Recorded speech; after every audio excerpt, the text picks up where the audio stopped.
Um, Let's see I, if I'm getting as you know, any. I use this Linux app. It's called Twinux. So it's sometimes, like it's usually great, but sometimes just craps out. So I have to go on the terminal there and try to uh, do all the exceptions, see what's broken. So cool.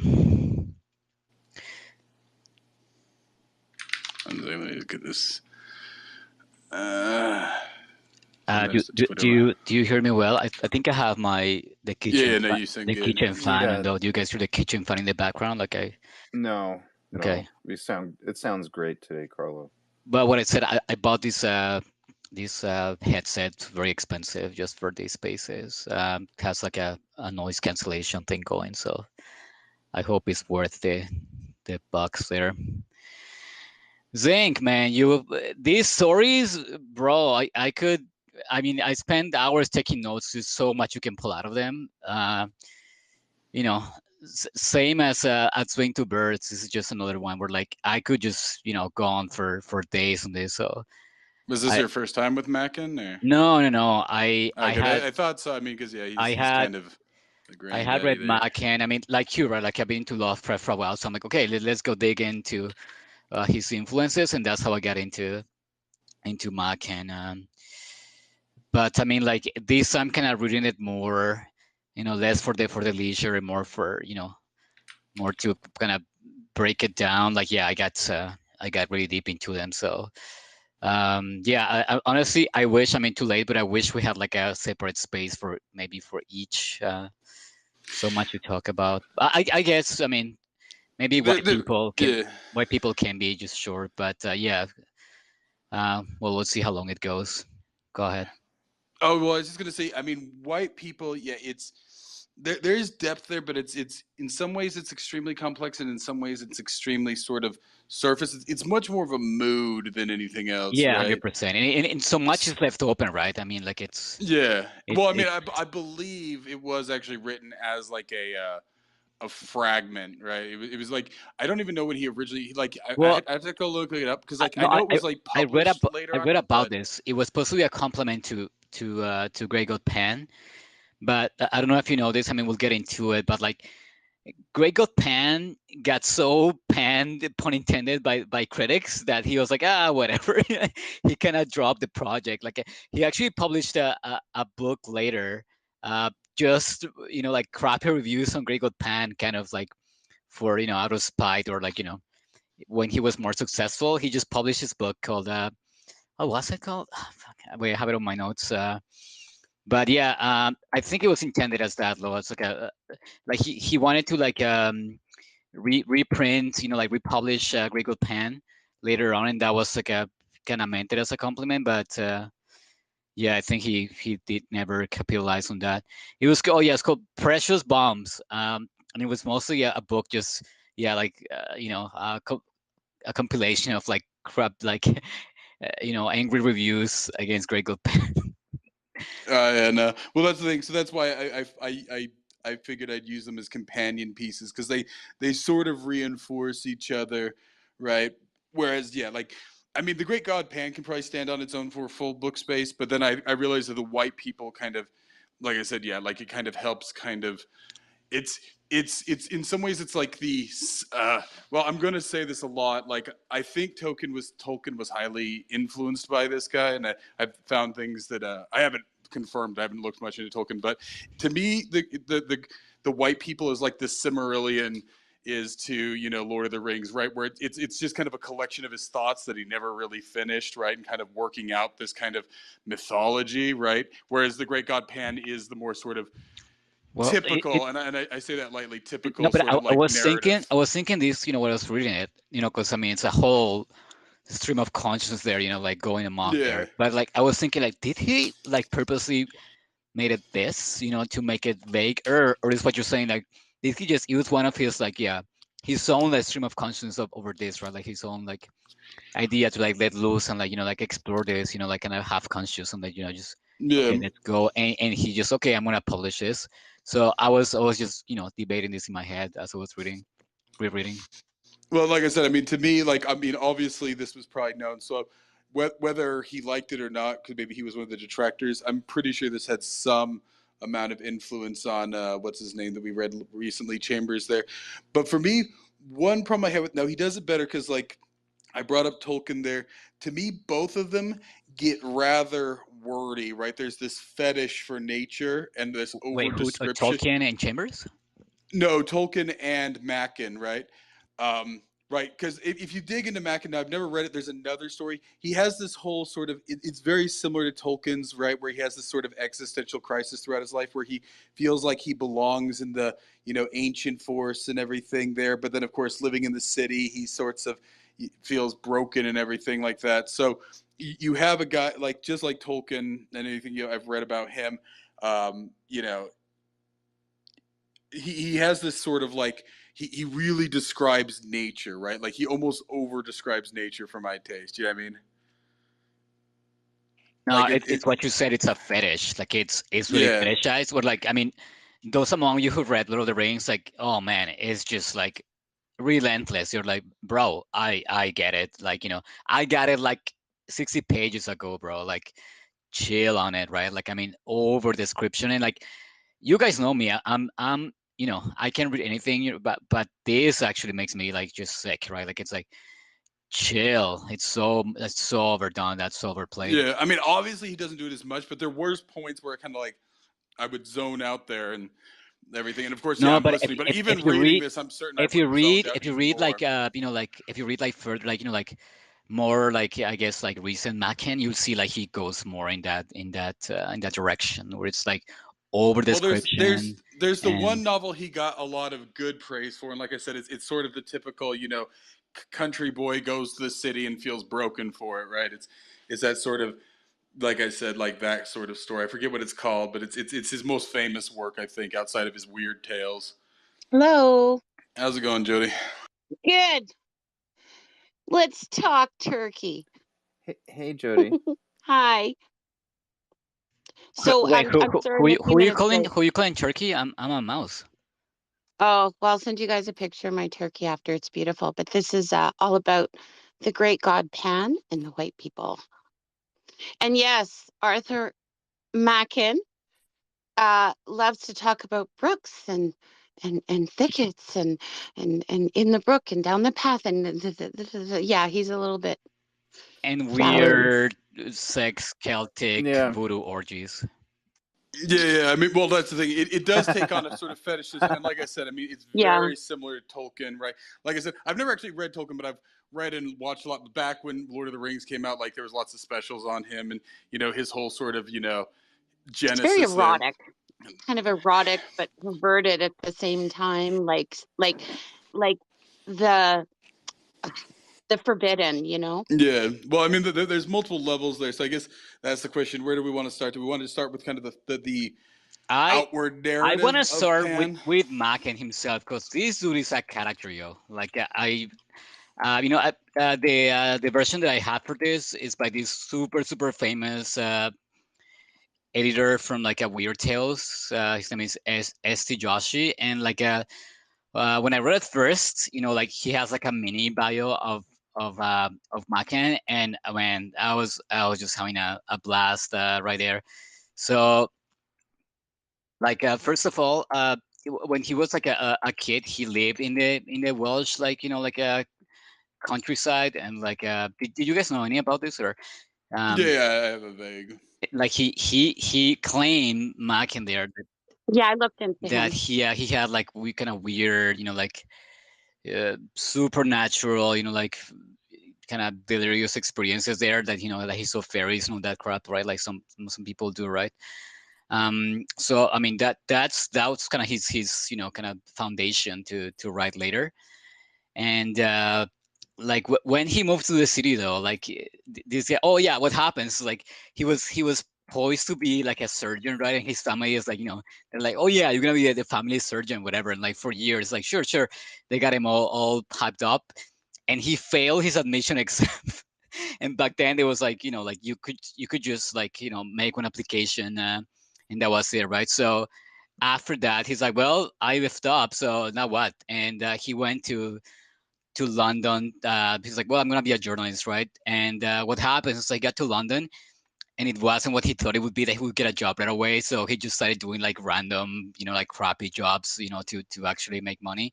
So he worked as a translator. He translated a bunch of stuff, and he worked as a like a cataloger. He would catalog, like, going to rich dudes' places, and they have like, like an attic full of dusty books and stuff, and he would like catalog all that for them. So that's how he actually got into the occult, because like I just remember who he was working for, but he got to catalog this gigantic collection in someone's attic there, and there were books about the occult and a bunch of weird stuff, and like alchemy and like weird occult stuff. So uh, he got his first taste out of that, and then his dad passes away, so he inherits his money, kind of like Lovecraft, right? Like they kind of have like money inherited, and that allowed them to basically write for like 10 years, I think. That he just like, okay, I got money now, let's write weird shit, right? So he got, that's when he wrote that Gregor Pan and the White People, and he's more like the weird tales, because he had basically like a green light to just go, and like he didn't have to worry about even working his journalist career, right? Like he just whatever. I got money, he kind of like Lovecraft, like rented like a basement apartment. Okay, let's go, and he just went ham on the writing there. Then he goes, he starts getting broke out of money, so that's when he actually tries to find a job, but he had more experience now, and then he finds a job for the what's the name of the newspaper again? Um,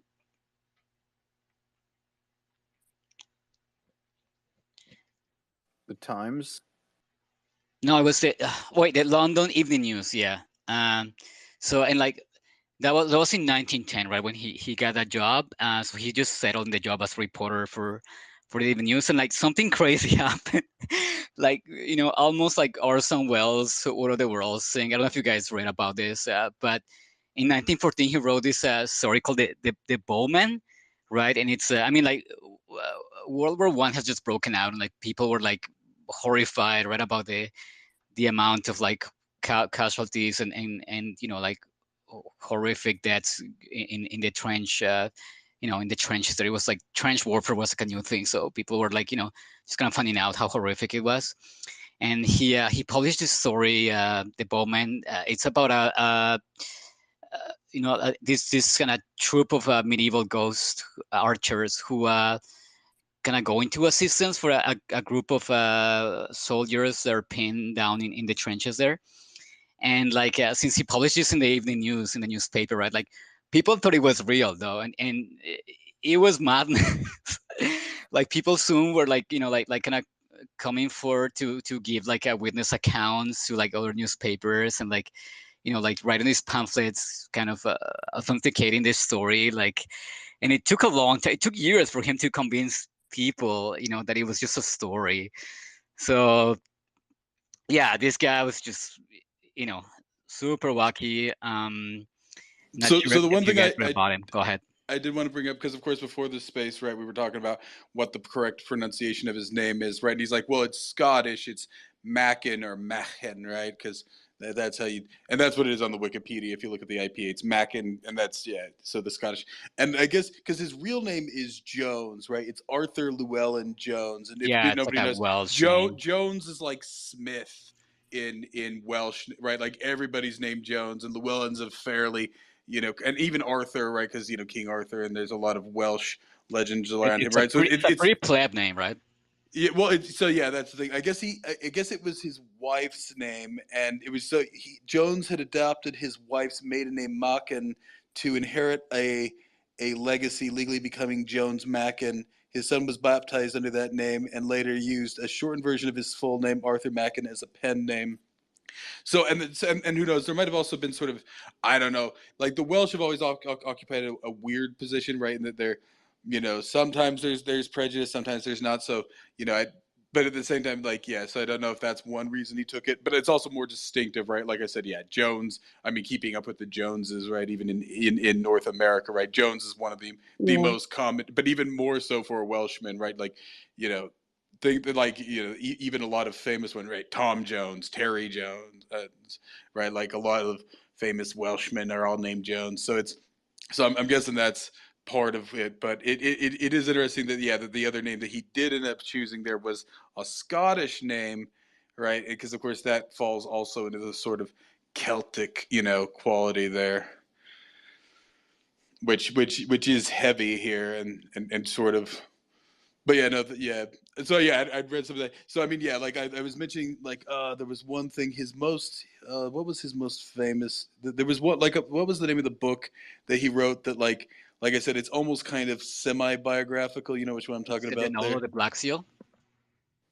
Um, what was it? It was the one where it's just kind of like, trying to find it. It was like what? Like it sounded like it was like, yeah, pretty much like somebody. There, the anatomy of tobacco. I can't remember. I could have sworn, or no, Um, or is that Blackwood? Sometimes I get them confused. Maybe it's another guy I'm thinking of. the Three Imposters. No. Maybe the one I'm thinking of, Blackwood. Maybe Blackwood wrote something very. They're all sort of nature fetish. Blackwood was also a bit of a nature fetishist, not quite in the same way that Machen was, but in in in a different sort of way. So maybe it is Blackwood. I'll have to look into that. But yeah, no. So yeah. Now that was there anything else you wanted to say, kind of about his?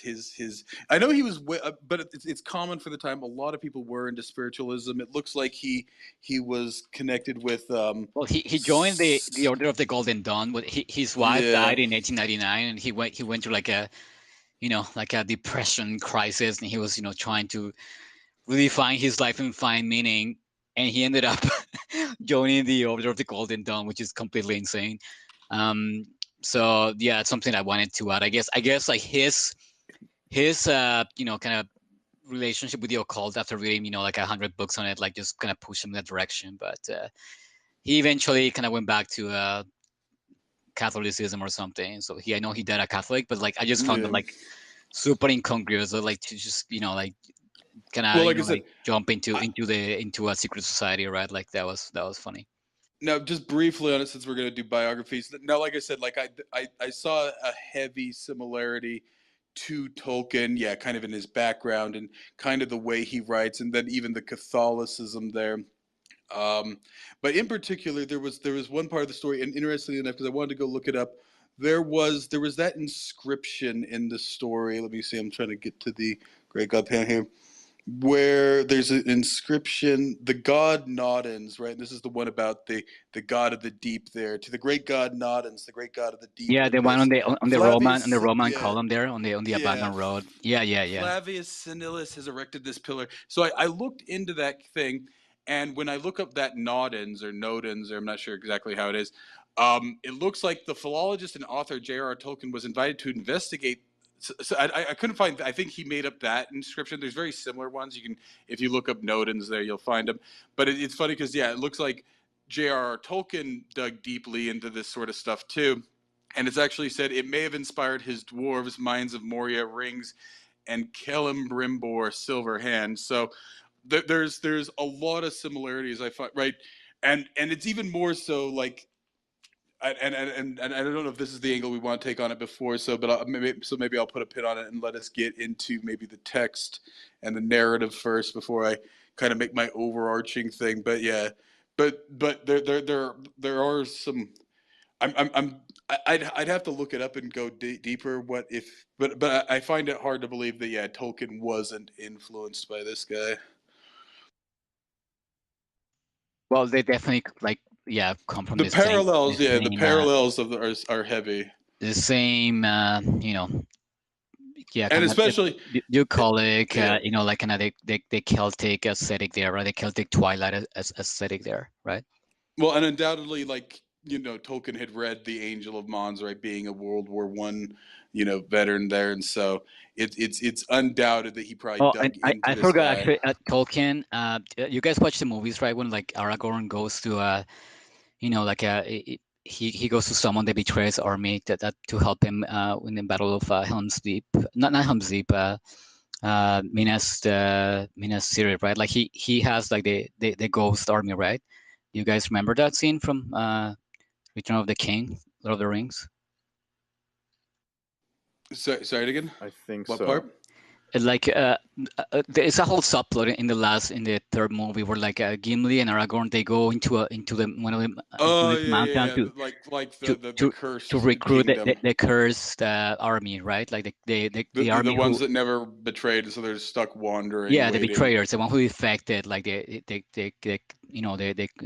kingdom of Essentially, Ren. wraiths. They're like supposed to be, Yeah, the wraiths on the good side. Yeah, no, I yeah, remember. but like Tolkien is openly. I mean, he said that he was inspired by the story that I mentioned, the bowman, right? Okay, Where like because you yeah, have because this. I could not find when I looked at the Wikipedia, because that's as far as I went. When I looked at the Wikipedia for Tolkien, I couldn't find any mention of Machen there. So, but like I said, for me, it's enough to assume.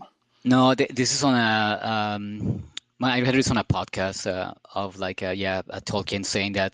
I mean, he was just talking about like like the books, and like he's like, oh yeah, like that story by Machen, with the Bowman, like that was my influence for the Curse army, or the Betrayers army, whatever. So yeah, so definitely, I mean, it's for sure that I mean, like I'm not sure if he's like heavily influenced by Machen, but like I mean, at least that part of his book, he said that. So yeah. So yeah, I don't know where we want to start. I mean, I could start. I don't know, but usually I find it's best to kind of like start with the narrative before I kind of go on to my more broad Same, by discourse. the way. Before I get to like my personal view, I like to just, I mean, I wanted to just ask you guys if you, I mean, you said, well, I just sort of like, Tolkien, like, what about you guys? Did you think of anything else, like a movie, or like, it's like, oh yeah, but this seemed like made me think of this or that, like, yeah, just asking everyone. So, so just I have a general observation. Um, and I mean, it seems like in a lot of this Victorian stuff, even the stuff that we were covering last year. So it was like, what was it, Rappaccini's daughter, and um, especially in these two stories, it's like there's almost like this theme that like young girls, and I don't know if this is just a 19th century thing, but like young girls are very easily corrupted, is the sense that I get, right? It's like, it's almost like, and I don't know if that's just something of the times then, that, I you agree. know, I noticed that yeah, too. yeah, it's like they're saying, oh, yeah, a teenage girl is just gonna get corrupted so easily and quickly, right? And it's I like, have like I have like I three don't know if pages. you I guys have like pick three up on pages that. on this, so, so I don't know if we're gonna get Okay, into that. okay. I was actually We should hear I was Jody. actually Go ahead. surprised. Sorry, were you not finished your thought, No, Carlos? no, I was just gonna say, like, before maybe we get into the meat of it, yeah, like we should listen to you, like your, I don't know, first impression, or if you thought of anything else, or like your kind of general view on this. Well, I thought it was a little bit disturbing. Um like the I think she closed her mic, but I don't know if somebody's talking to her. Yeah, you might have. Well, I thought it was me though, like I thought it was my Linux app. So I mean, I don't know. She'll pop back in there. So I mean, I guess this is where we can start now. The one thing I said was, I'm go sorry, you ahead. guys. I'm sorry. Um yeah, no, I really enjoyed it. It was a lot of over description, but I found this story really really interesting. Um and just yeah, it was almost like you're in a movie, right? It was kind of it was kind of perverted, and it seemed to be very, oh, there was obviously a lot of like sexuality to the writing. What I found about, like, in particular with like Dr. Raymond, there was a couple things that I made notes on here. The very first paragraph, I kind of wanted a little bit of clarification on something. So there was this he's talking about the world beyond the real world, and he says there is a real world but is beyond this glamour and this vision, beyond those tastes and arras, dreams in a career. And I kind of wanted to get a little clarification on what that meant, because I was looking for it. And so I did a little bit of research, and it said a neoplatonic view of reality in which the revelation of a higher hidden spiritual world is the goal of this study. So um yeah, it just seemed like he was a mad scientist, and he was trying to attain something that was so, it was so esoteric and unknown to most people. But I found it that he was rather mad, and especially in the way he talked about the young girl, because he made a comment which I found really surprising.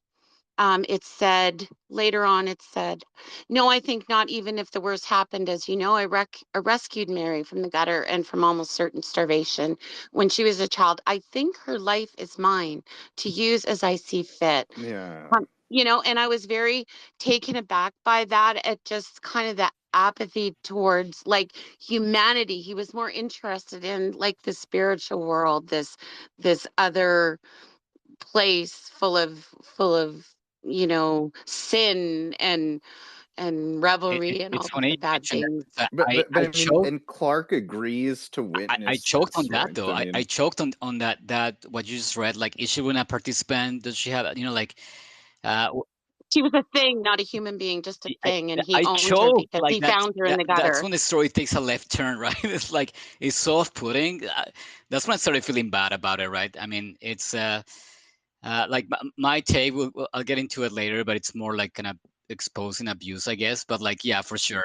I mean, Right, and yeah. I mean, like that was brutal. And I'm like, whoa, it's like screeching whole moment to me, right?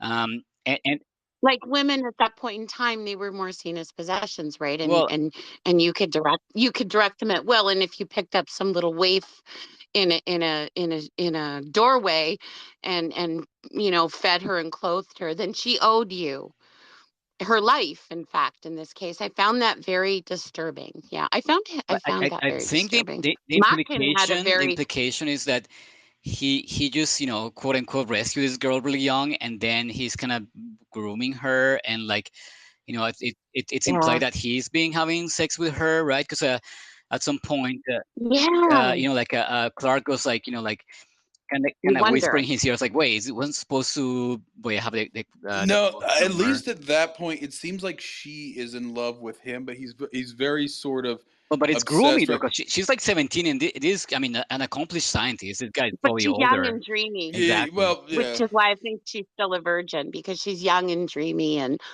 it's all been Well, all romance and actually, everything up I until don't think then. she's a virgin. I have a theory here because the quote I found it's a so Clark goes, but you remember what you wrote to me. I thought it would be requisite that she, and then ellipsis, he whispered the rest into the doctor's ear. So I think the implication is like it was a requisite that she's a virgin for this, right?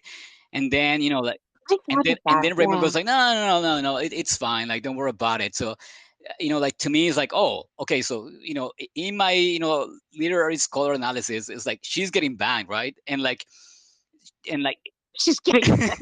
and like it's that thing like when you break children, right? When you break them really young, then they're like with trauma, especially sexual trauma, right? They're like vulnerable and like susceptible.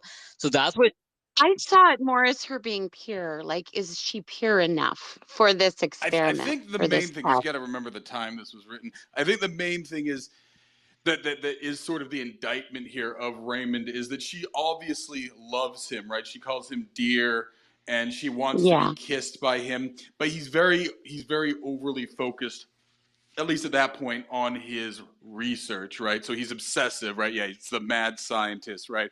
And of course, to a hmm certain extent, there, like, yeah, because I hadn't known about Macken's history there of trying to get into med school, right? So this is there was a weird sort of, this is only at about the time that doctors are sort of starting to sort of become legitimate, and there's, because we've even dealt with this I think in other stories, I can't remember, like it's weird, the history of medicine there, and I won't go into all the current things, but yeah, this was kind of a period there where a lot of doctors, because there was the rules early on against doing autopsies, but obviously you have to do autopsies to be an effective anatomist and stuff like that. And so a lot of doctors who were very good at it were willing to kind of do some very, you know, seedy thing. Oh, there was another one. I think it was one of the was it? No, yeah, it was one of the characters in the picture of Dorian Gray who was like, like that he's dealing with, who's like, a kind of seedy doctor type or Yeah, something. yeah, the lab guy who's like, they seem to be running just weird cadaver exchanges or like weird experiments going on, right? Yeah. So I mean, No, but I so think now Adrian was about to touch onto this about the kind of ethics, of like well, all of this, right? real quick though, because Go Jody ahead. brought up the hidden world, because very distinctly he uses the word the veil, right, which is actually a term Mormons Right. quite often use, and I know other sort of Christians, right? Peering past the veil, and then there's different connotations of what's on the other side of that. There's the whole sense that the spirit world. Now, of course, in modern sort of non-spiritual terms, right, we would see this as another dimension, right, one that occurs simultaneously with ours, right? But yeah, at this point, right, there's across many things, like peering into this veil, right, this other world that exists within our world, but Yeah, that yet that but only like touches us I didn't indirectly. get the sense. I don't get the sense that with Lovecraft it's a interdimension. Like the beings, like from a different dimension, wherever, like uh, breaching into ours. It's more like it's been always there, right? And like if you look at the mythology of Pan, It is in like Dunwich Tale, right? The Dunwich horror, which is often kind of brought up. Like that's how I originally found this one, was because of the Dunwich horror, right? Which if does you have look similarities. if you're looking in Greco-Roman mythology, right? Like Pan is the deity who embodies chaos, right? And like he also like he's meant to Greeks, though he was like the ether, right? Like the cosmos, right? Like the kind of void between the stars, like, which is mentioned here. So that's what they thought of Pan as, right? Like the entropy, right? Like the force of chaos, right? So it's interesting. Like to me, it feels like like in the sense of Lovecraft, like it's like, oh yeah, you have like kind of beings who are like just breaching into our dimension. But I feel like it's always been there. You just it's always been around us, Well, right? I We think there's don't have also access to it, yeah. right? Go Well, ahead. I think there's also a visceral aspect to Pan, and I realized that as because I saw it before I ever read this, Pan's Labyrinth, and of course we know Guillermo del Toro he's undoubtedly read H.P. Big Machen Lovecraft. guy, him. Yeah.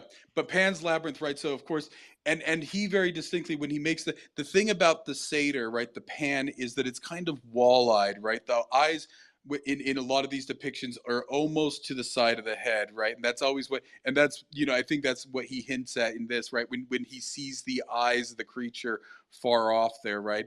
There's something unsettling about that sort of wall-eyed, almost to the edge of the, and that's how you see these Pans and satyrs depicted, right? That's what makes them, because of course they're anthropomorphized there, but it's the wall-eyed quality that really kind of makes them very sort of demonic or unnatural looking, right? That uncanny I valley. actually did a little bit of diving into that because I didn't know much about it. So I did a little bit of research on like fawn versus sitar, and um there was a difference. One was Greek, one was Roman. The fawn is goat. The satyr has human legs. And then with the satyr, it talked about how it had a permanent erection. Um, and was insatiable in its sexual desire, whereas a fawn was more foolish. So it showed like two characters. One was more childlike, but the other one was more sinful in that it had a insatiable sexual desire. And I found like the whole story was just like dripping Oh with yeah, I mean that sex. that, that is what the pan represents, right? Is the sexual, and of course Right. this is where we get into this what's the word, syncretism here, right? So the Romans were syncretists, right? That's why they had no problem, adopting other gods. They're like, oh well, yeah, no, that god Right. is like our Roman god, and so they'd mix and match, and and of course that's what you see here, right? With these inscriptions by Romans, right? They would get to a new area, they would find out about the local gods there, and for them it wasn't a big deal to just kind of add it in, right? Usually they would merge the gods together. This is even Egyptian, Greco-Roman, right? So like they were continuing a tradition that the Greeks had done with like Egyptian gods, right? They would, syncretize, certain Egyptian gods with Greek gods there, and then there was whole cults that built around those and things. And of course, the problem too, to some extent here, and I think that Machen is dealing with, is I don't know if the faun was necessarily, or the satyr was necessarily a Celtic sort of concept, but the biggest problem with like Celtic history and Celtic mythology is most of it comes from Roman writing, right? So a lot of what we know about Celtic, it was written by Rome, right?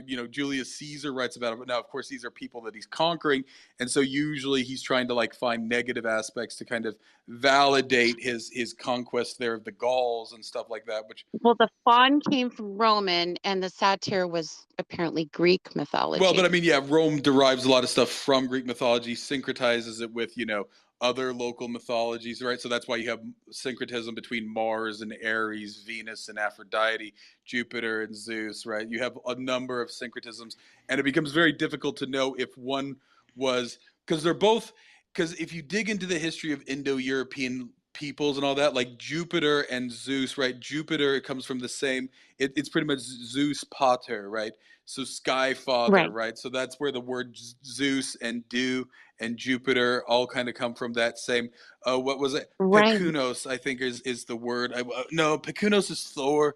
What is the name of the sky deity? So what you have here is you have kind of, and this happens both linguistically and culturally, right? So Indo-Europeans came with a certain sort of, as they came into Europe and displaced whoever lived there or merged with them, they brought in their sort of things, and then they divided for a while. Then they came back together. The Greeks were then, I mean, the Romans were very heavily, the history of Rome is a whole other topic, influenced by them. So you get this kind of ongoing syncretism, right? They fall out of contact for a while. Things kind of evolve separately. Then they resyncretize and stuff like that. This actually even happens technically in the Old Testament, right? That's why usually there's parts of the Old Testament they talk about, like that the books of Moses. It's called JEPD, right? I was going about this. I can't remember the other day or something, but there's the parts where they always use the name Jehovah or Yahweh or Jehovah or whatever, right? That's J. Right. There's the parts where they always use Elohim, and there's the parts where the P, where it looks like it was a later kind of editing there, and then Deuteronomy is separate there.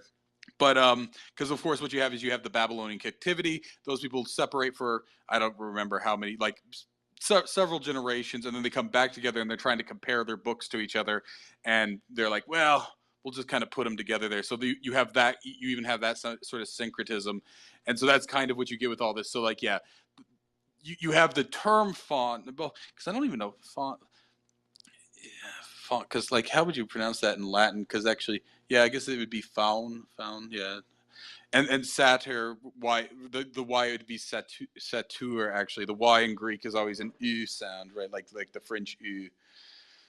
But yeah, but I mean, so that's kind of where it becomes difficult to kind of distinguish, right? Like, yeah, one's the Roman name, one's the Greek name, but of course the Greek influences, and then the right? Because like this is what Roman, right? Because of course Romans were very, warlike and conquering. So in Greek mythology, Ares was seen kind of mostly as a negative god. Aphrodite was married to Hephaestus, the deformed god of like smithing and stuff like that. Whereas in Roman mythology, right, where Mars was seen kind of more positive, he even has a healing aspect, right? So, and that's what they talked about in this, when I was looking up this Nodens. Nodens was a god of healing, so he was actually syncretized with Mars, but not in the war aspect, in the healing aspect there. Would Machen may have gotten that confused? Well, I mean, the problem here is just that like what we know mostly about the Celts comes after Roman contact, right? They really didn't have any written traditions, right? So some of it was passed down in in Roman Britain and stuff like that. So it kind of gets syncretized, right? So the only real inscriptions and writings we have about early Celtic peoples are either from Romans or from post Romans, right, in Latin, right? I don't believe they're like, I don't believe there was any Celtic writing system, right? So the Vikings No, very vaguely 100%. had It's all runes, in but they, Latin. Like yeah. all of the, even like the old Celt folklore, right? Like if you go back, like the first Celt folklore Right. is in Latin. So yeah, there is no non-writing system for them. And so and I can dive into it later when I kind of go on about it. But this is sort of, and this is even what Tolkien deals with, right? Is that it's kind of this lost history, right? Like the Celts kind of have like a lost history, right? They really don't know their own history. There's things that are passed down orally, but then you don't know how. But then that's after contact with Rome. That's after contact with Christianity and stuff like that. So, and a lot of it gets syncretized and stuff like that. And actually, we even dealt with this in one of the two stories there by what's his name? What was the Irishman? What was the Irish guy we read? Like at swim. Flann Yeah, O'Brien. Finn O'Brien, right? Like he talks about how, like, yeah, the one gods, like how from that side the Irish Celtic gods, right?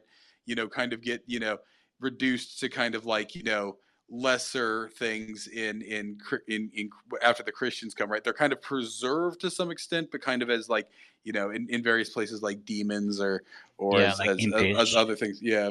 So this is, yeah, you get this syncretism, which is an interesting topic itself, across multiple things, right? You have a lot of I'm not sure what you call it, syncretic, like, yeah, where you kind of like combine two religions into one. Like voodoo is a good example of that, right?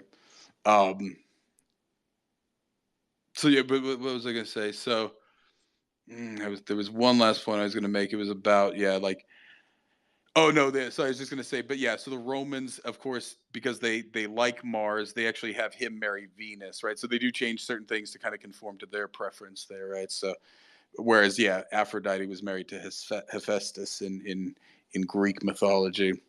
So you get, so I mean, yeah, that's sort of the problem with that. This is, yeah, that it's kind of lensed. You don't have it pure. You don't have pure Celtic writing.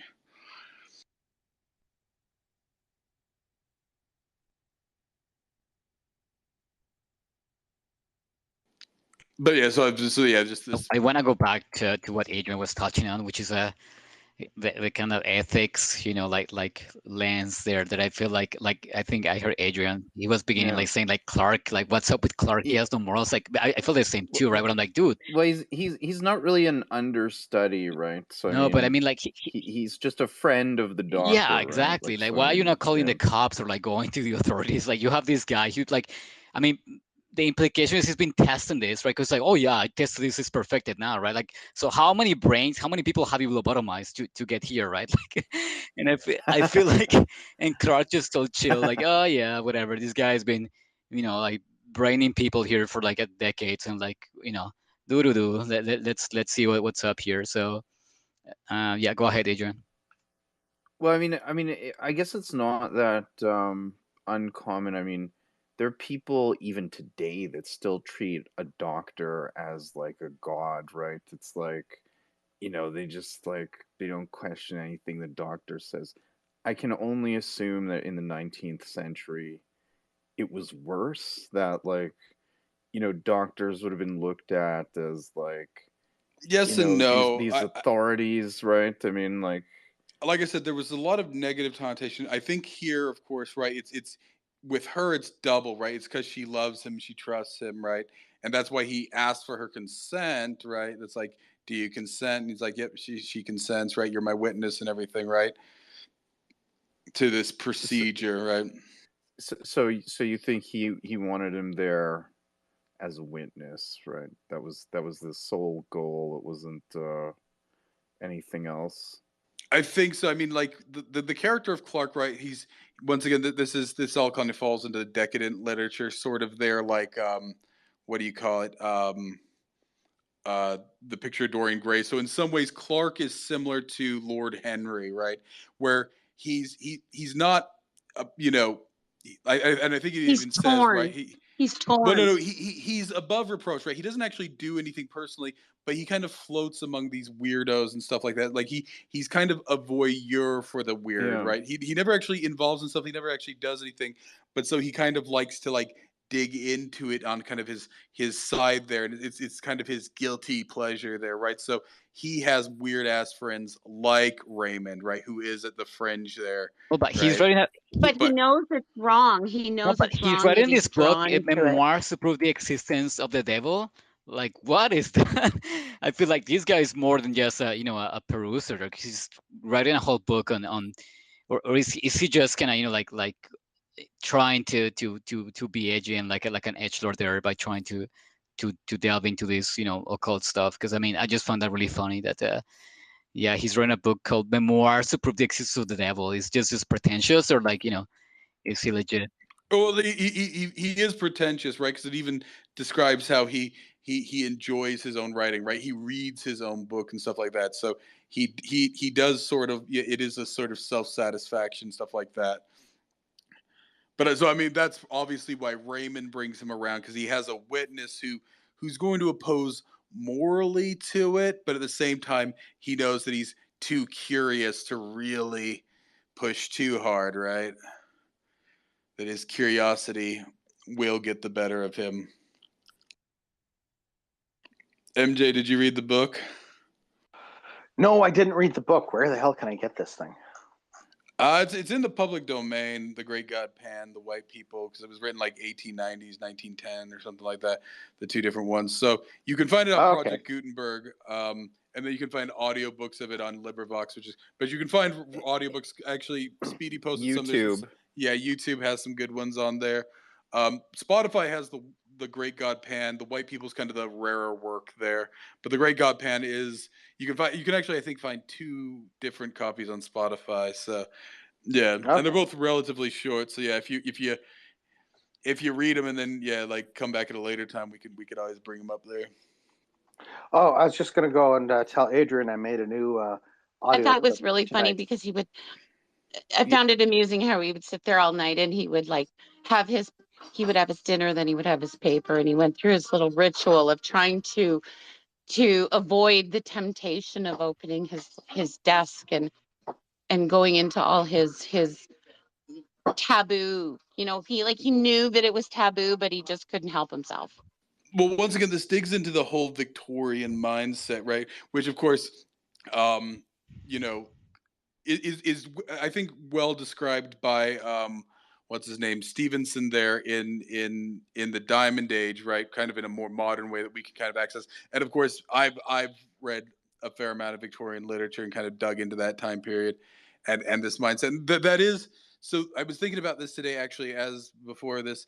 What's the significance of the Victorians is it's really the rise of the middle class there, and kind of middle class morality and stuff like that, right? That the middle class kind of, they set themselves, now the British Victorians, the German Victorians, the French Victorians, the American Victorians, they're all kind of the same, and they're all kind of different because of the different circumstances of each of those countries during this time.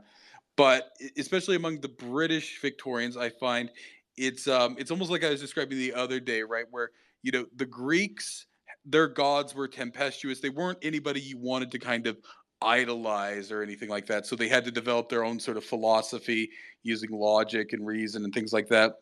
The British Victorians, right?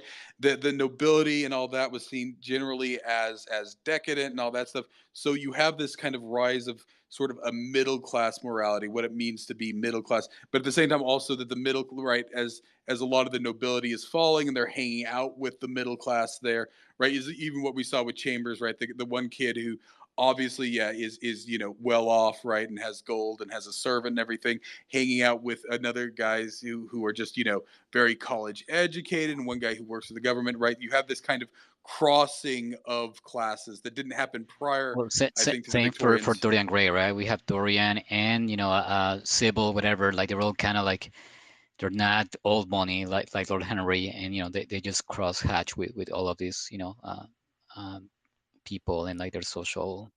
Well, that's the thing.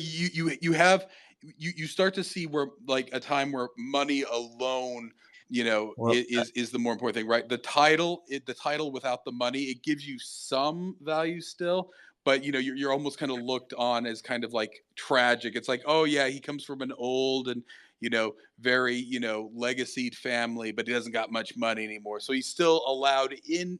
I can't think of a particular character, but you see this a lot where they're still allowed into sort of cultured classes, but yeah, they're kind of I'm gonna go ahead of myself, because you're touching on it.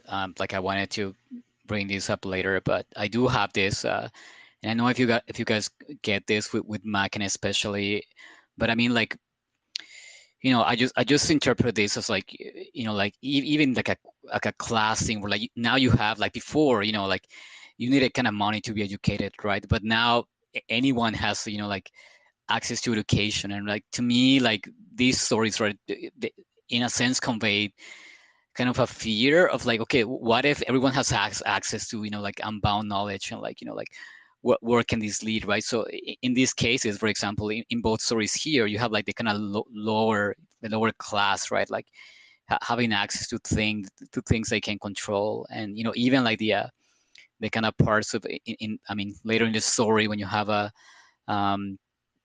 was it Miss? Well, she has so many names in this story. When she is Miss Beaumont here, like she's going around. Helen, I think you can call her Helen. I think that's the name she always has. Well, yeah, but I mean, Helen she's Vaughn. Helen Vaughn, but like, you know, like she's posing as, yeah, it doesn't matter. But like, whatever. When Helen is in, you know, like kind of she goes to the kind of lower, like the citier parts of the city, and that's when like the kind of uh, pan world starts cross hatching with like the urban world. And like it's so like, you know, when he follows her, Villiers, whatever. He follows her into the city, into kind of the city's part of London there. Like that's when you get kind of like the dark world coming out. So I saw a lot of like class, you know, what I said, like that. I don't know if that was intentional, or it's just me, like my interpretation, but that kind of vibe that like, okay, now that anyone has access to knowledge, right? Like it's just bringing this, you know, like unprecedented, you know, like power to, or like, yeah, knowledge that it can just, you know, like blow the lid on like things that, you know, never been access to people. And like, I guess Machen, okay, what are the consequences, like how, and like he obviously hyperbolizes into, okay, it's going to bring like you know, this chaos or age of darkness. That's something I had on my notes. And yeah, thought about. Not sure what you guys think about that.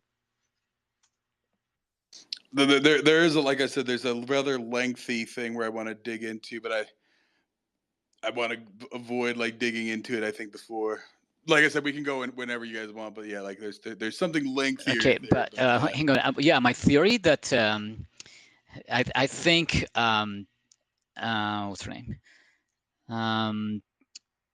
That oh yeah, that the Dr. Raymond was what's gonna, like, she was gonna pregnant uh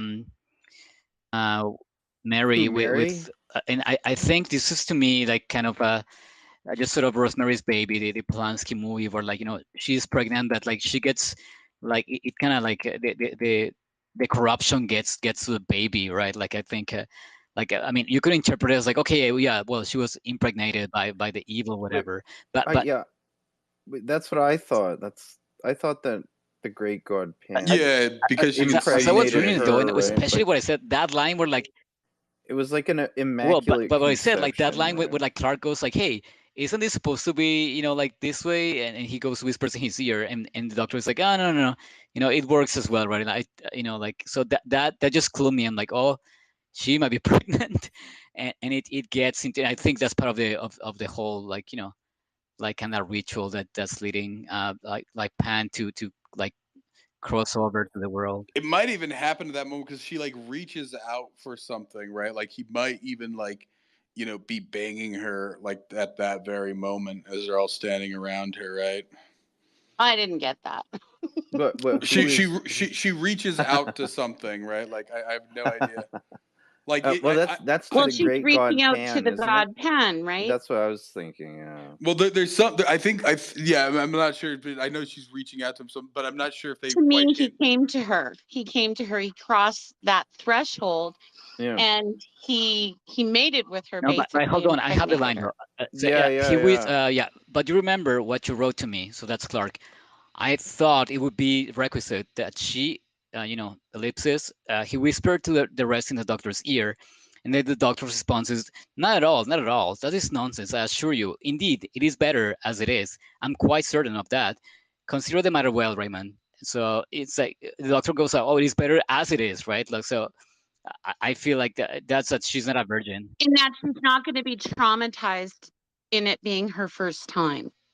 And yeah, possible. Anyway, it doesn't really matter. But what I said, I just got that sense when I was reading it that like, like it just I think it would just be like it would just fit the mood of this, like the kind of tragic, horrible, abusive mood that she's actually also pregnant.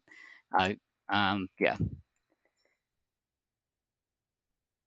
I mean, there is the implication too, and it's one in the white people that I don't know if I mean, it's possible that like she gets inseminated twice, even right. Like that is to say that Raymond might provide the physical seed, but then Pan provides the spiritual seed or something like that, right? I can get the impression Yeah. that Raymond was involved with her I'm not sexually. I sure. I'm think not sure. he Now, was just she was just like an experiment to him. well, Speedy's point there it is true, right? Like this thing he whispers to him, but it could be taken in a number of ways. No, But that to it me is a is part just that a clear sign of that what I said, like my scholar interpretation, like Raymond is banging her I mean, they are intimate. He kisses on her the on the mouth, bro. mouth, right? Yeah. It very distinctly says he kisses her on the mouth. She refers to him as dear, right? And of course, this is Victorian times, right? When if you've ever dug into the whole Victorian thing around kissing, right? There's very clear connotations for a man kissing a woman on the Okay. mouth. Yeah, that's fair. So I mean, it's I would have to review that part personally to really kind of take my own and to a certain extent to I mean a serving girl right now she does seem to be actually infatuated with Raymond and going back to the whole lord and whatever right like prima noctis type thing right like the idea that a lord has access to his servants this goes back to Roman times even to some extent there right it's not outside of that to think that that this guy has to relieve himself somehow. That wouldn't be there, right? And I mean, and these stories being so vague, I feel like that is like awfully like specific to be there. I don't think it's an accident. Like, I mean, I haven't read any of like any blogs or anything, but like I'm sure other people would agree with me that's something going on there. It very like for me the very distinctive thing here, and I mean this kind of gets into the Victorian thing, right? Because we only see Raymond at the beginning and then again at the very end, and at the very end there does seem to be a contrition there, right? Like I think at that point, Raymond, I think it's supposed to show that yeah, Raymond, like I said, this is the He's Victorian. expressing regret. Well, it's the Victorian middle class, right? So he's very obsessed with his career, right? With becoming a groundbreaking researcher, right? He's like, oh, where I was 10 years ago, all these other guys are, now where I am, and I'll tell you, I haven't been standing still for the last 10 years, right? He's very, obsessed with his research. Everything's about his research and everything else, right? That he kind of like, and it even says that he kind of glances at her just completely, not quite callously, but just dismissively, right? She seems to be absolutely infatuated. She loves him, right? He saved her from the gutter. She does it right. He is her world, right, and everything else. Whereas he, she's just another, thing A in lab his rat. research. Yeah, but then later on he does, and I think it's maybe that regret, right? That yeah, he does realize now that she did love him, and that yeah, she should have been his wife. And now he's, he does, I think, actually regret it, right? And because of course, then it even comes down to Helen, right? Like, and it's vaguely hinted at that. Of course, he knows she's an abomination, but once again, whether physically or spiritually or whatever, in many ways, that is his daughter, his charge, whatever, Well, right? But it's the daughter he shouldn't he could have he killed should her, have right? Knowing yeah she's an abomination, but like yeah. it's implied he's kind of taking care of her, like kind of doing the best he can, like uh, in the Well, because once circumstances, again, right? it's the child, right? There's a child that he right. If he had chosen the right path, right, he would have, you know, done, what's the word, made an honest woman of Mary, married her, had kids with her, and just lived a nice, normal Victorian life. Instead, he did this abominable act. He ends up with this sort of daughter, stepdaughter, whatever the exact thing is there, who is Mary's daughter, right, and everything else, and so he is like he feels some duty to her even though he knows she's an abomination and everything else like that, and kind of yeah the regret of not actually having a normal family and having a normal daughter with Mary. And so he's kind of, he raises the daughter as well as he can, but eventually he knows that she's an abomination. So he can't, he's not strong enough to finish her or whatever, if you want to take it that way. But so then he sends her off, right? But then of course he unleashes an evil in the world that, and actually, this gets into the white people, of course. There's a very lengthy discourse on the nature of sin, right? Is Helen actually evil? She can't help what she is, right? She is, a temptress and leads men to their doom, but of course she can't help what she is, right? And so you do get that sort of like, like I said, I Well, think it's. he performed an experiment on her, like equivalent to like I mean a Helen. I meant Helen. lobotomy, Yeah, and Helen. Helen is evil, but she can't help it, right? he's born into it, right? Yeah, and this actually, I guess so. The thing that I'm trying to touch on, and it's actually, there is even a quote by Machen. Now, this is both the issue with Tolkien and with Machen, right? They are both Victorians, they are both hardcore Christians, but they're also very obsessed with like this lost history of Britain, this lost history of Wales and the Celts and the regions around there, right? And so they're torn. Even though they're dutiful Christians, they do see the fact that Christianity and Romans displaced and destroyed their native heritage, right? This was their native land, their native sort of heritage. Yeah. And so there's this weird divide where, now Tolkien does it kind of in a more irritating, right, where he forces it to conform to Catholicism. Like I said, that's what the Silmarillion is, and he tries to, because he realizes that he writes the biggest pagan book of all time, but which influenced, like, Yeah. arguably the Lord of the Rings is what, kind of reinvigorated popular interest in paganism, right? In all honesty. But I mean, what is Helen doing to these men? Is she just banging with them and then fucking with their heads? Here's Is that what she's doing? So here's the quote from Machen. Um, in writing the novella, he tried to pass on the vague, indefinable sense of awe and mystery and terror that he had received while visiting those ruins. Machen felt that he had transliterated the feeling clumsily in The Great God Pan, elaborated.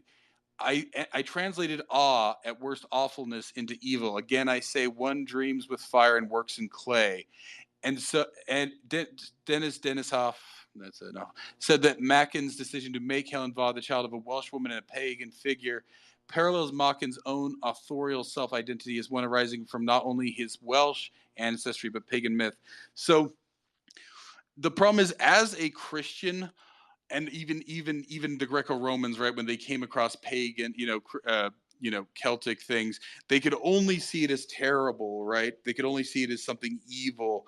But he's like, I think what he's trying to explore is it really evil, right? And this is more dealt with, I think, heavily in the white people, right? Yeah. It looks evil to the Christian mindset, But but so at the the same. orgies and shit, it's like that is what's looked at as evil, and like basically she's just messing with their heads, and they don't know how to re-enter like proper Well, Victorian society. Is that it, or like it's that they're not a part of, right? Like it's even the same thing. It's like, why natives of other cultures don't like to let, the Western or the white man, see their cultures. Well, you don't understand it. You don't get the context, right? There's a different cultural lens.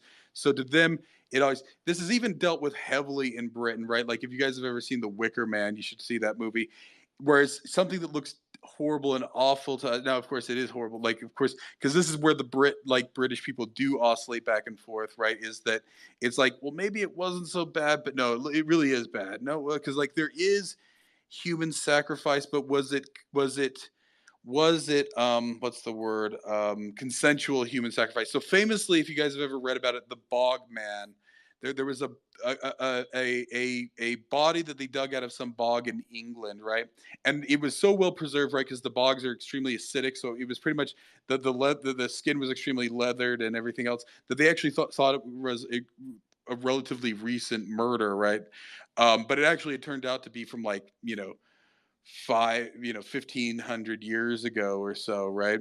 And what they actually found was that, like, that had been strained, stabbed, and I can't remember poison. Like, had been killed in 3 different ways, but they actually suspected it was actually a druid himself, like an actual high priest himself, and that they were making an extremely high level sacrifice. And if you look at the period around then, I think they pretty much, it's like, yeah, this looks like it was when the Anglo-Saxon incursions were, because Celtic, Druidism and Celtic mythology does sort of preserve past, of course, the Roman period, but then, of course, the Anglo-Saxon period, and then the soon following Christian period within 100 years, 200 years or so there, pretty much pushes it all aside, right?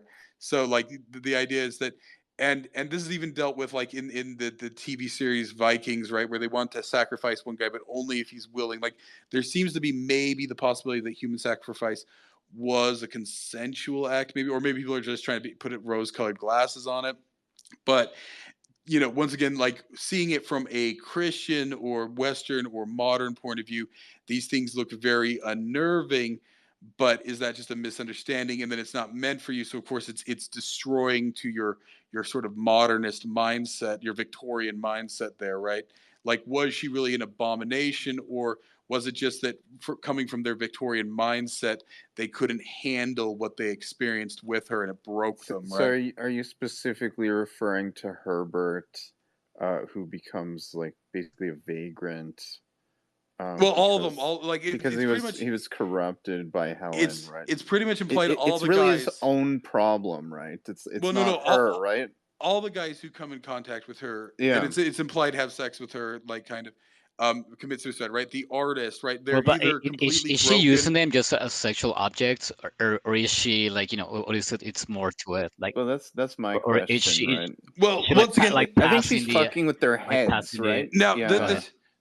this is also a theme, right? So I never read the book, but I'm vaguely familiar with it from just the movie that came out, like, I don't know, 50s, like from the 50s or 40s there, Wuthering Heights, right? So the main character in that, right, he's like half, No, what is I it? He's read like it. Half half gypsy. gypsy or Yeah, whatever. Clifton. Yeah, so Yeah.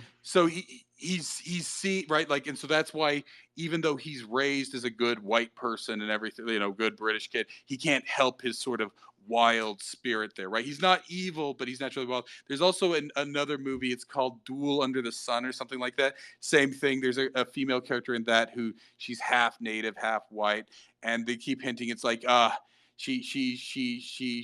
hopefully she'll grow up to be Well, good, but but she can't help it. this is She's a just whole naturally a this is slut, a right? whole, like, like kind of theme in Victorian literature, that kind of vestigial evil, right? Like, like sort of like atavistic will to wickedness, right? That kind of clings back to the But brains, even right? here, now normally the Christian mindset would take that, but guys like what's his name here, Machen, I think he's trying to struggle with it, because from his Victorian mindset, yeah, it looks evil, but I think what he's really questioning is it really that bad, right? Is it really that bad that, yeah, that she's sort of, a freewheeling girl there and everything else Yeah. like that? Like, is it really? Now the problem is, and of course the white people touches on this.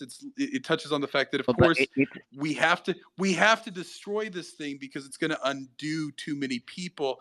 But that's the problem, right? It's not her fault. It's that people can't handle her, right? Yeah. And so that's the problem, right? It's sort of, it's and like I said, the white people deals with it, like the whole sort of discourse there at the very beginning of the white people, right? From the one guy, it's like, what is Yeah. and evil? Rose. Can we really blame it Yeah. evil? Is it just that it's bad for society, so therefore we decide it's evil? But aren't those, is that just because Well, we, it's he bad for he society, but is it compares But inherently? that no, saints and sinners transcend, right? Whereas like the rest of us are in the middle, right? So he's saying like no, it's but transcendence. the true Go ahead. he says that the true sinner is not like somebody that commits murder or something like that. It's somebody that will go into like the occult or like witchcraft and stuff like this, right? It's like that is the Well, that's true the question. Yeah, somebody sinner, right? who knows better but goes into it, whereas there's other people who simply can't help themselves. What I mean? Like, like, yeah, like, just the madman is a madman really a sinner, where it is the guy who, like, consciously educated, can, is he the worst person? So I think that's the problem, is that, like, it's pretty much, and then going back to this whole thing, I think it's both ways, right? So there's this sense that, yeah, like, if from Victorian literature that right like that a good girl can be tainted by a bad boy, but a bad boy can be tainted by a good girl, and it's cyclical, right? So yeah, Raymond taints Mary and therefore taints Helen, and then Helen carries that taint on to taint all these other men. But then even Rachel, like it's implied that the Rachel, the girl that she played with as younger, is pretty Yeah, much Well, she gets destroyed. she's raped though. Like corrupted. she Yeah, goes back to her room, like like wearing half her clothes, yeah, and then she yeah, kills herself. Like I mean, yes, something happened that I mean, yeah, like it destroyed her body and spirit, whatever happened to her. Well, and this is actually a deeper, and this is something I bring up, right? Like there's some, like I said, I told you guys I've taken many drugs, and I'm still a mostly functioning member of society, right? And if anything, arguably, right? So that's the thing. Whereas, yeah, other people, it's like that one taste of crack.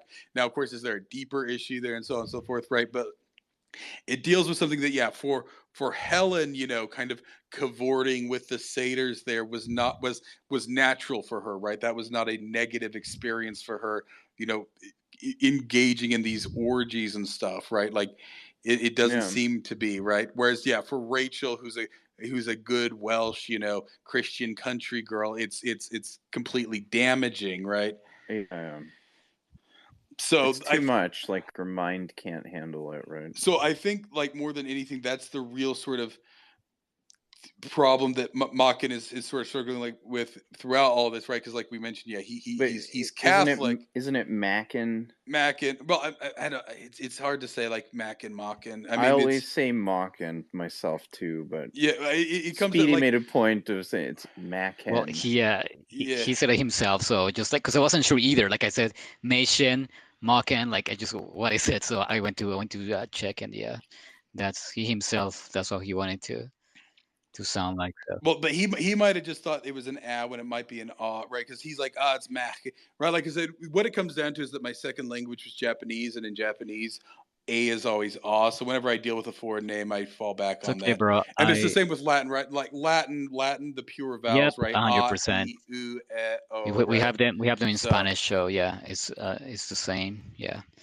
Anyway, but I so have a yeah. question though. Like, but so do you guys think that yeah, these people, I mean, this call them the sinners, whatever, whoever's breaking out of the lost society here, are they breaking with the natural order, or they're just aligned? It's even more like that nature itself is so raw, and like like someone who's been domesticated, like a domesticated human can't even match up to it anymore, or are they actually like the sinners are like Helen there, just breaking through the natural order? What is your take there?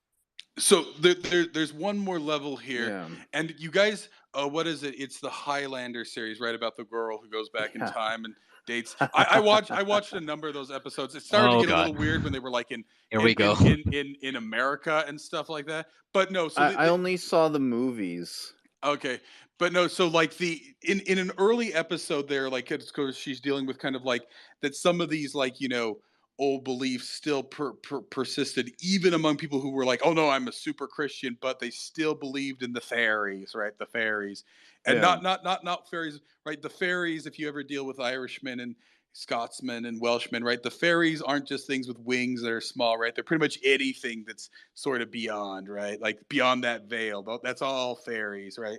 And so there's one part there, if you guys remember from that show, where they take the child and they leave it like in a tree stump there, right? Because there was a long-standing belief, it's the changeling, right? That what would happen is that the fairies would come and swap your child with one of their own and raise your child in their kingdom, while you kind of this is where the word cuck comes from, right? The cuckoo, right? Like there's birds where what they do is they go and they crap their egg into another bird's nest and stuff like that, and then pretty much cuck the other bird and make it raise their offspring, right? I think the mockingbird, but yeah, I know the cuckoo does it. So that's why it's called, that's why it's called cucking, right? Because um and there's even a female version, There's a like cuck Canadian queen, right? movie called The Changeling, and it's just this. But like, you know Yeah. about this movie? It's So famous. like in the Canadiana, like this. Anyone who's into horror has watched this. Anyway, keep going. I don't think I've seen that. I'll have to Yeah, it's called so the yeah, yeah. Changeling. So It I was mean, go ahead. so now this is where we get more into the white people, right? This concept of the changeling, because that's actually the way I sort of interpreted it with the main girl from that, right? That the governess might have actually been her true changeling mother, and that she was put there, or maybe, but that's one way to take it, is that she actually was a proper changeling and she belonged there. But I think it's also sort of an explanation, kind of, on how certain people just don't ever adapt to modern society, right? Like it's like, usually you don't want to go, and this is always sort of the mixed thing. Now, of course, this is post-Christian, but the Irish and Gaelic mythology around the fairies there, right, is that they're not good, they're not evil, they're tricksters and stuff like that. And mostly you don't want to get involved with them, but some people just can't help themselves, right? Some Yeah. people are tragic, or maybe not tragic, destined to go and live among the fairies, right? Like some people, it's just they can't fit into normal life. So really the best hope for them is to go and live with the fairies. Now, Wasn't there fairies in At Swim Two Birds as well? Fairies and the puka yeah, the and puka, like yeah, I mean, the fairies is sort of a generic term that the Irishmen use for, yeah, like I said, the spirits and other things above beyond the veil there, right? So the fairies, right? These sort of bewitching creatures and all that stuff, right? yeah. So it's a very sort of generic thing. At least that's what it's become in many ways, right? Whenever you hear an Irishman say, the fairies, it's not like Tinkerbell fairies. It's more sort of general and whatnot, and both positive and right. It's a very mixed thing, Yeah. right? They're neither good nor evil, right? They're sort of tricksters, and for most people, you end up getting a bad deal. But I think what it kind of gets hinted on is that some people, whether they're changelings, so in that case, that they actually consider them physically fairies, or they're just destined to go and align with them, right? I think that's sort of what you get to, and I think that is what Machen, like that one quote says, is that like he doesn't feel like he belongs in modern society, perhaps, right? He feels like, and maybe it goes back to, yeah, his sort of failure there to get into med school, and then this sort of preference he has for these old things. Wasn't he against science and like commerce and economics, like the modern society that was developing, right? Which is pretty much the precursor to how we live right now. I mean, he was against all of that, wasn't he? In a romantic sense, I mean, I think he Yeah. participated in it, right? He didn't go and live in a cabin like Ted Well, I mean, Kaczynski or anything. you don't have a choice, right? I mean, really, on some level, Sort you of. I mean, must participate, right? well, I mean, this is even, like I said, this is where he's similar to Tolkien there. Now, of course, Tolkien's issue was all the problems he had in World War I there, and kind of felt broken for the rest of his life after that. But but and Mackin, I guess, just kind of feels broken by modernity, maybe, to some extent. But that's the thing, right? So this idea that, like, maybe, so that I think that's what he's trying to capture here, is that what looks negative for most of us, there probably is maybe a select few who really do belong on that side of the veil, right? Yeah. So, I mean, I think And once again, actually, yeah. I'm gonna make a one thing, like, and we could go back, but I just want to make one final comparison here. So when when the main girl in the white people dies, right? Now, of course, she physically dies, but it's almost kind of implied that she now dances among the fairies, right? Like, which is actually the way Pan's Labyrinth ends, right? So the main, I'm gonna spoil for you guys if you haven't seen it. Like, yeah, That's okay. I the saw it, and yeah, have you guys it seen it? mirrors a lot. I mean, even a bit. Like I thought about it a Uh, lot when I was reading this. yeah. Hi, guys. Huh? I'm sorry. I'm here listening to every word. I'm just going to sit down to dinner for a little bit and then I'm back. But I'm really enjoying this.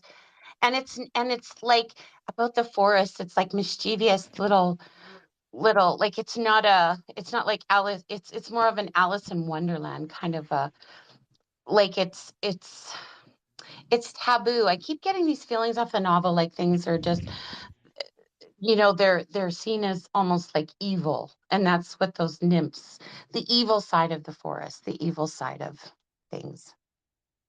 I think, but is that just because we can't? I think Mackin at least tries to convey that maybe it's just that we don't get it. It's evil for us Yeah.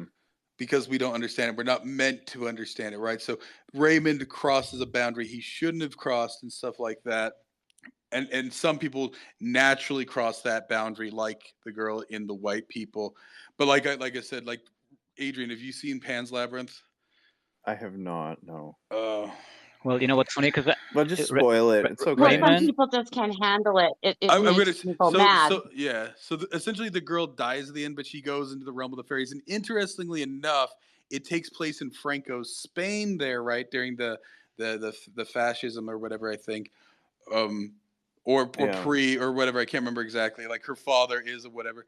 But once again, it's sort of similar. Like it's because yeah, her mother dies and then she has a stepmother. So in some ways, it's very Grimm's fairy tale like that. Once again, even what we saw in the Diamond Age, right? Where even though her real mother is a piece of shit, it almost implies that she has a true mother and stuff like this. That like, and once again, it gets into the realm of changelings, fairies, and stuff like that. That you weren't meant to be born to these people. But in Pan's Lab, so the history of Spain, of course, Spain was actually they assume, because of course once again it was conquered early on by the Romans, but that it was a Celtic people, and then of course it was very Roman, and so I think that's also why he kind of leverages those concepts in Pan's Labyrinth, which is a great movie too, because it deals with a lot of old beliefs and stuff like that, and stuff like like what because when you're introduced to it, like I said, it's kind of spoilers, but like at first it seems evil. The character of Pan, like I said, with its walled-eyed look and everything, and its kind of satyr, almost satanic, right? Because of course that's become the image of Baal, right? That's the other nature of the satyr, is that's become the sort of symbol of the devil and all that stuff in Christian mythology, right? But in Greco-Roman and possibly Celtic traditions, it was more of a mixed bag. So like as that movie goes on, you find out the satyr, the Pan, is not the bad guy, right? Yeah. So I just want to come back to this because, like, I mean, we were saying that you know wasn't actually Pan that fathered Helen. I mean, I think it's kind of settled because of the way that Mrs. Beaumont, Helen dies there. It's like, you know, when she starts changing forms and all that. Like, I mean, it's pretty clear that it was like a supernatural Well, he does pregnancy, right? Like, I mean, spiritually father her. That is implied. I was just saying that there's sometimes this. Oh, there was something else like this. It occurs in a lot of things where it's the idea that somebody, like, yeah, like, oh well, he might have been the father, or well, funny enough, no, actually it was a Futurama episode, right? The one where Kif becomes pregnant, right? And he's like, well, whoever touched my hand at the time might have actually, I collected their DNA, but the Fanfanru or whatever that he calls it, is whomever invoked the feeling that put him into essentially a fertile state. I'll let you guys watch the episode. It's mostly done for laughs, but like it does make that, like, it kind of deals with the it's same thing, hilarious. right? Like, is yeah, like does somebody, and even this is the notion in Mormonism, right, where you have like spiritual wifery and stuff like that, where like, yeah, is somebody like, and this was, like I said, I even previously, like, this was the problem, like is like, even in Judaism, right? Like, you're supposed to, like, traditionally, like, if your older brother dies, you're supposed to take on his wife, and then, but like the children were his children. Like, like, there are traditions like that. So, like I said, I'm only throwing this. I have to go and investigate more, because like I really hadn't dug into much whether or not Raymond was active with Mary there, but I think it is implied that at least on that side of the vessel, so she, like I said, it's possibly, yeah. Like, I think it is implied that Pan does inseminate her, but it could even be a combination, right? Like, it could be that, yeah, he is the spiritual one, like, but there's a physical action there from Raymond, but then there's the spiritual action that takes over, so this becomes Pan's true, Helen's true father, so on and so Wait, so forth. but tying this to the end, since Adrian brought it up, I mean, like, it's I mean, all of this is kind of ambiguous, right? This story is kind of left open, kind of vague, but like, So the idea is that Villiers goes and like leaves the news for her, and I mean like the way I Yeah. interpreted this is not like, I mean she can kind of, you know, she can go in and out of the fairy fey realm, whatever, like, as you know, as she pleases. She's like one of them, right? It's one of her forms. So to me it's like, well,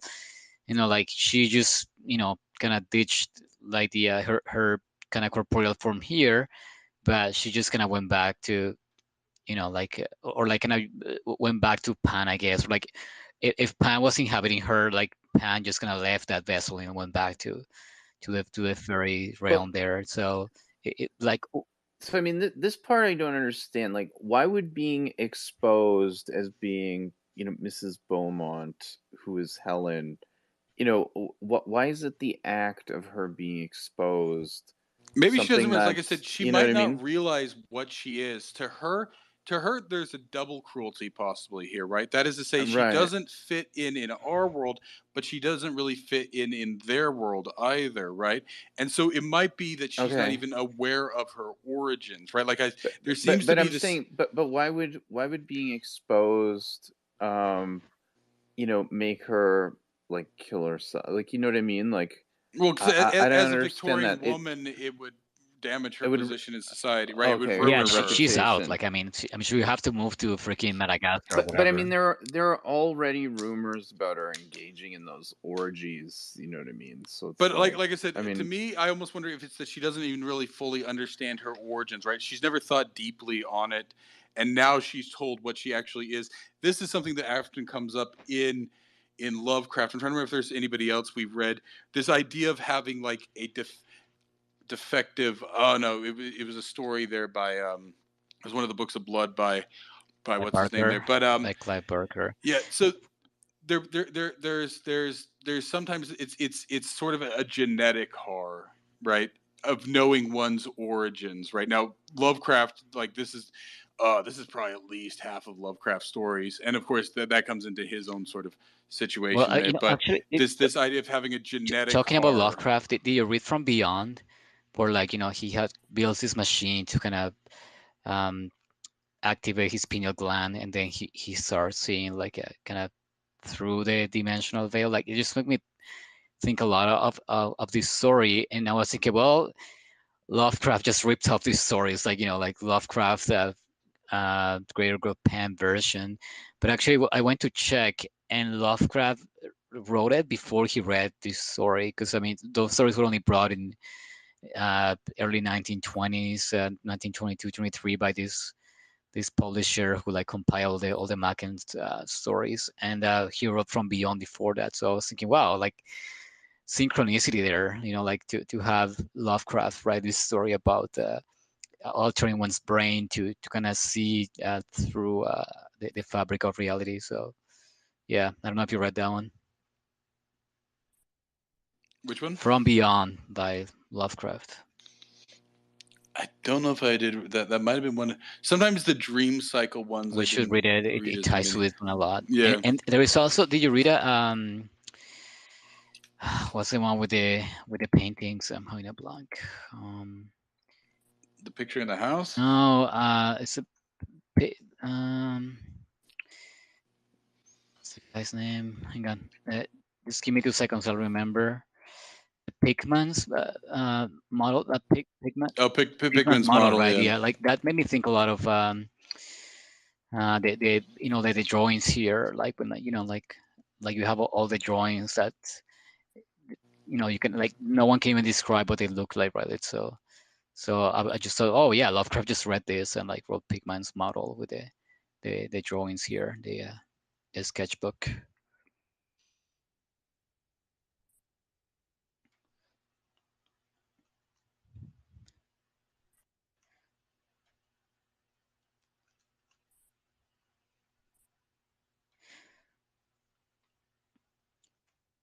So yeah, I'm just trying to review some parts here, but yeah, no. So I mean, back to that genetic horror. So I mean, that might have been what drives her, right? Like it's just knowing her actual origins there, knowing what she is, knowing what she done. She might not be fully aware of what's all going on, right? Like, and this is dealt with more in the white people, right? And that might have been because he'd written the one story, yeah, and it was whatever, and so it was kind of a defense of this character he had made, who's sort of Well, tragic, yeah, because of but I mean, course, but yeah, and it says at the end, and now Helen is with her companions, yeah. right? Yeah, but the only like real supernatural parts in the Great God Pan are the um really at the end. I mean, she's It's not heavily really doing. implied. It's heavily Yeah, implied, right? Like what do they witness when they copulate with her, right? What is it that drives these men insane, right? What is it that they're taken into, right? And like Rachel, so it's pretty much implied that she takes them into like weird situations. So like, does but she does isn't it she more like the change during? shame, or isn't it like it's more the shame Of that's being Well, getting to them, right? I it's mean, manipulated. like shame for them. It's shame for them and what exactly. they witnessed and participated in. It's shame and it's existential terror because they don't understand it. It's outside their frame of reference there, right? It's overwhelming for them, right? Mostly. They're overwhelmed by what they've seen and experienced. Right, but I mean, nothing about that says that it's supernatural, right? It I implies it. It mean, implies it quite heavily that they right, well, because the painter paints weird things afterward, right? Yeah, I was Draws gonna say. I mean, weird the things. drawings is like, yeah, the biggest, and like, I mean, like even the drawings kind of exude this supernatural aura. Like that to me was the biggest clue that Well, you no, know, and of course that's what drives the little farm boy yeah. mad, right? He sees Helen with essentially her father or her lover or one of them, or maybe it's the same. That's not even touched on, but that the little boy sees that Rachel experiences something, right? It's constantly implied that they all sort of partake in something with her. yeah.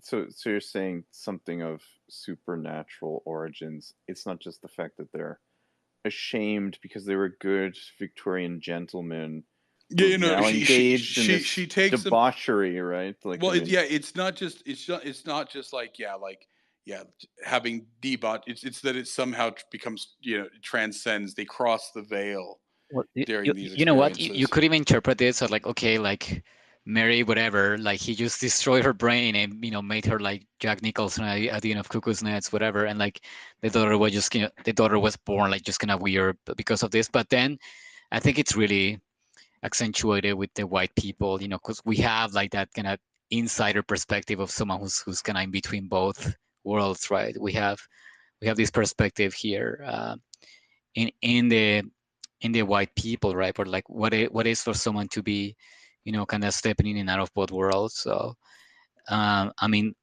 white people to me but I mean, the complements. white Yeah, go ahead. people, wasn't it when she was a kid, she could just see the white people. So obviously, there's like some aberration in her specifically, or a certain Well, that's what I'm saying. She sensitivity, she's either a right? Like, I changeling or mean, she's destined for it, right? Like maybe she's either a changeling and can naturally cross, or she's like, yeah, just simply destined for it or something like that. Whereas with this, I mean, it is. I mean, the main thing to understand about this narrative, and that's actually somewhat the convolution here, is it's like one guy talking to another guy and re-relating a story, like even to the point of repetition that points, right? Because they're all filling it in. And the main point is that all the guys who survived to write this stuff down never come in close contact. They only see it at a distance. They only see it vaguely, right? Like, because yeah. it's implied that anybody who experiences this supernatural aspect is destroyed, right? They're either driven mad, driven to suicide, given a seizure, or Well, utterly destroyed, right? another So pretty much the only guys who survive to write are the ones who don't come in contact with it. another like kind of motif, like I don't know if you guys picked up on this, but like anyone who come close like to it, I mean, like just going on the supernatural, like they feel faint, they feel like they have these fits, of like just kind of dizzy spells, like whenever, and like even some of them just kind of passed out, all the way, right? Like they wake up later, right? So it's like even being kind of close to it, it just has this effect on your body there. You guys remember that or? I mean, it's sort of all summed up here. When I said Mary would see what she saw, but I forgot that no human eyes can look on such a sight with impunity. And I forgot, as I have just said, that when the house of life is thus thrown open, there may enter in that for which we have no name, and human flesh may become the veil of horror one dares not express. Right. I mean, when you look into the abyss, it looks back. Right. That's the sort of idea. Right.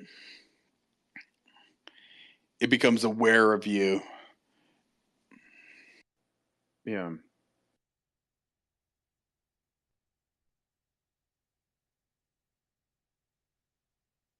So again, Yeah, but I go I ahead. thought that whole thing of like you look into the abyss and it looks back.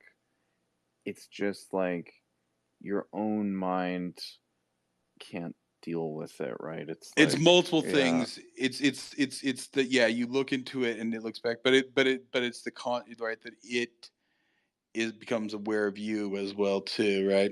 So yeah, you look into it and you see things you shouldn't see, but then it also becomes aware of you, and that's the threat, right? That it might follow you, right? Like if you, of course, this is the rabbit hole. If you read a lot about demonic possession there and stuff like that, that seems to be the theme, right? Like that you've dabbled in things and it's become aware of you, and now it follows you. Right, because there seems to be, that's the sense of this veil, right. right? Whether the veil is in the Christian sense or in another sort of mythological sense, or maybe it's interdimensional things, right? That interdimensionally, usually things are there's slight projections and whatever else, but like that it doesn't really notice it. But when you really project hard into that other dimension, the things in that dimension are now aware of you and focus in on you, right? That's sometimes the theme That's of like that. that's like Stranger Things, right? Sort of, it's sort of like that, yeah, like that they can't see us any better than we can see them, but if you really project yourself into that realm, now they can see you, and now they take interest in you, right? You're not just noise, they know that there's something there, and so then they start to prod at it from their dimension, and there's more of us projecting into theirs than there is of them projecting into ours, and so then they take notice of you, right? Tall poppy syndrome, right? Yeah. Something they can play with, whatever they, like I said, this is a very vague sort of notion of this stuff across multiple things, but Yeah, but it's actually, funny, like, because there is a breach, right? And like in the white people, what you guys are saying, that it seems to be that she was either born this way, or like like maybe kind of she had like the disposition for it, and the nurse, whatever, is gonna like slowly like turn her over. But it's interesting to me in Grey God Pan that it's gonna artificially induced, right? And I mean, like the like does that, what is the effect of doing that, right? Like when you have, when you artificially, like try to breach. And I guess Lovecraft plays with this later, but I just really like that that kind of like contrast there between the two stories. well, once, and the reason I chose these two, because there's certain things that, at least for me and Speedy, are I guess trumpeted oftentimes in these stories, and it was, I can't remember exactly what it was, but it was something about the Maker of Moons too, or that we're fine with the ambiguity. Whereas I know Adrian had some complaint about that when that was actually somewhat why I chose these stories, since they're even worse in that regard, right? Even more vague, sort of Well, I mean, intentionally vague. I would say the white people is extremely vague, more so than the Great God Pan. Um, it also has more of like an ethereal quality to it, um, more so than the Great God Pan. That was my take, right? Like, I mean, when he's talking about, she goes into that valley, and then there's a hill there in the center that comes up, and like, yeah, just like this side road where she goes down and like leads her into like this other dimension type of thing. Um, yeah, that one was very vague. Now, I mean, in the context, I guess you could read it that it's just two guys discussing, this girl's diary. Um, so it kind of gives you an out. It's like, well, they're just discussing some like 14, 15-year-old girl's diary, right? Like, Well, so I Does mean, this stuff actually happen or from not? I mean, from now, this is something Lovecraft does, but Machen, because I think he actually goes 2 or 3 level deeps within this, right? Like where he like relates a conversation where a guy read a book, and then so like within you have a lot of intertextuality, right? So it's yeah, guys discussing a story and a book and stuff like that, and then it goes into the book, and then within that book, so you have this sort of intertextual thing, right? Which of course Lovecraft uses quite heavily throughout his stuff too. Um, but actually, one thing that this also so the one thing here, and it's actually sort of dealt with there, right? Like when Raymond sends the letter to the farmer there, Mister R or whatever. Um, I actually got the names because like there was so many names. I actually did have to. That's why I had to listen to it twice because like I like you would like have like I said like with the way this was intertextual, it's like oh yeah, and then Mister A was talking to Mister B. Mister B later talked to Mister C. Mister C talked to Mister A, and then he talked to Mister D. And so I actually did have to somewhat navigate names for once because it was so heavy on. I'm like, wait, wasn't he just talking to this guy? Wait, was this guy that died? Because like I said, I'm usually not good, but very distinctly. So with this one, when Raymond tells me, it's like she's been educated as much as she needs for in her station in life, right? Because you do get the, and so it's sort of something dealt with even to a certain extent with Anna Green Gables. What do you do in these times with an imaginative young girl, right? Because essentially, for the most part, when you have a young girl, right? Oh, she should like to hang out with the other girls, do very sort of mundane things, and then get married and have babies and whatnot, right? But what you know, yeah, this sort of tragedy inherently of an imaginative young girl, because of course once you burden them with the the sort of traditional expectations of being a wife and a mother, right? Like to what extent, so maybe they're not meant for this world or something like that, that they're inherently, I think, in this Victorian period, right there, it's the manic pixie dream girl thing, right? It's as it's dealt with now, right? Like you know even from the male thing, right? Yeah, you kind of want to conquer her, but in conquering her, do you break that sort of well, no, intriguing quality? I think that's what they want to do, though, right? Like, I mean, Some do, no, no, but some don't, right? Like this is that's what it's being said here. It's like, you know, it's like that like nonconformity is just anathema to proper Victorian society, right? well, and so It's that's the tragedy, right? Is that either you break, you either break the manic pixie dream girl, or she breaks you, right? That's sort of the problem, right? yeah, yeah, yeah. You That's can't. actually, yeah, that's a good way of It's putting it. not sustainable, right? Either you get dragged down by it, or you drag her down, right? And then of course you fall out of love with her because that's not what you originally. You fell in love with that manic pixie dream girl, but then if you try to keep up with that, you just can't, right? So I think so. Of course, that's what we call it these days in modern culture, that sort of. But yeah, it's this. What do you do with this kind of this sort of naturally wild, in modern, in sort of contemporary society? What do you do with a wild, girl like that, right? Who seems to be more drawn to this stuff because, yeah, either you break her of it, she breaks other people around it, or she sort of disappears into it, right? And so I guess that's Yeah, sort of the tragedy of that notion, right? So like, yeah, like, and how do you deal with, right? And then that's even dealt with to a certain extent there in what do you call it, the Diamond Age, the two other girls with the books, right? The what is it, the what's the Fiona and Fiona and Elizabeth. I forget the other Elizabeth, Elizabeth. right? So Yeah, yeah, Elizabeth, right? So in some, they're both, because actually the sort of the success of course I'm bad with Nell. what's the main girl, Nell. Nell, right? The success of Nell, she's actually, the book kind of forces her to have more of an imagination than she actually would, right? She actually, if anything, it's arguable that she's not predisposed to that, whereas the other two girls maybe are, and of course kind of wander off, right? Whereas she's, she, like I said, she in many ways she only becomes awakened by it, right? But because she's not actually sort of driven to that, right? The book forces her to become sort of imaginative, right? It's not her yeah, natural sort of state, yeah. and But you but know at the what? same time, Sometimes the Yeah, sometimes people that don't have as much of an imagination, they actually can go a bit further because, like, Well, that's the if point. somebody is naturally good at something, it's like they don't put time into it, right? Because they're just Well, naturally that's the good at point. it. Is that it's some weird combination, right? You can't manufacture, a princess or whatever. So in that sense, right, you would have expected Elizabeth or Fiona, who naturally were more imaginative or more free spirited or whatever, but they can't be saddled down, right? Whereas, by forcing Nell, to sort of rise to that challenge, and then, like I said, she doesn't even then become awakened until she's literally naked on top of the building, right? And she sees her army gather around her and all that, right?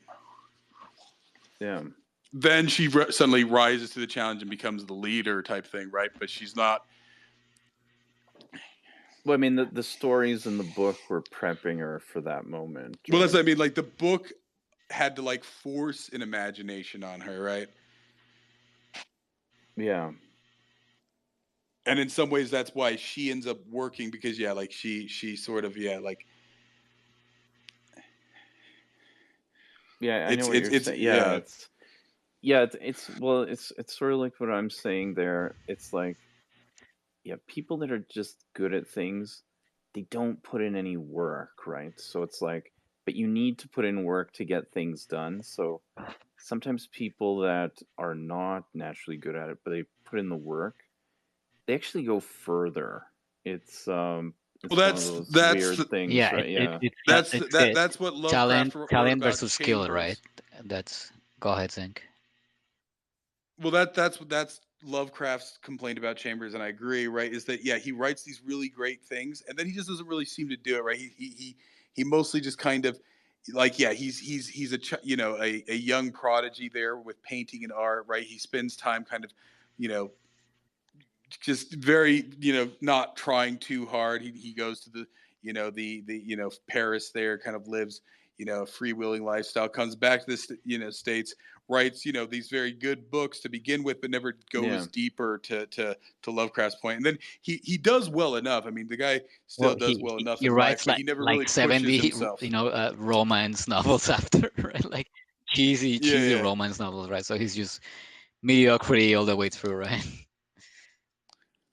He's not particularly like he never feels like he has to work for it, because he gets enough quick success from putting forward very little effort that he never really digs on anything, and so he's kind of never really forms into the author that you would have expected, right, from some of his stories. Yeah, I mean, is that just like he knows he's good at it, so like why bother trying type of thing, or Well, is it he gets success very easily, right? He makes something that appeals to enough people that it sells, so he never really struggles against it, right? He never really Well, defines something that's his, right? It's like, this is good well, enough, I exactly. guess. Like he doesn't need to push the envelope, or like to kind of explore creativity, because he can easily just crank, like pump out something that satisfy, and like actually makes him financially, like stable. So he doesn't have like that he doesn't have any motivation that's like self-achieving, right? Like because he can so easily be in a comfortable position there.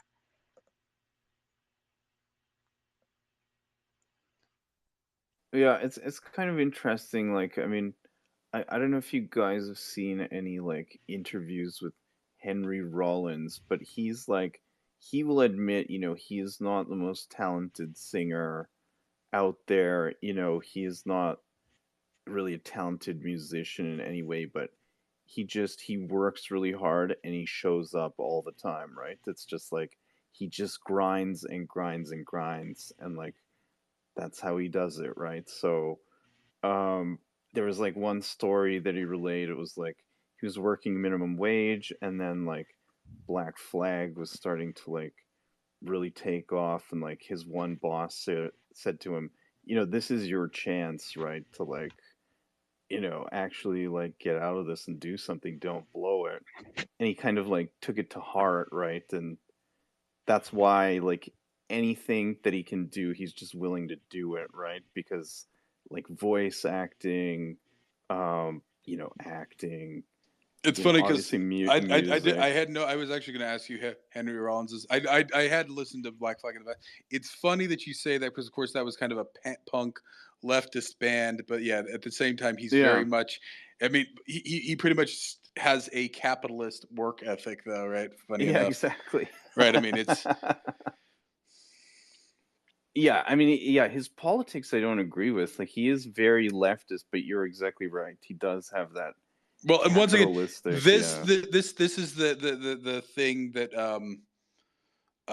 with Lord Henry or with what's the guy in this book? Not Raymond, but his Clark, right?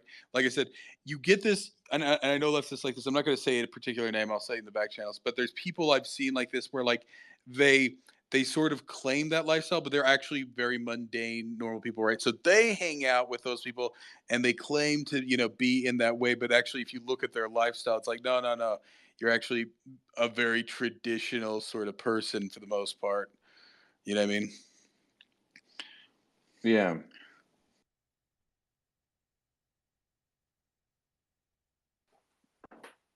Yeah. But yeah, no, I'm trying to think of who you're thinking about, but well, don't yeah, say, yeah, if no, you get no, the name, don't say. no, I don't know it actually. So yeah, but like, so it's a strange thing that I've noticed is people who espouse these sorts of things, but then then they actually end up being very sort of, I don't want to say cliche, but very sort of mundane in their approach to it, right? Like, but then they hang around it and stuff like that. But then it's like, and they do well for themselves, but that's why, right? So they claim, but then it's like, but then that's also like something that like. wait, they're just attracted to like people that don't fit the mold, right? The but they false actually fit the bohemian, mold, right? The false yeah. bohemian. They never actually dive into it. They hang out with it. They never dive into it. They claim it, but they're not really part of it. And then, they're very sort of. I mean, but does Lord Henry really claim it? I mean, he has a lot of affectations, right? Well, no, but that's what everybody says. Like, I mean, he's married, and of course, he's and everything else, right? So like he claims all these things and everything else, but then people point out, but you're very much a good normal person, everything else like that, right? Like for the most part, he talks big, but he never actually does. Like, I mean, that's what it says, right? He never actually does anything objectionable. He complains about marriage, but like, he seems to actually just be married and stuff like that as much as anybody else is, right? And we don't even know if he's that much of a philanderer, right? Like for the most part, he just seems to go to dinner parties with old women, right? And amuse them. Which is how I feel on Spaces, right? Yeah, exactly. So I agree with that. But I mean, I don't think that Lord Henry really claims that he is, one of these spectacular people that no, but he's always saying, wants to be around. He's right? always like, being snarky and like even kind of criticizing like it's anyone else who is like him. So he puts him in a derogatory light. So it's like like if you don't know him right and you see, oh well, this guy's he's a total iconoclast, but in the end he's just one of them, just kind of all the things he espouses now, it's arguable that his rhetoric is kind of what drives Dorian Gray to actually live up to it, right? So this is the problem, right? Like even sometimes what we talk about here in Spaces, right? That like some people, we can talk about things in a sort of more abstract but then some people take it too literally, right? So like we'll talk about things in a very abstract way, and you have somebody out there who's like, okay, when do we storm the Bastille there, guys, right? You know what I mean? But what we're trying to explain to them, it's like these are just ideas, and we're talking about them in sort of hyperbolic ways. But these people, and then other people take them too literally. But then on the other hand, you do actually have people who talk all this stuff, and so like I think that's the point, right? Lord Henry like encourages all these people to do these things. Now he probably just thinks that he's talking at the same time too, but then they actually take it to heart. and then so like he sort of, and that's what I'm talking about with these like sort of like pseudo bohemians, right? They went and they hung out with those people. It's like, oh yeah, do whatever you want. I don't do it just because I don't want to, but you should do it if you want to. So they encourage them in it. That person destroys their life, and then but is he encourage? He never really fully encourages Dorian Gray to well, that's the point, right? That's why. I mean, so for him, it's just yeah, rhetoric, right? So it is rhetoric. he That's does what it believe is. what he's saying, Rhetoric. but he means it in the way like so. It's both, right? And that's the problem with, when you deal with things like that. Is some people take things, too. I mean, In some ways, you're he just trying to does. invoke. Right? He's kind of to blame for Sibyl's, like for Dorian being a complete ass to Sybil there, and like like she committing suicide. Like you see Dorian kind of being indecisive, and like it's kind of well, but that's Dorian's problem, right? well, see, but Henry's like Lord, taunting him and like like kind of getting into his well, no, mind. but he's just saying like he was but criticizing her acting, right? I mean, he's but saying but then he keeps saying like Lord Henry's nothing but honest, right? So he says, but if you love her, then that's fine, buddy, right? But Dorian takes it the wrong way, right? It's even now like I'm not saying. In some ways, this is what I like. I'm obviously not a nobleman there, but like this is my problem too. Like in I get Lord Henry to some extent there because like I can't help but say what my actual opinion is, but then I'm aware that it's like, oh no, but I don't want to ruin. So then I'll be like, so I can't help but say honestly what I think. But it's like, but if you like it, buddy, I mean, go for it, right? Like you guys will hear me say that shit all the time. It's like, exactly. Well, it's the same thing like when we go on about the religion thing, right? Like I always point out, yeah, guys, I'm a hardcore atheist, and now if somebody says something stupid, I'll correct them. But if somebody wants to believe that stuff and they're not going to be stupid about it completely, then I'm fine with it, right? Like that's but then some people take that too much to heart on one side or the other, and I'm not trying to like influence anybody. All I'm ever doing to try is just conversation, try to think about things right out loud, right? It's rhetoric too, right? Exactly. So I mean that's why to a certain extent there, like I sort of identify with Lord Henry there, I guess. Oh no, well, absolutely. You hadn't brought anyone to suicide yet, so I think you're same caliber, but not the same gun there. But no, I mean like I feel like this like like someone just being kind of brutally honest and like just calling people for what they are, like no one likes this, right? Like, and it's very few people who do that, right? So I feel like it's for many people just being called under like hypocrisies or like things they kind of like try to always like dismiss to their ego, like like many people just can't deal with that, right? Well, like I said, I mean, Lord, like it's thinking out loud, right? Some people, No, but, I think on my own, but then when I have conversations, it's I no, think but conversationally, right? what I mean, I'm saying is is why I like run the book when club, you right? attack like an idea and someone's kind of identity is tied to the idea, and it it cracks their identity because you attack an idea. Like I feel like that is so interesting, and like I mean related to Lord Henry there, but like that this notion that people are super attached, they attach identity to things that are like just ideology or ideas, right? Like I feel like, and like once you expose that, they can handle it. So Well, so in the most extreme case, and this is now well proven, that's what happened to Ted Kaczynski, right? So he was a young, very mundane, but ambitious, right? But very, once again, he was very unimaginative, right? And so he got into Harvard at 17, I think, right? So he goes to Harvard, and while they're there, there's a researcher there that is doing that, right? And so pretty much he's doing some sort of research like that, and he's like, and they actually called him like lawful, right? Because he was just like so mundane. He just had like the most typical opinion on everything. Is this right and wrong? Oh, yep, that's right. Oh, no, that's wrong. Why? Well, that's just what people say, right? So what they did was in this stuff is they attacked all of those preconceptions, right? Because that's what they were studying, right? Like attacking those preconceptions and everything, right? And that's what they like. You guys can go look it up about him.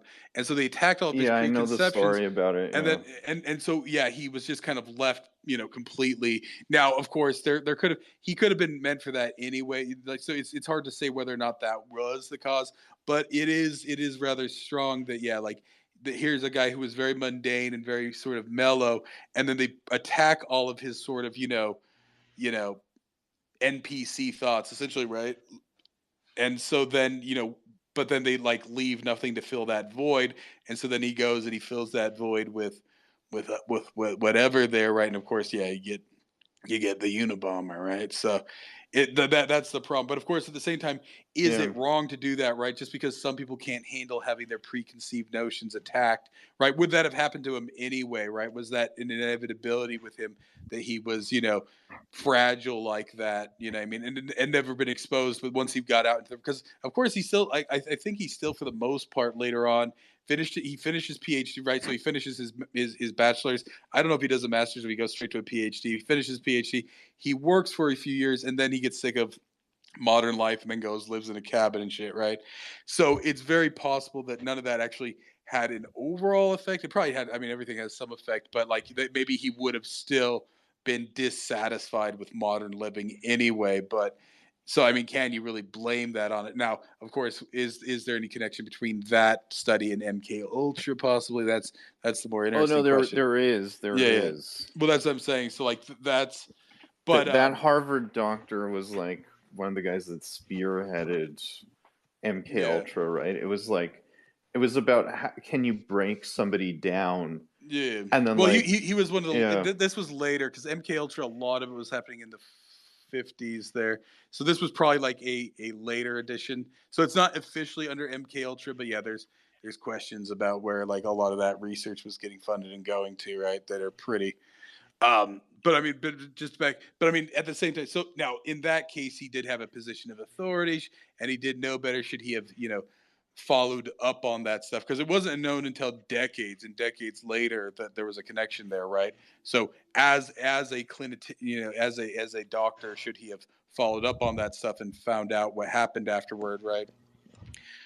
Because that's what they did technically. Of course, everybody knows the Stanford prison study. They did follow up with those guys for years and years and years afterward to see if there was any effect on them, right?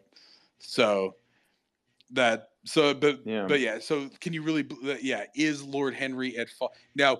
It causes but of course like just like with the Diamond Age, right? You can give everybody the same book and people are going to react to it differently, right?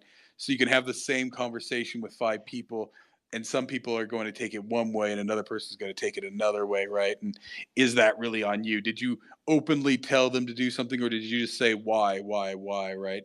And I think to a large extent that's all Lord Henry ever says is like why, right? I mean, Yeah. and then I mean getting back to this book, right? Like yeah, just because they see this, is it her fault that they saw the great god Pan, right? Because of course they were attracted to her, they wanted to bang her, right? And of course banging her meant whatever weird stuff that entailed. Is that her fault, right? Or were there people and this is what's not known, right? Of course they follow up on all the guys who did off themselves or get broken by it. Were there guys out there who banged Helen just fine and got all the weird stuff and enjoyed it, right? Yeah. You mean that did not commit suicide after the fact? Well, right? not all of them committed suicide. Some of them were just left broken and in deteriorating health and insane and stuff like that, right? Yeah, there is Herbert who is like, I mean, does he eventually kill himself or but he goes on for He like a does. couple of years, right? Does Being he, a or hobo. does he just or does, No, he becomes a hobo, but then I think later on he does die. Yeah, I think But does they he find kill him. No, himself like or does he? he's starved to death or something. Like he just neglected himself to death. Yeah, So yeah. Well, so like this is actually the thing. Of course, this was always my thing with COVID, right? The effect of stress on the body, because that's even what when Villiers meets him on the road, he's like, oh yeah, it looked like my friend, but with the the aging effects of a rough lifestyle, right? Like a lot of stress like that can age you, and right there is a physiological effect of mental illness and long-term mental illness and well, stress but and you see all this with that, right? people who date narcissists, right? Like it just ages them, or like you can see it you can really see it on their physiology, right? Like I mean, they're like drained, right? And that actually, I was thinking, is this like a parallel to that too, or like people with NPD and like like they just go through partners and like they just wreck their lives, like move on to the next one. So not sure it's just coincidental, but Hi guys, I'm back.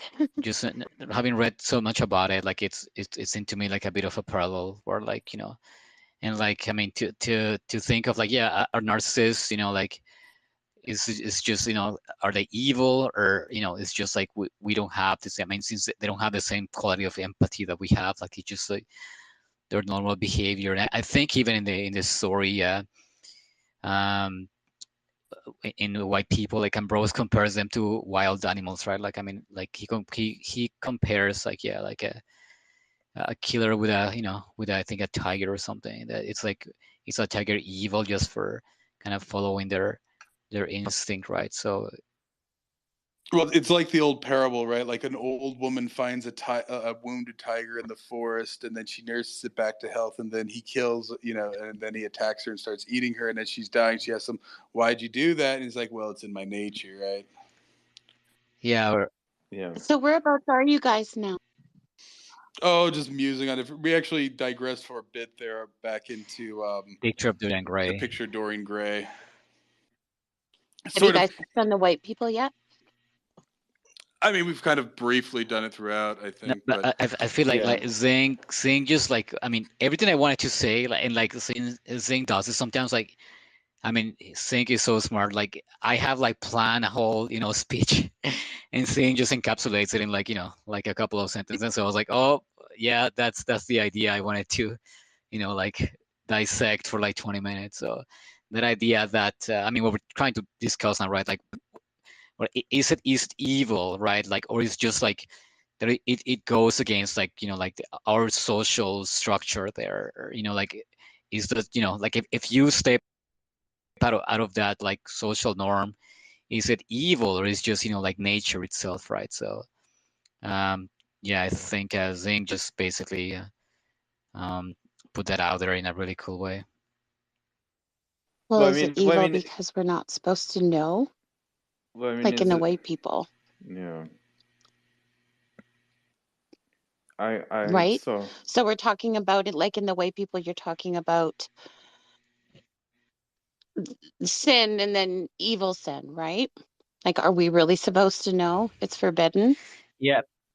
but no, so what I think it touched on it there a bit. So I mean, there is that one line where he says something to the effect of like, you know, even a murderer is not actually like truly evil. It's like it's the person that commits themselves to like the occult, right? Or like witchcraft. It's like, you know, it's that like conscious commitment to get involved with that type of thing, right?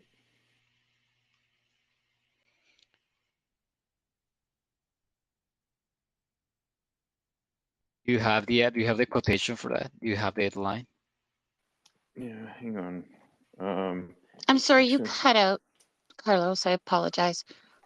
I'd have to go through the text. I actually listened to these, so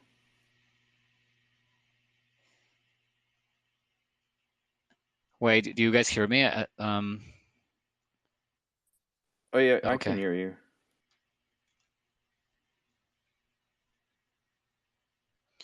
I have this underlined as well, but I got too many notes. I'm like lost in them. I have to leave and come back in. I'm having some issues with my garage connection. I'll be right back. Okay.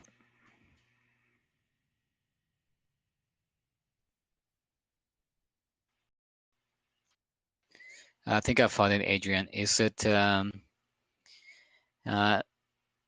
really the average murderer, quad murderer, is not by any means a sinner in the true sense of the word. He is simply a wild beast that we have to get rid of to save our own necks from his knife. I should class him rather with tigers than with sinners. Is that one? It's somewhere around there. Hang on, let me I see. step I'll away have for to. 5 minutes, and you guys get all quiet when I'm trying to take a pee. You know, I try not to fill the air all the time, and you guys drop the ball on me. Well, no. We were looking up quotations, so Okay, so I think I found it. The murderer murders not from positive qualities, but from negative ones. He lacks something which non-murderers possess. Evil, of course, is wholly positive, only it is on the wrong side. You may believe me that sin, it's its proper sense, it's in its proper sense very rare, it is probable that there have been far fewer sinners than saints. Is that one? Yeah, that's it. That's it. And then goes, Yeah, yeah, I remember that. your standpoint is all very few, well, practical for social purposes. We're naturally inclined to think that a person who's very disagreeable to us must be a great sinner. It is very disagreeable to have one's pocket picked, and we pronounce the thief to be a very great sinner. In truth, he is merely an undeveloped man. He cannot be a saint, of course. And it goes on.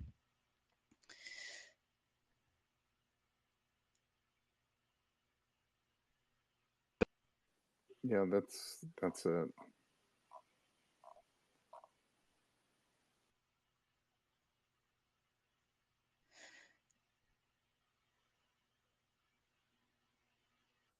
There was one sense where he did like discuss that, like it's like it's just that they cause problems and that's why they're evil, right? But on their own, right? Like in isolation, right? So like it's like you put a tiger in the middle of a city, it's gonna kill a bunch of people, right? But that's not where tigers are meant to be.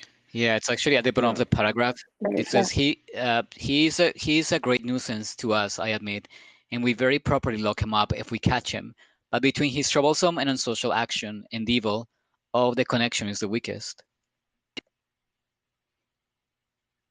Yeah, I think that's the point, right? Is that you know, it's that it's a nuisance, right? So that I think that's the point, right? With Helen, she's a nuisance because inherently, yeah, and so that's why, yeah, they see her as evil, but yeah, is that just is that her fault?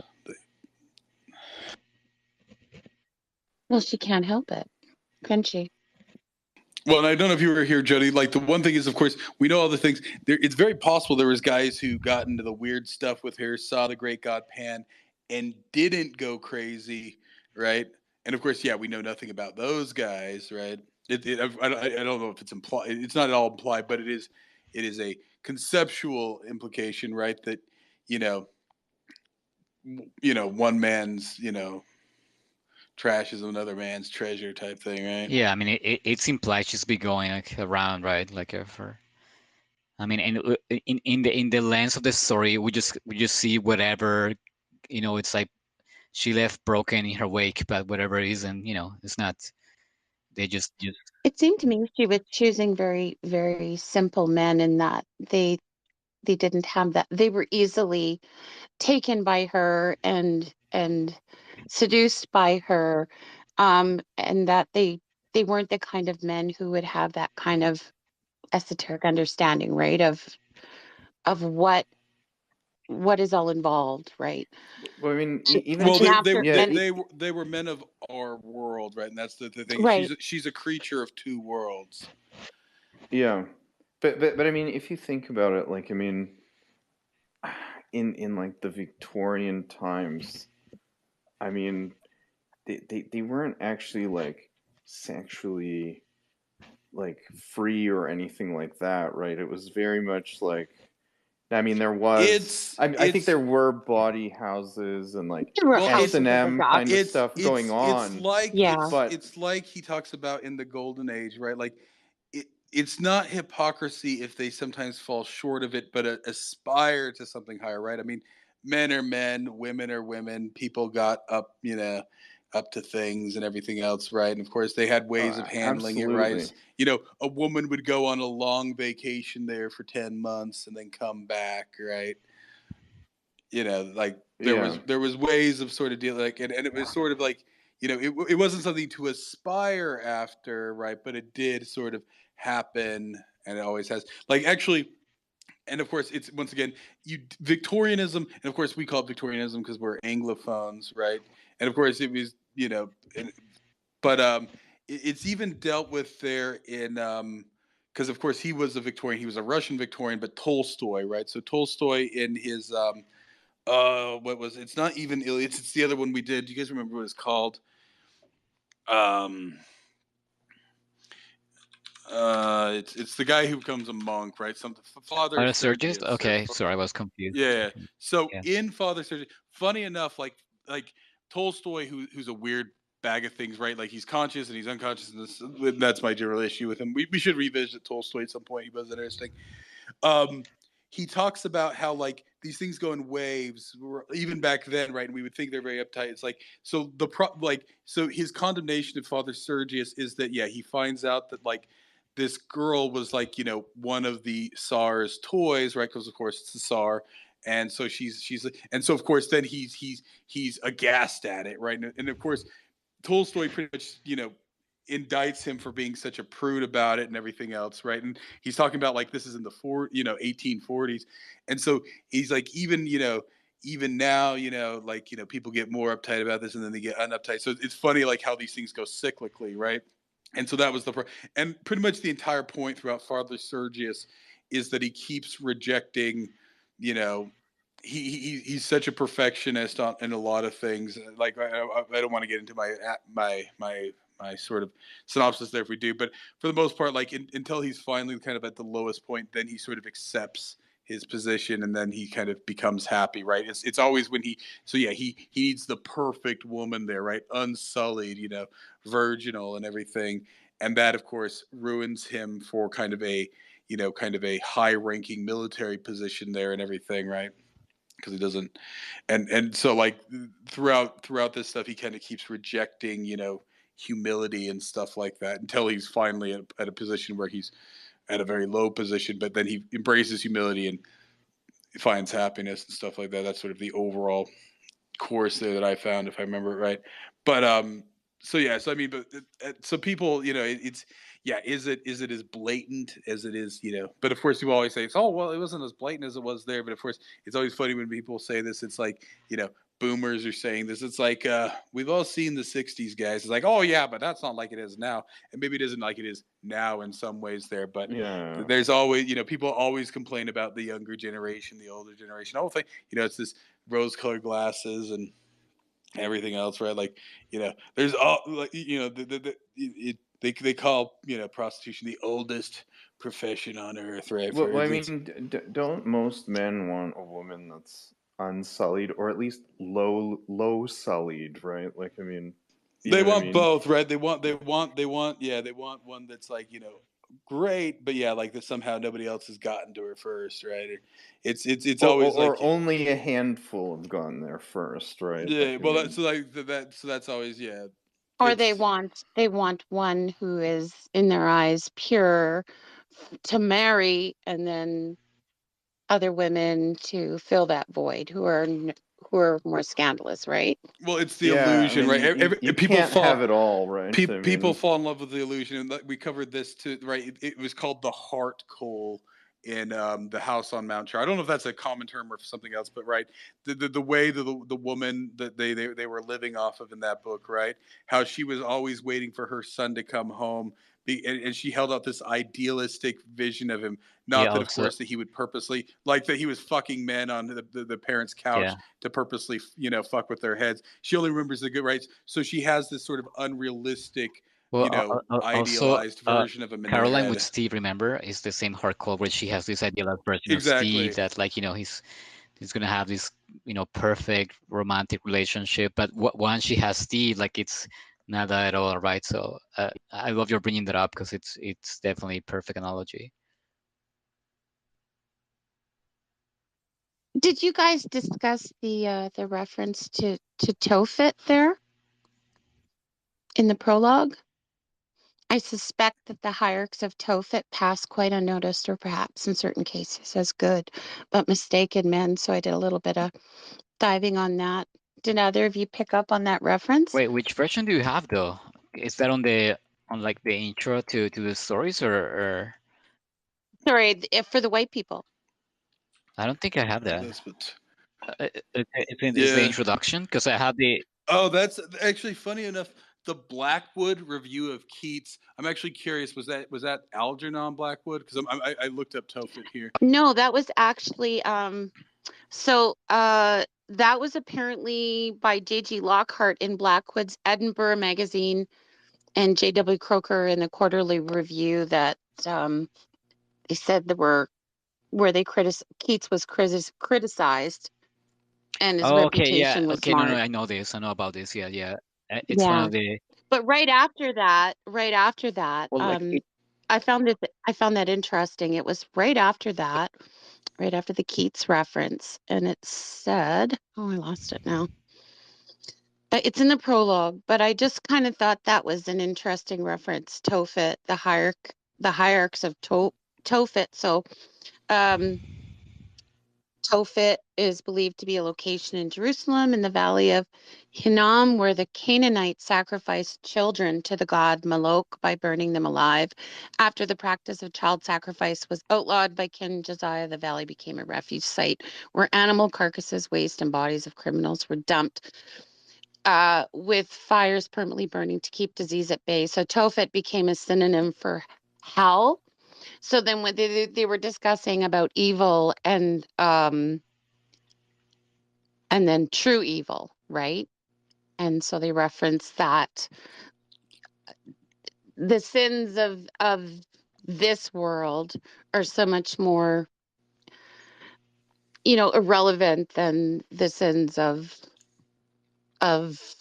men like the hierarchs of Tophet, but they can pass quite unnoticed in society, right? And be taken as good men. But no one knows of their deep sin, right? Yeah, well, it appeals to authority and stuff like that, right? Right. Yeah, no. I guess Tophet. Yeah, it means it's another name for Gehenna there.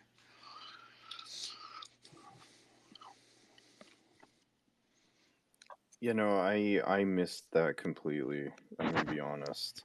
A lot of the historical stuff Well, I sometimes it's miss, right? historical, and sometimes like it's made up. That's the other religious. problem. Yeah.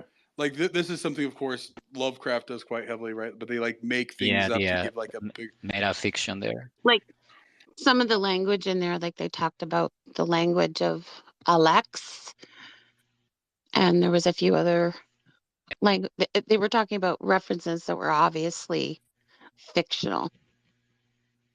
So I don't know if you were here, Jody, when I was talking about like the main thing the white people is for me. It's like the tragedy of an imaginative girl in Victorian times, right? Like she's imaginative, she likes to roam about, right? So she's not going to fit in. She's not going to become like she's not going to just want to settle down and have babies and keep the house and stuff, right? Right. It's even somewhat.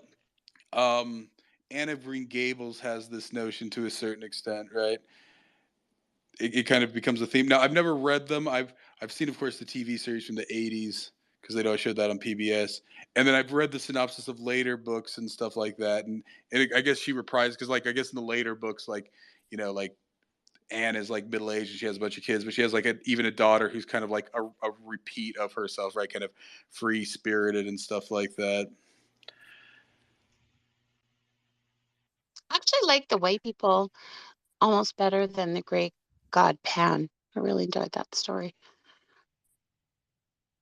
I found it obviously easier to read, but I just enjoyed like the rhythm of this story. I struggled with the great god Pan a little bit more because there's just a lot more historical references that you have to kind of look up and be aware of in order to get Well, what but they're meaning. since you're touching on it, like, yeah, I want you guys to tell me how do you feel the structure for both stories. So Grey God Pan, it's very like kind of serialized. You have like different vignettes and like what's funny, interesting that I found in Grey God Pan is like every time you come into kind of relevant action there, it's always like after the fact, right? Like you come into the scene when like things already happened, right? Like it's the aftermath. So I found that an interesting device there, and that compared to the white people, where it's the meat of it is the stream of consciousness, and actually I listened to that. So I was reading, I'm like, wow, this keeps going on, right? It doesn't stop. So I'm like, I'm gonna listen to it, and I really enjoy just listening to it. It's a whole chunk where like I don't think there's even it's like one long paragraph with only a few cuts here and there. So yeah, like did you guys find that it affects how you enjoy the story, or like how you were able to discern things? I want to know.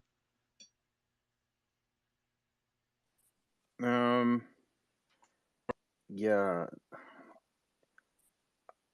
Let me think about this for a second. I'll come back to it. I enjoyed the stories. I enjoyed I enjoyed both of them. Like I said, with the Great God Pan, there was just a lot more uh, ties back to like uh, the mythical, right? Um, more historical. So you really had to get a grasp on history and whatnot. Like obviously, Zink has a much better knowledge than we do. Um, but what I really liked about the Great God Pan was I came out with it with a really much stronger understanding of the time, right? I love the language of the Victorian age. I really do. I think that's something that I really enjoyed was going back to a more descriptive language, a different time But did when you find language it was just wordy? Did you find it a bit too much at times? I well, mean, when he Zink was said this describing himself. like scenes and things like the forests, and he went on a little bit too much there. It was a Yeah, little bit yeah. repetitive. Right. He was a little over descript there, but I liked the pace of the story. Um, I liked how the stories kind of rolled into each other. It was like a big mystery that was kind of unraveling itself. You know, you heard about this person who was associated with her and kind of bringing all the ties together. It was, yeah, it was a bit like a mystery novel, sort of. So I mean, the way I read this is, I mean, she's basically being interpolated into a cult, right? In the white people, the main character, this 15-year-old girl that you know wrote that green book, which is essentially She was what being her groomed. diary. Well, well, it was the no, but she has like powers anyway, right? So I mean, they even say it. There's like, you know, she sees the white people like from the Yeah, beginning, right? very I don't know. early, Are they nymphs? Are they very early in nymphs? her life. Nymphs? Seems Yeah, like. So exactly. I mean, go ahead. now maybe you know the term for this, Speedy. I'm trying to remember. It's something that happens in the Hebrew Bible quite often. It's a rhetorical device where pretty much it's like A to B, B to C, C to D, and then you go D to C, C to B, C to A. Isn't And that that's Right. tower? Isn't that how you solve the Tower of Hanoi? no, that's different. But it's a certain, and there's a term for it, and I can't remember it. I don't know if you know it, Speedy. But that's essentially what, like, cause like I said, that like the names were difficult, but like the structure of the story is it's what is it? It's Raymond to Clark, Clark to Villiers, Villiers to another guy, and then it's Villiers to Clark, Clark to yeah, Villiers to Clark, Clark to Raymond, right? Like it goes deeper and then it comes out of it. You know what I mean? Like that's kind of the structure. I still got kind of confused. Like, you know what I'm saying? But Like where you it like starts with Clark's perspective, right? And it ends with well, it. well, no, it starts with Raymond talking to Clark, right? So like I said, like it's A talks to B, B talks to C, C talks to D, and then D talks to C, C talks to B, B talks to A, right? Because it ends with Clark corresponding with Raymond, I believe, right? About Okay. something, So right? So the that's what. So it starts with Raymond talking to Clark, and then it ends with Clark talking to Raymond, right? And right, yeah. so like it goes right because like yeah, like I forget what the guy in the middle is, and maybe there's another one, but yeah, it's Raymond to Clark, Clark to Villiers, Villiers to this other guy, and then Herbert. yeah, Herbert, and then there might have been another, yeah, something like that. But then it descends, so it's like this kind of up and down structure. I forget there's a term for it, chiasmus. Do you know what I'm Oh, talking okay. about? There, I think it's Yeah, it's my chiasmus. And you can get very complex. Well, I think it's chiasmus, but you can mhm. get it like quite yeah, because like it's yeah, so it's chiasmus, It's yeah, similar to how like a mystery novel would but unroll, it's yeah, unroll. it's a structural chiasmus, I guess is what I'm saying. Because yeah, Yeah, I felt that. in rhetoric, chiasmus or less commonly chiasm is a reversal of grammatical structures in successive phrases or clauses, but no repetition of words. A similar device, anti-metable, also involves a reversal, but that's not that one. So yeah, like an example of it, like Shakespeare. But oh, what As damned minutes tell he over. Yeah. So do you think chiasmus is he deliberately it's used that yeah. method? Well, that's what it seems like. For me, it's like because that was why I actually for once had to keep track of all these characters because it was like A to B, and then B talking to C, and then C talking to D, and then it comes back out, right? And then it Right. finishes with Yeah. Clark talking to Raymond, right? So you get, so like I said, you get Yeah. Raymond at both ends of that story, So but nowhere in the middle. So to solve Tower of Hanoi, it's A B A C B C. Well, if you only have three. That because that one's the sort of like that's an end to the it's like exponent, right? Like when they show you like the complexity, because That's every for time even number of discs. well, that's the thing. The moment you add another disc, so that by the time you get to 64 discs, it's billions upon like, or not even Yeah. 64. Like it's like it's to show you like exponential complexity and stuff like that, right? Because it's exponentially complex every time you add a disk.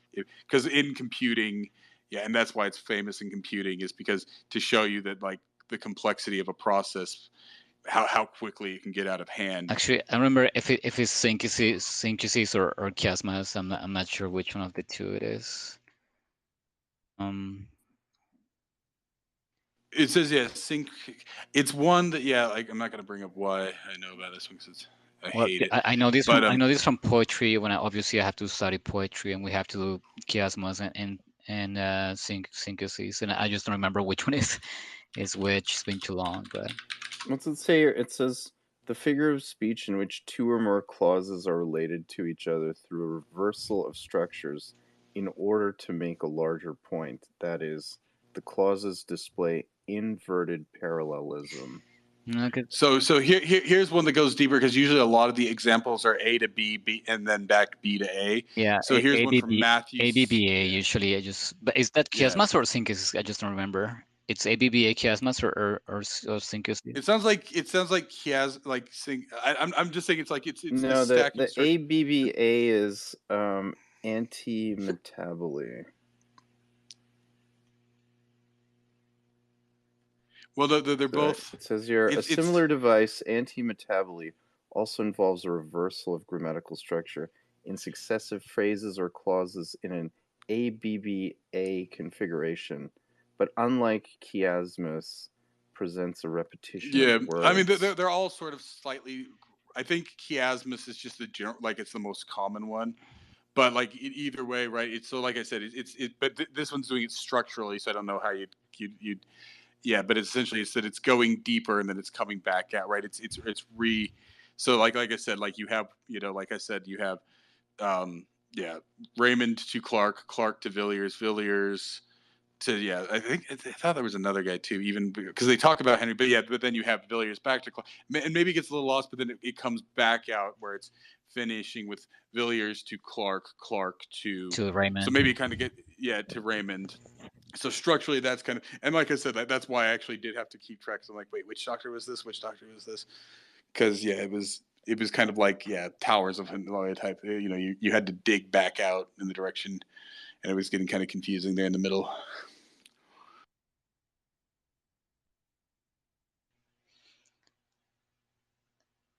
And because then they start go ahead, Minister, referring to what? Oh no, I can't remember now. Something I'm curious about here from the white people. There was a reference to she was in that forest and she came upon the original white people, and there was a reference to Adam and Eve. Yeah, I have it in my notes.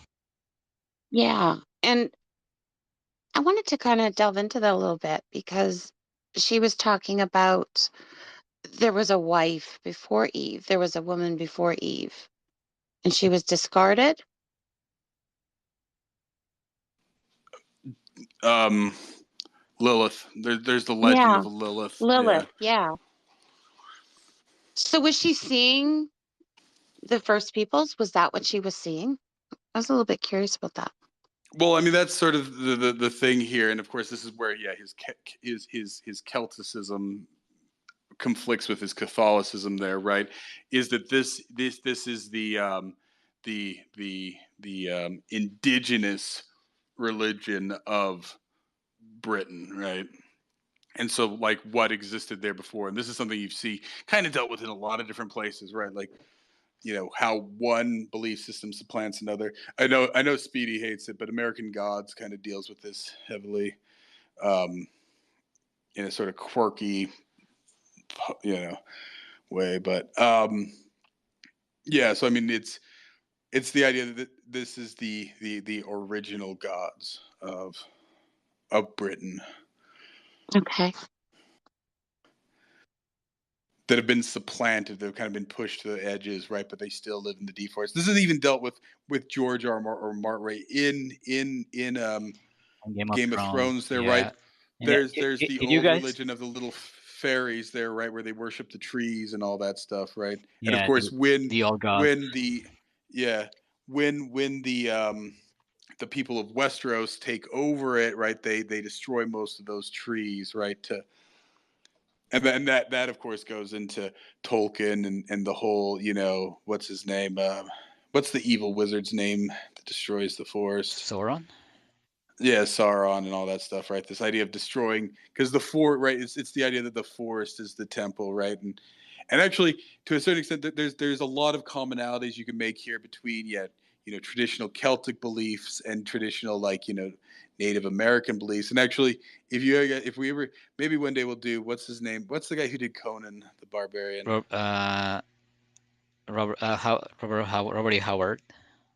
Yeah, Robert E. Howard. So he actually, and this was a belief of some people, he actually believed that, like, that there was a relationship between Celts and North American peoples, right? That they were related to each other, right? That they'd, crossed the ocean to North America and stuff like that.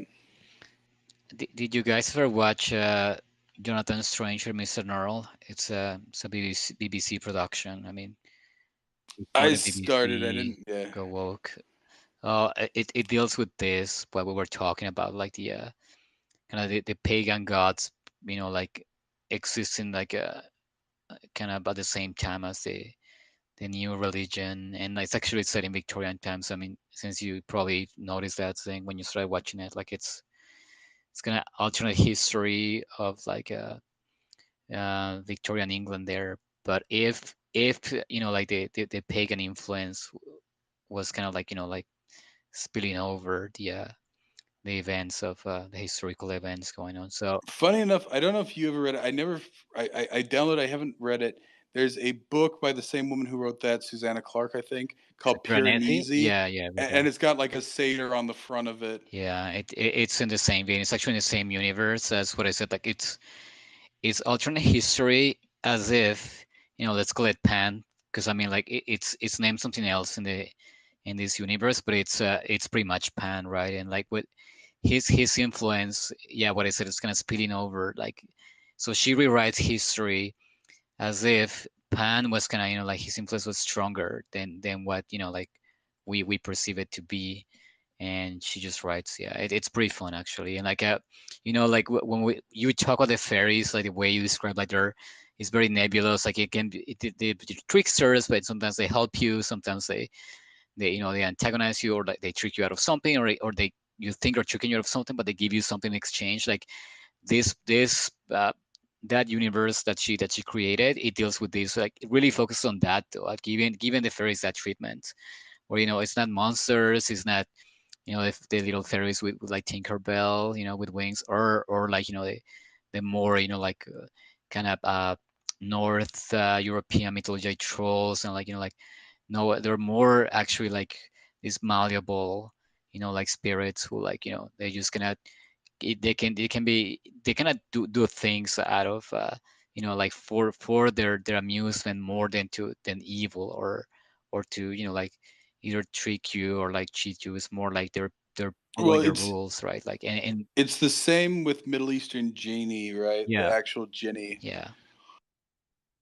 But is that idea actually the same as I mean, it's funny because like we're into these stories, but it's that same idea that it's not evil, right? The way they're portrayed here, these fairies in the woman Susanna Clark, the way she portrayed them, is not evil. They just have their own kind of way of, like, their own moral system, where like it's all about like their amusement mostly, or like they and have an outcome, or like like they make a situation like um like they just like kind of make it a drama, or like I don't know how to explain it without spoiling the book, but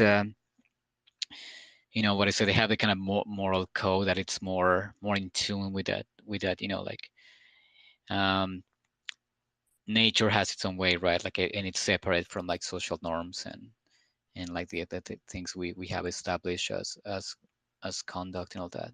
Really interesting. The book is gigantic though, Jonathan Strange, but the Piranesi book is really short. So if anything, that could be an option for the future. Yeah, no, it was. Yeah, it's. I think it was 7 hours by 7. It was less than 10, definitely, but it was fairly short by audio. I remember that.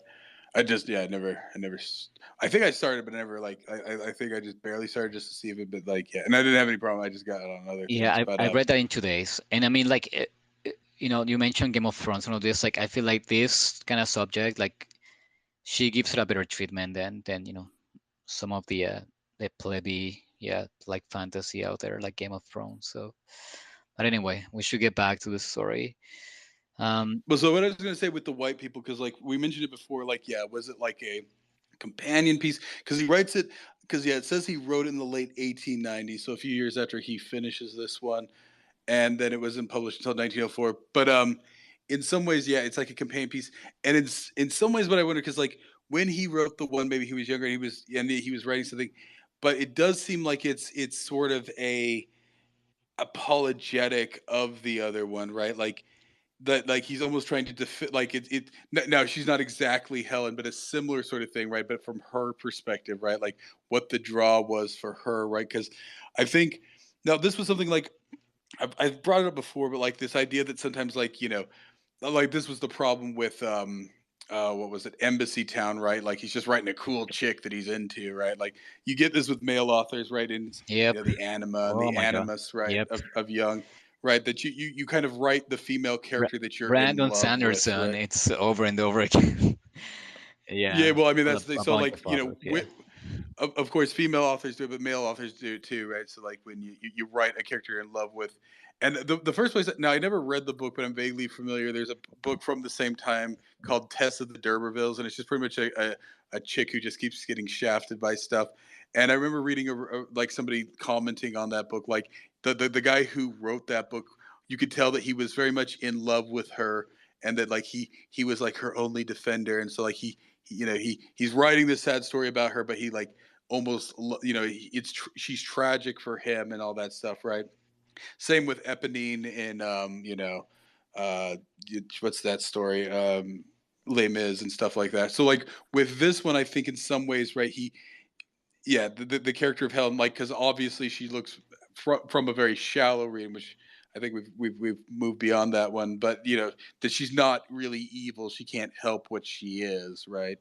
And so I think in this case he's writing, kind of the tragic of this kind of free spirited, Celtic girl, and kind of, of course she dies at the end, but just like Helen, right? Like there's a sense that now she's with her people there, right? So it seems tragic to what he probably perceives as these closed-minded Victorian guys just sitting there smoking cigars, having drinks, and talking about it, right? Kind of, you know. But she's at peace, right? Well, no, she's not just at peace. It's like I said, it's kind of like the ending of like she's now. It's not just a peace. She's crossed the veil. She's now She's celebrating with returned her. to the world where she Yeah, belongs, Yeah. sort of With thing. her tribe. if anything, she's lonely and she's left behind in this world, right? She goes and lays down with statues representing this lost world that she should be a part of, right? She's alone in this world. And she occasionally, gets to meet with them, but it's yeah, through that veil, probably on like solstice days and stuff like that, right? Because that's the entire nature of Halloween historically, right? That's when the Yeah, the veil veil was is the it's thinnest. tenuous. Yeah, exactly. And once again, this is of course then repeated then in Mexican, right? Like the Day of the Dead, right? Yeah.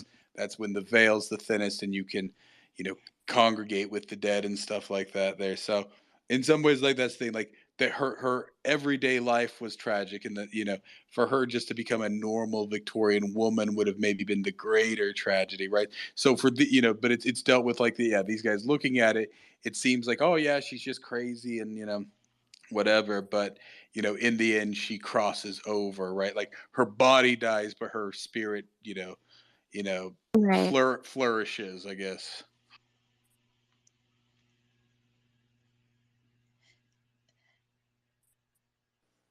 Yeah. Yeah, so I was reading up on the Great God Pan, and they made a few references to like a style similar to Dracula in in in the horror Which of it. Dracula, Bram Stoker, or like in general? Yeah, like the original Okay, Stoker. Yeah, Dracula. Stoker. Okay, go ahead. Right. And so I did some reading. I'll have to find the pieces. Sorry, my notes are a little scattered. And that's kind of how I felt about the Great God Pan. Was it felt like a horror story as opposed to the white people, which was it was different. It was more uh, like a spiritual sort of a feeling. It wasn't necessarily like dangerous. So like it didn't quite. I wasn't fearful. Like you get a little bit of a fearful feeling when you're reading a horror.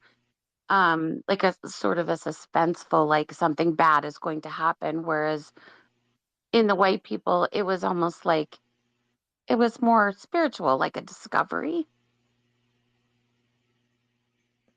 They felt very different to me.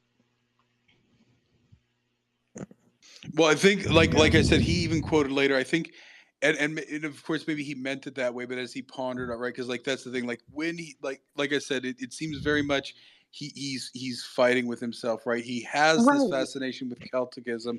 He is a Victorian. He is a Catholic, and that he very much he's torn between those two things because of course I mean, and this is the problem with say being proud of your culture there, but then also being a Christian, right? Like were your ancestors for 4,000 years or however long, were they all evil, right? I mean, this is a fundamental problem that any sort of Christian probably like who so where you have these traditional beliefs, right? It's like, were your ancestors simply evil, or is it just that you don't understand it? Was it wrong, but was there something good in it? It was, because of course, yeah, then you see the Roman writings, and of course, like I said, Julius Caesar just documents these things, but of course, these are people that he's actively conquering, right? And his perception of them and everything, and of course, he does seem to, you know, be very diligent in his writing on it, but at the same time, he is still, biased there in what he's dealing with, and so it's sort of like, yeah, Machen trying to kind of rectify the two worlds. And with this one, whereas he, like he says in that later quote, he's trying to deal with something that's kind of like, complex even in his own head, and of course his Victorian side, and it just comes across as being something fearful. But then with this one, he's trying to more capture that, it's just something other. It's something we don't understand. But is it really horrible? Is it horrible? It looks horrible to a Victorian, but is it horrible for this girl? Right. What you actually get is what's horrible for her is her loneliness. Right. Like that. Yeah, she lays down with the statue. She hugs the statues. Right.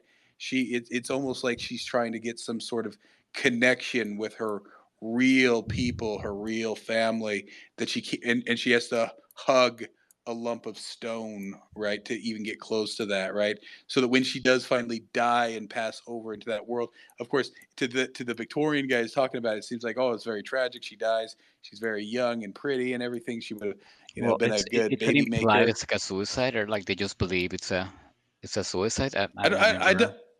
I think I she's can't. like poisoned, or she poisons herself or something. Okay, so it is. Maybe. Yeah, she poisoned herself and then she was on the bed and she started shape shifting into all of these different creatures. Wait, until she was. isn't No, no, I it's think not he's Helen? No, no, That's the end of that's Grey God yeah, Pan. Yeah, I think you're Greg. mixing them Oh, there. Yeah, okay. yeah. I thought you were talking about that. Sorry. No, no, no. Yeah, we're talking about the white with the people, white right? people. Because, but the white people seems to be his attempt to, like I said, better explain what his perception of, not exactly because like maybe because of course later on he says a bit of who knows what his real mindset. You know, everybody thinks they thought one thing later on, but I think as time moved on, he probably realized that he did Helen dirty, and so he tries to write a story that better encapsulates what her tragedy was. Her tragedy wasn't, well, her tragedy is multifaceted, right? Like I said, like does she commit suicide like only when she realizes what she's done, or also that she, like I said, the genetic horror when she doesn't really think about what she is until later on or whatever, or maybe then she finally just realizes what she is. She passes through. Whereas with this one, this girl doesn't commit the crimes, and I say that with air quotes, that Helen commits, so that it's there's no fault with this girl, right? Except that she's dabbling in things that a good Hmm. Christian shouldn't be dabbling in. But is So, she so I mean, happy? so, She so did die. She did die. They said, is the nurse is does the nurse have the same power as her, or does the nurse just like recognize that she has Well, so the this is the power, right? I mean, this is the and wants to question. But foster is the it. nurse even real, or it's like a fairy disguise as a? Well, so I mean, the Oh, question is, that's a so good very question, very right? externally, I mean, the nurse is grooming her to into paganism. But like I said, Yeah, it's very possible. Is the nurse, is she actually a changeling, and is the nurse her real mother? Right, almost like the story yeah. of Moses. Right, his mother then breastfeeds him and raises him. Right, actually, in his first few years after he gets collected out of the Nile. There, right. So I mean, Well, she was is teaching her. She was teaching her, and it was almost like she had a connection to her other than just being her nurse. And I got that too. Like, was she somehow how put there in her path to teach her? Was she sent there to be there specifically to teach her, to mold her, to teach her the ways, and then to leave her? I I think there's the implication now so whether she's the physical, like she's the changing mother, but it's that she's her spiritual mother, right? Because the stories she tells her about these things, right? I mean, this kind of repeats like this kind of handed down wisdom of witchcraft, what of course Christians call witchcraft in these countries and stuff like this sort of traditional wisdom, right? That women whispered to younger women, over the centuries there, right? That sort of preserve these things. And so like at least for me, like once again, like I'm certain because of course he's massive, he's into weird fiction. Probably he read there's no doubt in my mind that probably Stevenson read this, and it's the same thing that we see in the Diamond Age, right? So in the Diamond Age, it gives Nell this kind of you know better the origin story. primer. Well, like it tells her that the piece of shit that is her druggy mother isn't actually her mother. Oh no, you were born of the of the fairies, pretty much, right? You were born out of Yeah, the ocean and all this stuff, and then of course in the course of that story, right? What's her name? The actress or the actress or whatever you want to call her, Miranda Miranda, becomes her her real mother, surrogate right? mother. Yeah, Yeah, and so I mean, in some ways, I think that's what you see here. Yeah, this woman who was her governess or whatever, right, is instructing her. It's almost like she knows she's trapped on this side of the veil, so she's trying to give her the keys to cross over. yeah. I was wondering if she was a changeling or if she was an actual fairy, kind of like popping into her, you know, into her mind, kind of thing, like incorporeal, right? Like and kind of guiding her through it through like vision. So I mean, yeah, like this story. I love this that it's really open to interpretation, right? Like nothing is literal. It can be in her head or like like I mean, you could just take it as she's just kind of crazy or like she's like a Well, changeling, right? Go ahead. even in that facet, right? Like I said, this is the tragedy of being an imaginative young girl in Victorian times, right? Like you know they don't educate the young women, right? So they teach them to probably read and write, but by a certain age, right, there it's just like, well, now it's just time for you to find a man. So, and of course, so she kind of pursues her own interests in that brief period when she's free to do so, right? Late childhood, early adolescence, and for her, that's just rummaging through the forest and everything, right? And there's the sense that even if this is all in her head, well, there is no happiness for her probably in the Victorian world, right? So even if that's the case, it is that why she commits suicide, or like, so like even then, like, if you take it that way, it's essentially just that she can't function in this world, right? Which, like I said, is probably Well, like it's both mirroring to a Machen and Tolkien, right? Where like they're always kind of like they're torn in between, like, the natural world and the mechanistic world, like both at the same time. And they're always misfits, and like they're always longing for the natural world, to have to just stay in their mold, in their mechanistic world. So which pushes them to read to write what they write, right? no, exactly.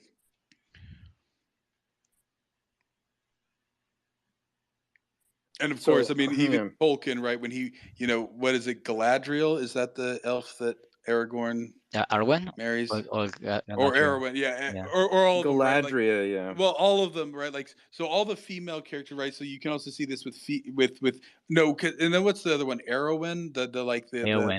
the Eowyn. yeah, the Viking chick, right? Yeah. Like Yeah. this kind of free spirited, right? Like that these guys like the design, and it's even the problem that Hackworth has in his life, right? So he marries a pretty dumb, good Victorian wife, right? And he loves her, but he's also irritated that she's just, dumb, right? So he's kind of torn there, right? Because that's what a good Victorian should want out of a woman, right? Because she's dutiful, she does what she's supposed to, He's right? But bored with her. exactly. But then he wants his daughter to be, more imaginative and free willing. But of course, then, she just becomes a actress. But of course, is that what he wants? And of course, he doesn't seem to. It sort of surprises him, but then at the same time, he sort of accepts it too, right? That that is what is that what he wanted for his daughter? Well, he didn't know, right? He wanted both things, right? He wanted his daughter to be everything, but of course, that's the pretty much the path he put her on, right? That like to live in fantasy and all that stuff, right? So of course now she's going to become a actress, right, and live out fantasies, right? Well, but you could So argue, that's and what I argue. Gwendolyn. What? Gwendolyn was the wife's name. Gwendolyn Hackworth. Okay. oh yeah, Yeah. well, yeah. Gwen. Yeah. Sorry, I forgot that. But what I was arguing when we were discussing the Diamond Age is that, like, he does get that through Nell, though. He's sort of like a surrogate, like father to Nell as well.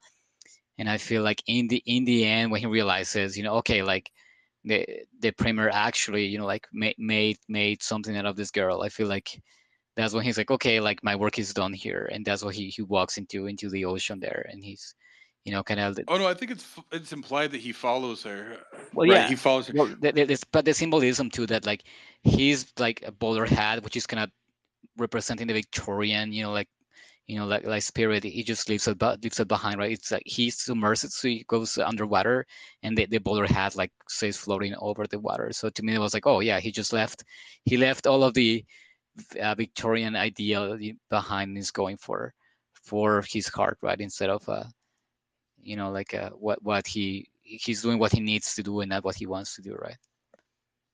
Yeah, no, exactly. So I think that's what you get with yeah. So like I said, yeah, it's this, yeah, the tragedy of the wild young girl, right? Like, So I actually just want to touch on one thing. So this idea of a ractor who is an actor that makes like, custom, interactive movies and stuff like this.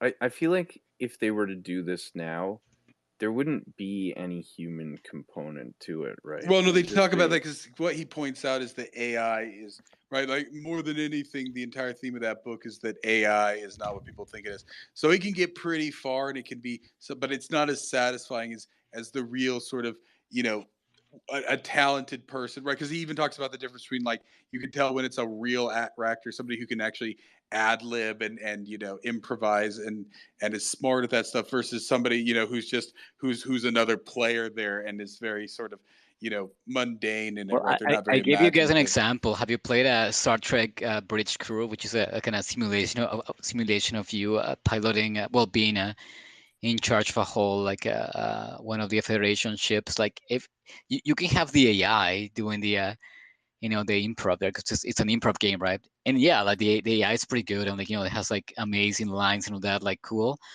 But it's fun with just with people because like they're so spontaneous and like mess up and like like kind of they would just like on the last second like say something stupid and like that game is designed for you to play with the AI, but no one plays with the AI, right? People just play with like oh no, let's go together. Like they always get like other people to play because like playing with the AI is boring. It's too perfect.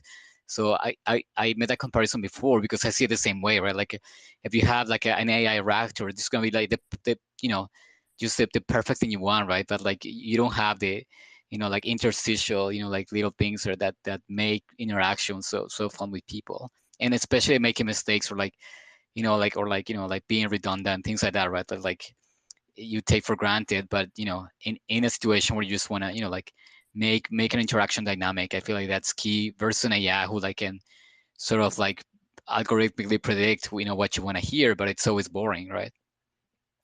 Well, so I mean, this is why I never played like Dungeons and Dragons or any of the other tabletop games because I'm very stodgy, and I just know I wouldn't be a very good partner in that. But at the same time, other people, if you don't have a good crew there who's actually imaginative, right? They end up just being cliched and stuff like that. This is the difficulty, right? Is that it takes a certain amount of talent, right? You almost have to be a writer in your own right to sort of.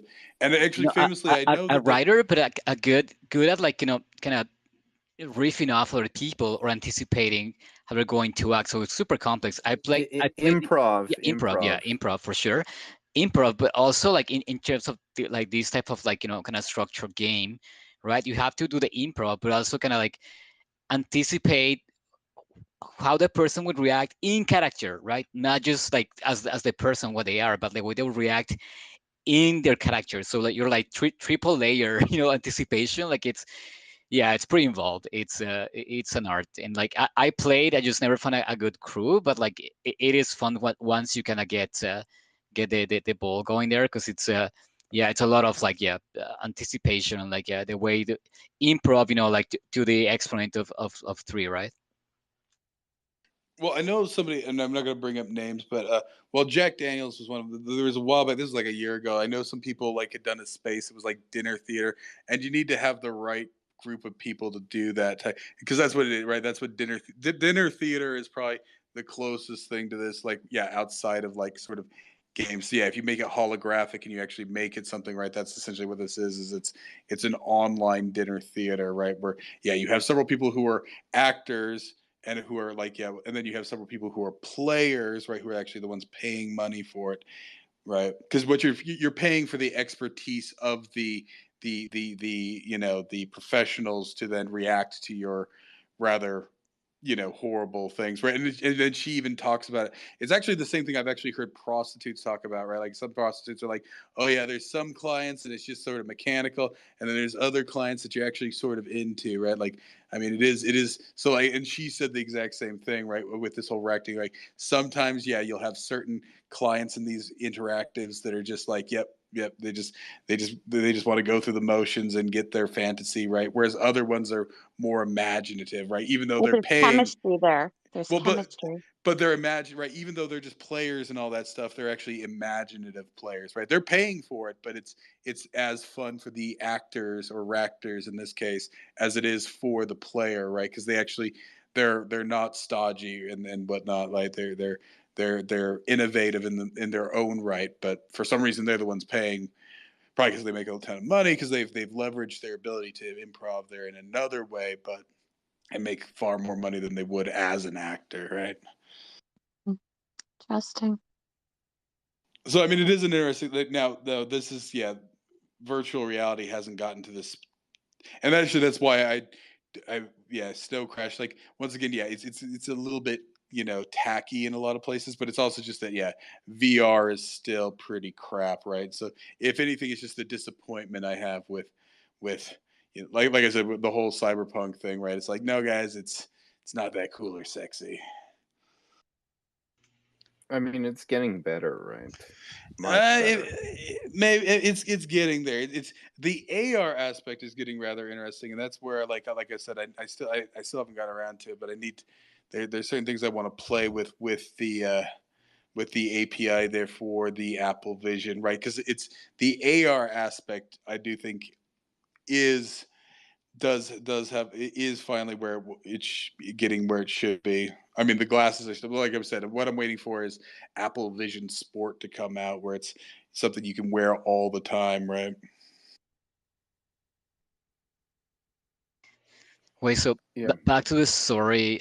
In the White People, like when I read it twice, right? Like I read them both twice because I was a yeah, like I listened to it mostly the White People first, and I read it. I wanted to take notes, and like I just felt like I didn't dig deep enough. But like the first time, I was more on Adrian's side, where I'm like, oh yeah, this girl is being groomed, and I was seeing like grooming and like kind of sexual things all over the place. And I'm like, wow, this is disgusting. But then the second time, like I was more on like what Zink is saying. We're like, okay, hang on, like well, I actually thought she was just a changeling, to be honest. Like I'm like, oh, she's just trapped, outside the fairy world, and like this is she just kind of like echoing back to it. So, do you guys think this was on purpose that he wrote it ambiguous, that you would take Oh, both sides? absolutely. Okay. Yeah, I think it's meant to be. Is she a changeling, or is she? Is it just that she's not physically, like I said, in the sense of a changeling, like they physically placed her with a human home, or is it just that her soul is meant for another time and she's been left behind, right? As this sort of, it's even the same thing dealt with in the Mists of Avalon, which I know you've read there, Speedy, Yeah. right? This kind of like as the veil thickens there between the magical world and everything, right? That there's some people who are kind of left behind, right? They're born out of time. So yeah, she was born in the wrong time. And so all she's left to kind of rummage around is it's even dealt with in Tolkien, right? The whole the West, the what is it, the Western continent, right? That they take the boat to, right? And so there's like the last boats there, right? But there's no more boats going there, and there's the sense that there's people who are meant to cross over, but now the two have been divided, and how do you cross over to that? You're not meant for the fourth age or whatever, right? So I think that's what it is. She's kind of, yeah, whether she's a changeling, or I think it's more than just, yeah, her. I personally, that her soul's been left behind, kind of, right, in the wrong time. And yeah, that the governess is there to try and help her cross over. I don't know. For me, it was more that she had like a certain connection, maybe a bloodline or something like that. And she had the natural ability to transcend into that other world. I don't, I didn't get the feeling that she was a soul left behind. It was more just that Well, she had, but she's out of time, right? Like if she had been born 2,000 years ago, that world would have been more present in that part of the world, right? Like it was more present there, whereas now it's very sort of cut off. You know what I'm saying? mhm. Well, I think So I mean, it's in Lord of the Rings, you mean Valinor, with like when the elves start sailing to the west, and like it's like the last remaining elves, and like and the movie, Arwen has to choose if she goes to Valinor or stays with Aragorn. Is that what you yeah. mean? Okay, okay. Sorry, keep going. I'm saying that like yeah, like there's sort of the sense that like yeah, like you're trapped on the wrong side of the veil, right? So in an earlier age, right, people could have, connected with it, but in this late age, Victorian age that this girl Mhm. lives, yeah, of course she's obviously yeah, like ethnically, you know, Scott, Welsh or probably Celtic there, but yeah, that she's kind of out of time, right? So they've kind of all moved beyond there, and so they can come and visit her and stuff in certain times. But yeah, that essentially it's not in an earlier age she could have existed in this world and that world simultaneously, but there's really very few avenues left. I just wonder if the first time I reread it, I was seeing like sexual stuff because I had read the Grey God Pan right before. Um, like I just now read Grey Goat Pan before, if I would have seen it more of the kind of changeling point of view, or like the more like a kind of wild girl just trapped in like a restrictive society. Because what I said, like the first time I read it, I'm like, well, like is she being indoctrinated? And like, oh, there is the scene with the, the woman there, what's her name, Alana, whatever, the princess there, who like goes into a clearing in the forest and like starts like all these snakes go on her and like basically go like, like multiple vibrators there. Like, I'm like, what is going on there? Do you guys remember that scene? I think it was meant to like an orgy. Right? Like she's naked An there, the orgy snakes. with these serpents. Yeah. And I Well, was like, this what? is this once again. Nope. This reminds me of the drummer cult there from the Diamond Age, right? The woman Oh there yeah, that like yeah, they yeah. all are. Yeah. Oh yeah, that scene when they eat And her. of course, then she transcends herself into pure data, right? Because of course, Stevenson, is still he's not supernatural. So for him, her transcendence is that she becomes essentially a pure computation, right? But what is the symbolism here though with the snakes? It's just like a communion with nature, like a complete amalgamation with nature, or like Yes, what? so when it comes to snakes, I'm trying to remember that part. I do the Yeah, and the thing snakes was all come out of their holes, and then there's like a so jewel on her, and like yeah, so commands them. the whole thing around snakes, if you dig into mythology, there. Medusa. Well, no, it goes so in some ways, snakes, right? There's this negative connotation, the serpent, all that stuff, especially out of Well, Christianity. that's But bullshit on from the the other Bible side, Family, though. right? But they actually yeah, represent but knowledge, right? serpents, yeah, exactly, wisdom, right? The Yeah, caduceus, wisdom. right, of the medical system, and so usually serpents, right? So it's so to I think once again Machen is intentionally subversive. He shows scenes that to a Victorian mind would be satanic, but in this case, it's supposed to be something maybe not. He's like, yeah, like he knows that this is going to invoke certain imagery in a Victorian mindset, right? A Catholic, Christian, Protestant, Victorian mindset, right? Serpents are seen, right? And yeah, covering this woman, right? This sexual act and all this stuff. But to him, like, yeah, is this like a sacred, ancient act, right? Is this actually a beautiful thing, right? I think that's what he's toying with people. Is it, and that's the framing he gives us, right? The old Victorian guys talking about it. Now there is the sense that when these Victorian guys are talking about this young girl, that there's a lot of repressed sexuality, right? That they're literally sitting around with cigars discussing a young girl's diary, right? There is a heavy sexual point from their point of view, right? That they're Yeah, it's pretty gross. sexualizing her, but and of course, yeah, looking down on it, it's like, oh yeah, crazy little bitch, right? But from her point of view, right, yeah, is this like her finding herself and her own path and everything else like that? Well, So I think I, I think that was foreshadowed early with Ambrose and Cutgrave, like their conversation. I got a line here, I got a quote that I just found that like, and kind of, like thinking back on it, and what we're mentioning this, like kind of seeing things from both perspectives there. It goes, I think I must reply to your question by another question. What would your feelings be, seriously, if your cat or your dog began to talk to you and to dispute with you in human accents? You would be overwhelmed with horror, I'm sure of it. And if the roses in your garden sang a weird song, you would go mad and suppose the stones in the road began to swell and grow before your eyes. And if the pebble that you noticed at night had shot out sunny blossoms in the morning. Well, these examples may give you some notion of what sin really is, right? So there is that, like multiple perspectives on something that, right? Like you find horrific, but like is it something that's in a different context, natural, or just part of the natural order, or just what you said, like something beautiful, right? well, I mean these were, I mean, there are analogs, I think, to these sorts of stuff, or at least like written about. So yeah, like I think, yeah, he's intentionally being provocative. That was the word I was trying to find earlier.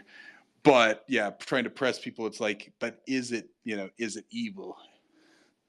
Well, so actually, a question that I had written down here. You guys think Ambrose is actually a changeling, and he's trying to entice other people into it, or like what is his deal there? No, no, I think he's a Lord Henry kind of character, right? He's musing on these things. He's probably a very mundane guy, right? Of course, he's a bit more open minded. He's a deeper thinker on these topics, but he's and or he's like Clark, right? He's somebody who kind of like has a fascination with this stuff, but has no real personal experience with it. And I might be projecting myself on that as well too, right? Because as I frequently mentioned, right, in all these spaces, all the supernatural stuff, the aliens, the Bigfoot, I've never had anything that would constitute a supernatural experience. They're all the same to me, but it's fascinating to me, and I can conceptualize on it, but you know it's all purely academic to me. Yeah, See, exactly. Carlos, I actually pondered on that section too. And so he's talking about sin, like, like if we were going to a store and steal a chocolate bar, that's sin, it's theft. But then there's evil sin. So murder can be evil, but the act is evil, right? It's not, is the person truly evil? Like, you could murder somebody because of, Yeah, a burst of self-defense, or rage, right? And they gave an yeah, example of that in the book. Like, you could murder yeah, somebody in a rage, but today we would call that like temporary insanity, right? Does that make a person evil because they had a momentary episode of insanity or whatever, they lost it? Does that make them evil? Whereas like true evil is it transcends this modern world of materialism, right? yeah. We talked about it before. I think you were gone. Yeah. When you were gone Oh, for a damn, bit. sorry, you guys. It's Yeah, my Thanksgiving dinner, so we talked about it, and it's, yeah, for sure, this idea, like, it's just evil, that it's in our judgment, right, or in our conception of evil. But like right. Well, whoever's I whoever's mean, perpet- whoever's doing the act, right, like, are they actually committing, an act of you know so I uh mean, this is something you're on spaces a lot. Pfizer is evil. Is Pfizer really evil? Pfizer is a corporation, right? Are It's they it evil?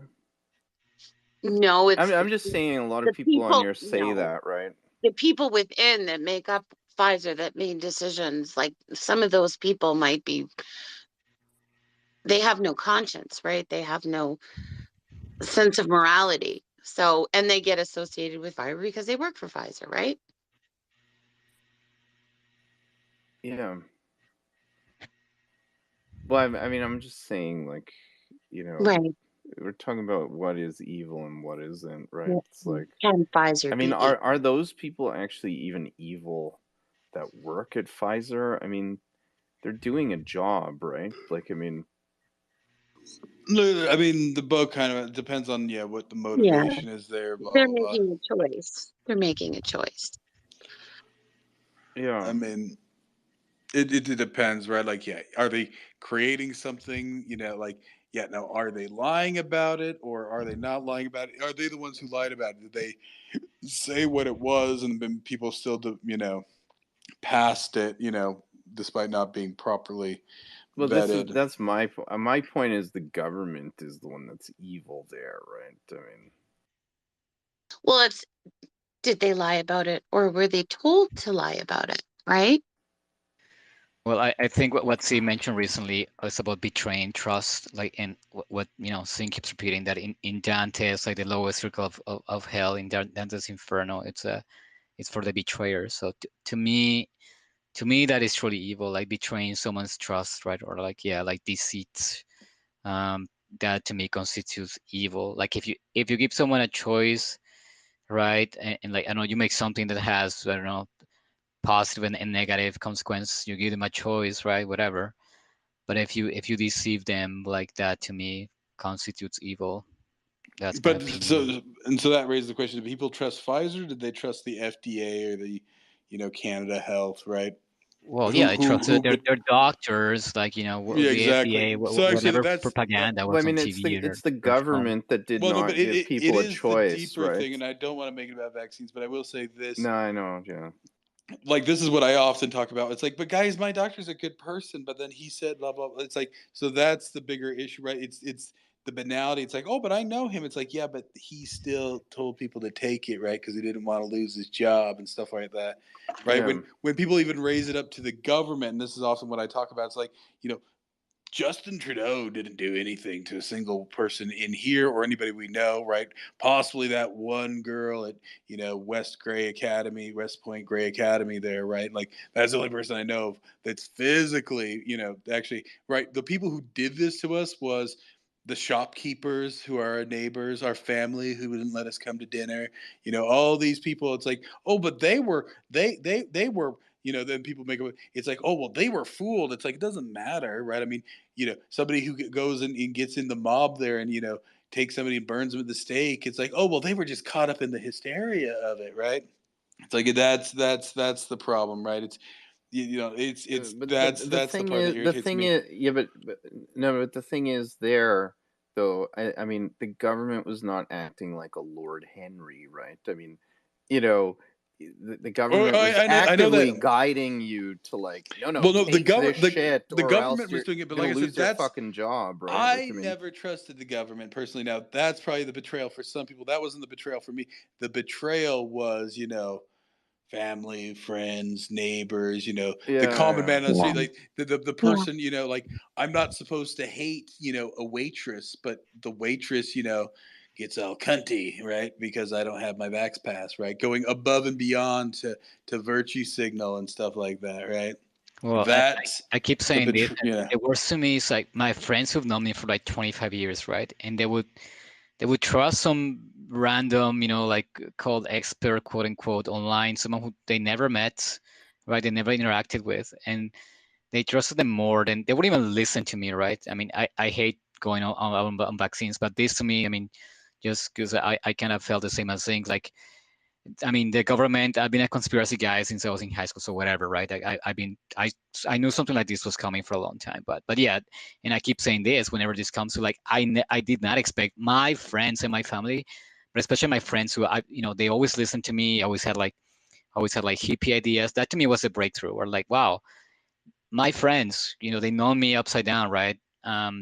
For yeah, over 20 years, and they would not even listen to me, like, or they would just kind of repeat back to me what their phone was telling them, like almost verbatim. So that to me was like, yeah, like, this is it, right? Like, I I'm not gonna trust people anymore.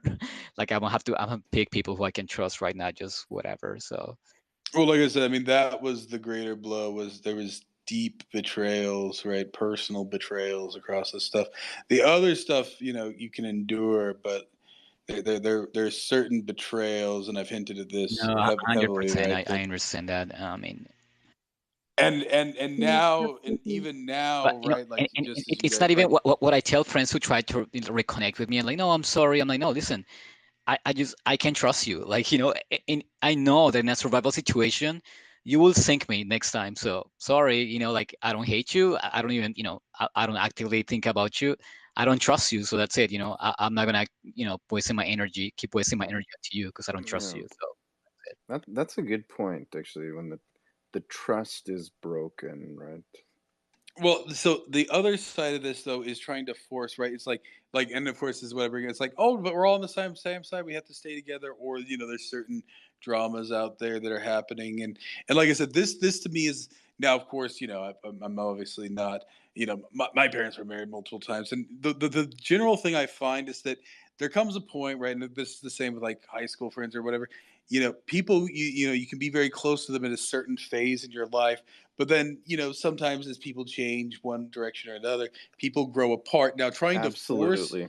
trying to force to maintain the relationship, that's when things actually then start to become bitter, and you get the bitter divorce, right? Like, in some ways, and I know it doesn't fit into their their religion there. But like to me, I find that the marriages that don't completely break down and can become completely vicious and everything are the ones where early on they accept it's like, you know what, we're going in different directions here. We can stay friends. We can still, enjoy the time we've spent together, but accept that, yeah, we're no longer that person to each other. And who knows, Yeah. you can even reconnect later on, right? There are people who do that and then end up getting married again 20 years later when they're both old. And it's just like, yeah, it works. We're not really in it for that stuff anymore. And I know this person and it's, they're, if anything, they're for it, right? Like, so, I mean, this is it. So with these betrayals, now, like I said, like, yeah, there is a deep wound on these betrayals and stuff like that, but it changes the relationship. So even if that relationship reopens, right? Like, it is tragic with a long relationship. I'm talking like, almost lifelong relationships there, right? You can reconnect, but the terms are different, right? The terms of the original, like, relationship contract have been broken there. And so now you can build something new, and who knows, maybe you can even grow back into something there. But it's it's the nostalgia, right? So we were talking about It's an Hackworth. Yeah. upstream battle, So right? when Hackworth, like we talked about in the Diamond Age, I touched this, right? He has a nostalgia as he looks back there, but it's even the same with his wife, right? Like, of course, he mostly wants his wife because he wants to get back with his daughter, but then it's also just the nostalgia, right? He realizes kind of what he's lost there. Now, later he realizes that, yeah, he doesn't actually want that anymore, but it's that feeling of loss of whatever he could, whatever. But then I think he realizes that, yeah, that's not who he is, that's not who she is, and so then he just does kind of accept it and move on eventually there. But so I mean, that's the thing. So I mean, people like want to reconnect with you. I mean, and it's always like friends like that from high school who kind of remain very static, and it's like, oh yeah, I'm still doing the same thing I was doing 20 years ago there. And it's just like, yeah, I'm not really. And so like that's the problem, right? It's just that, like, it has to sort of be accepted that, well, we're building something new. Yeah, there are memories of, but that show is over. And so if we get back together, right, we're making a new show It here, goes back to so on the and so hard call forth. that that I'm so happy you brought that up, because I feel like, I mean, pun intended, is the heart of the Mount Chart, Labria Mount Chart book, is really letting go of that idealized, kind of relationship with people, right? And I feel like it really touches on what you're saying right now, like that you really have to let go in order to move on, right? Like, I mean, in order to just, like, grow as a person. You have to let go, but you have to I mean, forgive, it's part of it though, right? In but it's order part to of move on. It's the Do same you thing that, have to though? well, it depends on how I you mean, define forgiveness, right? If you continue to dwell on it, that's a problem, right? Like if you're still dwelling on it, You have to right? acceptance. Yeah, Acceptance. yeah. So I mean, you sort of move on, like you accept that. Yeah, yeah.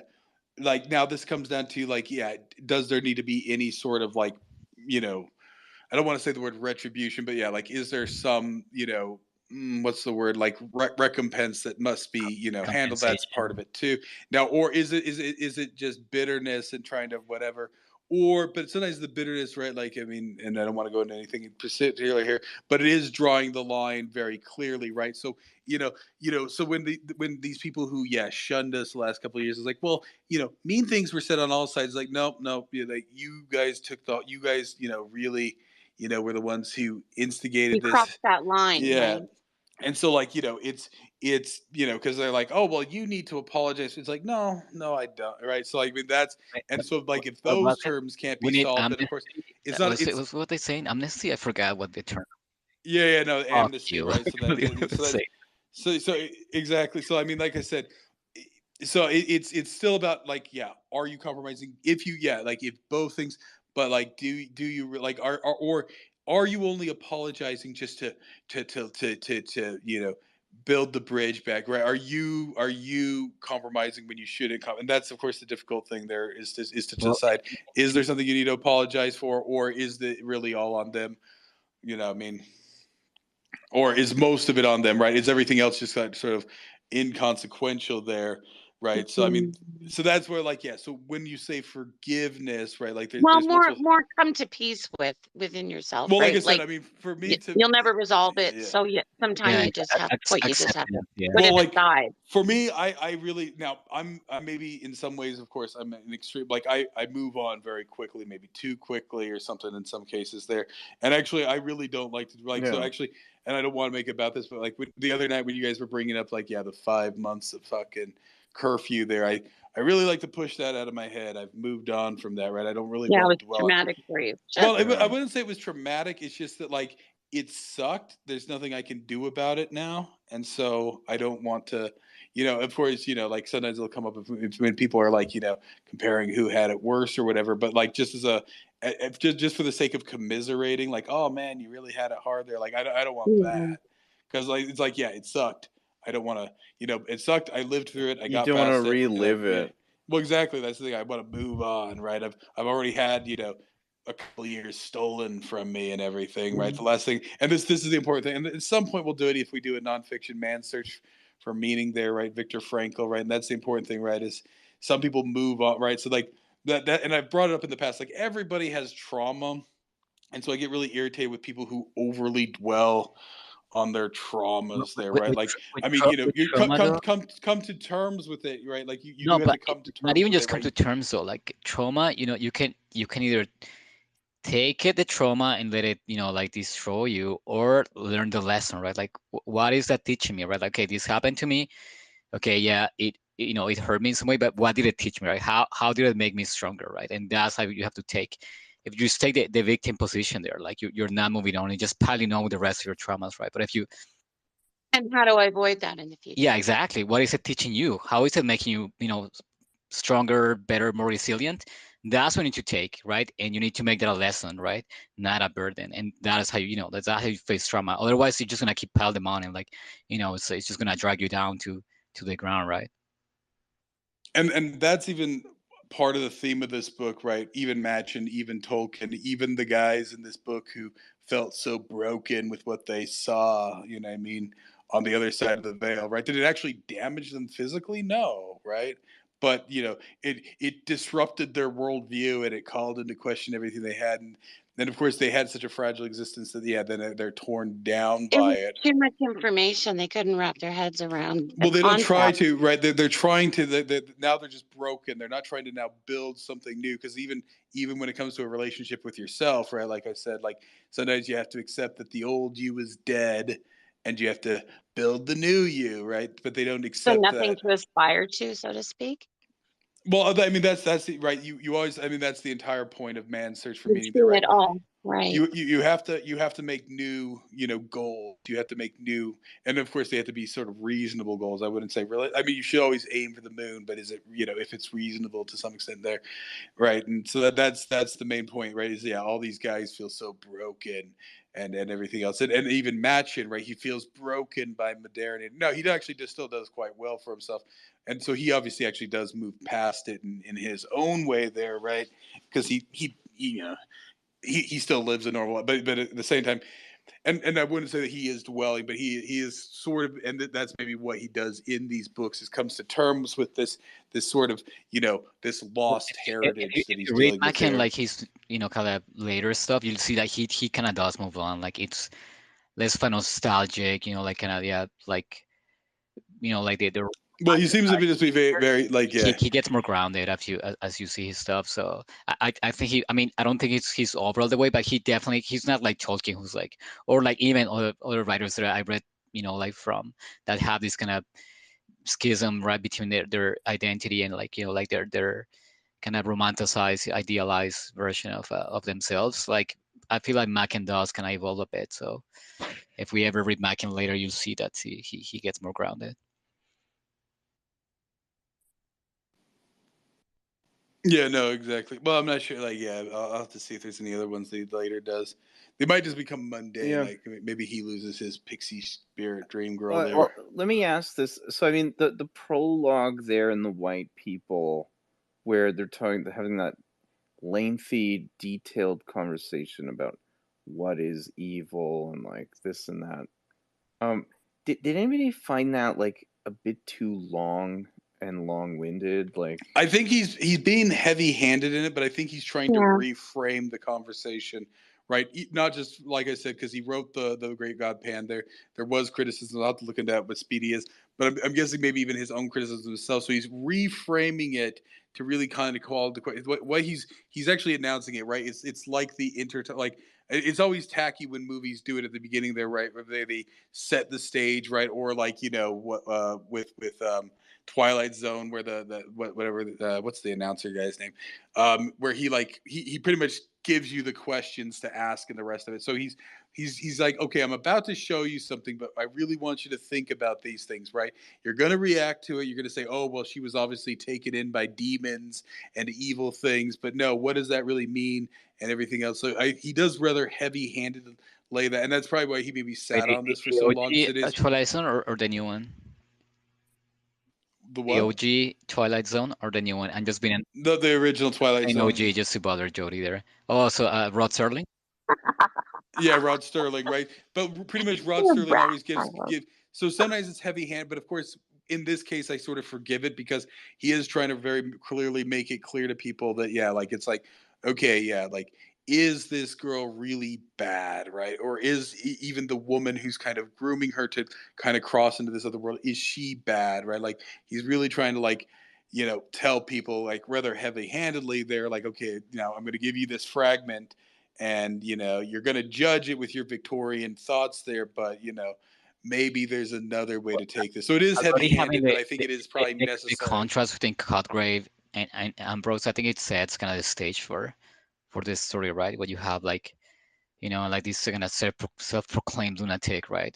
And someone who we see is more like a Clark character, just kind of dallying around the occult and all this. So I feel like yeah, it is kind of long-winded, but to me, it really set the stage and being such a kind of huge contrast to like you have this very like kind of whimsical almost back and forth for that conversation here to have this super long stream of consciousness, right? To have that sandwich between those two kind of even whimsical characters there. I feel like it I think the over explanation was more for Cotgrave's benefit because he just didn't quite seem to be able to grasp the concept yeah, well, Well, of and he what. he's a represents straw the man for pleb, the right? He represents like typical us, right? Like the Victorian. audience, yeah, or like the Victorian audience, right? Who like can't step out of their heads, right? To wrap like their cognition around something like this. So it is being beat around the head for that reason. I think he's just using him as a proxy for the kind of like uh Hmm. trench Victorians there who can narrow minded. So it is like a proxy for them, I think. Hmm. Was that a bit boring for you, Adrian? well, it was just a bit long, right? I Yeah. mean, it wasn't bad. I mean, I got It's through better the it. second time you read it because then you get that sense better, right? You Well, I understand why listened he this did it. time. Yeah. Well, I mean, of course, I've only listened to this, so I mean, obviously that's what I mean. But it makes more sense because like when I was re-listening to it this time, because yeah, I remember listening to it the first time. Actually, the first time I tried to listen to this story, like I got lost in that. I'm like, it's kind of boring. So it is kind of a hump to get over there. But then yeah, when you re-examine it, you kind of have to because if he'd only put out the fragment of the girl, like especially in Victorian times, like people would have been like, well, this is satanic Yep. and this is Yeah. sexual and It needs everything. the So like contrast, he yeah. really has to The framing and the in some ways he's also giving himself a back out there. It's like, oh yeah, no, I'm just saying, guys, like what does this mean, right? Like so he's kind of so I think it's just necessary for him to preface it No, before he 100%. And like, I mean, it's, yeah, especially Victorian people would have been outraged. And like, I mean, same as what you're saying, Zink, it is definitely a response to Gregor Panning. What I said, he published a whole book of like people just destroying the, like with reviews, right? So it is kind of an answer to it. And like, making it, because I mean, like, if you take it too literal, like Gregor Pan could be just, oh yeah, like, this is just super misogynist and like like making like women just promiscuous like sluts and whatever without any values, right? Like, it's gonna highlighting the worst in women. You can take it that literal, or if you're smart, you can take it like the way like we're analyzing it here, right? More about like the like they touch with nature, and like like the kind of rigidness of society. But yeah, if he with this one, right, like he's definitely trying to flip it, right? And I think like for sure the introduction is super important, right? Because otherwise it would be another Grey Goat Pan too, when just going, oh well, you're just going on about satanic Celtic voodoo or orgies, right? I mean, it's important the context there.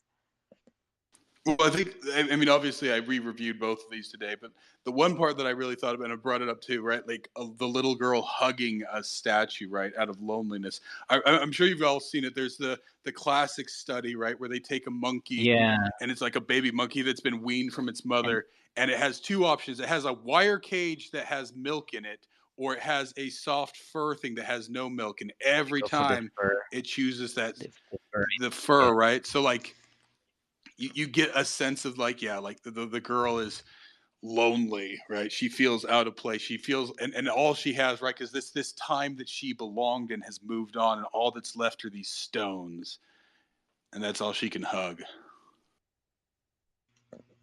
yeah, no, absolutely. It's a powerful and really sad image there.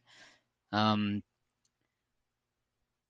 Which is then what makes the sense of like that's why she would want to move on from it, right? She in this life, in this world, she's just lonely, right? yeah, lonely, and I mean, like it's clear, like in like she doesn't feel whole, right? She never fits in. Like she's only, like I feel like she's more herself when she's, back in the woods there in that hole, right? Um, like every time she's like described like outside of it, she's kind of partially there. She's not completely, with intention, like in the moment, right? She's always like kind of belonging back to, right? Like every time she's described, like in her room or whatever, so oh yeah, like I'm thinking of this story, like, or like when I went back to the woods, like her mind is always going back to, it's just being drawn back to that. So it's like she will never be, even in the present moment there, right? She's always like being drawn or like longing for that connection. Yeah.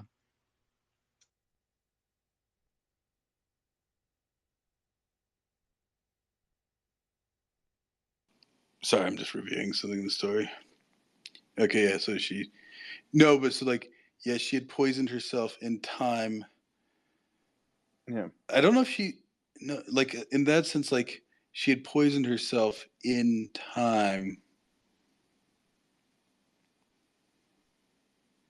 I don't know if she like overtly like I think it's that I get the sense like I remember at least reading this that it's the sense that she just sort of withers away, like I said, physically, but spiritually she transcends, right? Because like she had poisoned herself in time. No, there was not a word to be said against her in the ordinary sense. You may recollect this story. So like I don't know, like I think she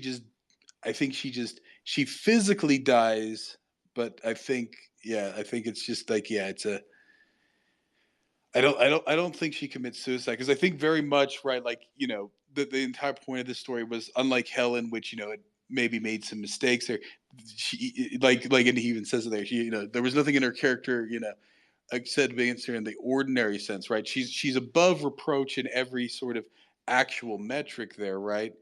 And so like I think that's what, but like that this idea that the normal Victorian is like, well, she's involved in witchcraft and the devil's work there. It's like, was she, or was she just not meant for this world? But what was this symbol about a lady whose child gets like their fingers crushed by the window there, like kind of falls on their, they have Yeah, it was, there's on the windowsill, and the window crushes down their fingers, and then the mother, it kind of, they have like this kind of vicarious swelling there on her fingers. What was that about? I didn't get that part. Did you guys remember that? yeah. I'm checking it right Yeah. here. Wait, wasn't there also like voodoo dolls in this one as well? Yeah, like It was like she was making those yeah, figurines the and nurse stuff is like teaching that. her to make dolls out of clay, and like on one of the stories that the nurse tells her, like the princess woman there who, she kind of kills one of her suitors like one by one, right? Do you remember that? And she's using the voodoo dolls Yeah. to kill them. So I have that in my notes and eventually wanted to get to it because that's on the. I mean, the snakes we covered it, but that story there, yeah, I found it is that kind of a kind of cautionary tale for her that she has that power, but maybe like she never capitalizes on it, right? Like, but it's kind of her potential for evil or to use. Well, remember it says specifically that she actually crafts them better than the nurse, right? So it's like she actually has more skill in doing it. Yeah, but you know what I'm saying about the princess who kills her suitors one by one? What do you think is the connection to the girl in the Green Book there?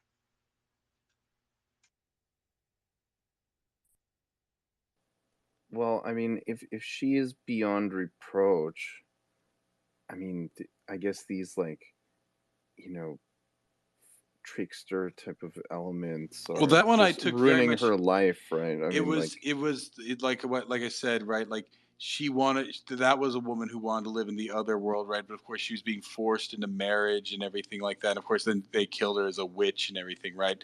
They're kind of forcing these people, and I think that's because you. No, I'm not sure because, like, yeah, when you asked, but you may recollect the story I told you about the other night about a lady who saw her child's fingers crushed by a window, and then the next question is, and what was this statue? I don't understand by a window and a like is it just a non sequitur or like is there another meaning of window or is there something I'm not understanding here? And because he's then asking like yeah the next, but then what he then describes is that like it's an old statue that was not blackened and was whatever, and yeah because they thought it was evil they tore it down. And is it there still? I sent for tools and we hammered it into dust and fragments. The persistence of tradition never surprises me, Ambrose went on after a pause. I could name many an English parish where such traditions as that girl had listened to in her childhood are still extant in occult but unabated vigor. No, for me it is not the story nor the sequel, which is strange and awful, for I have always believed that wonder is of the soul.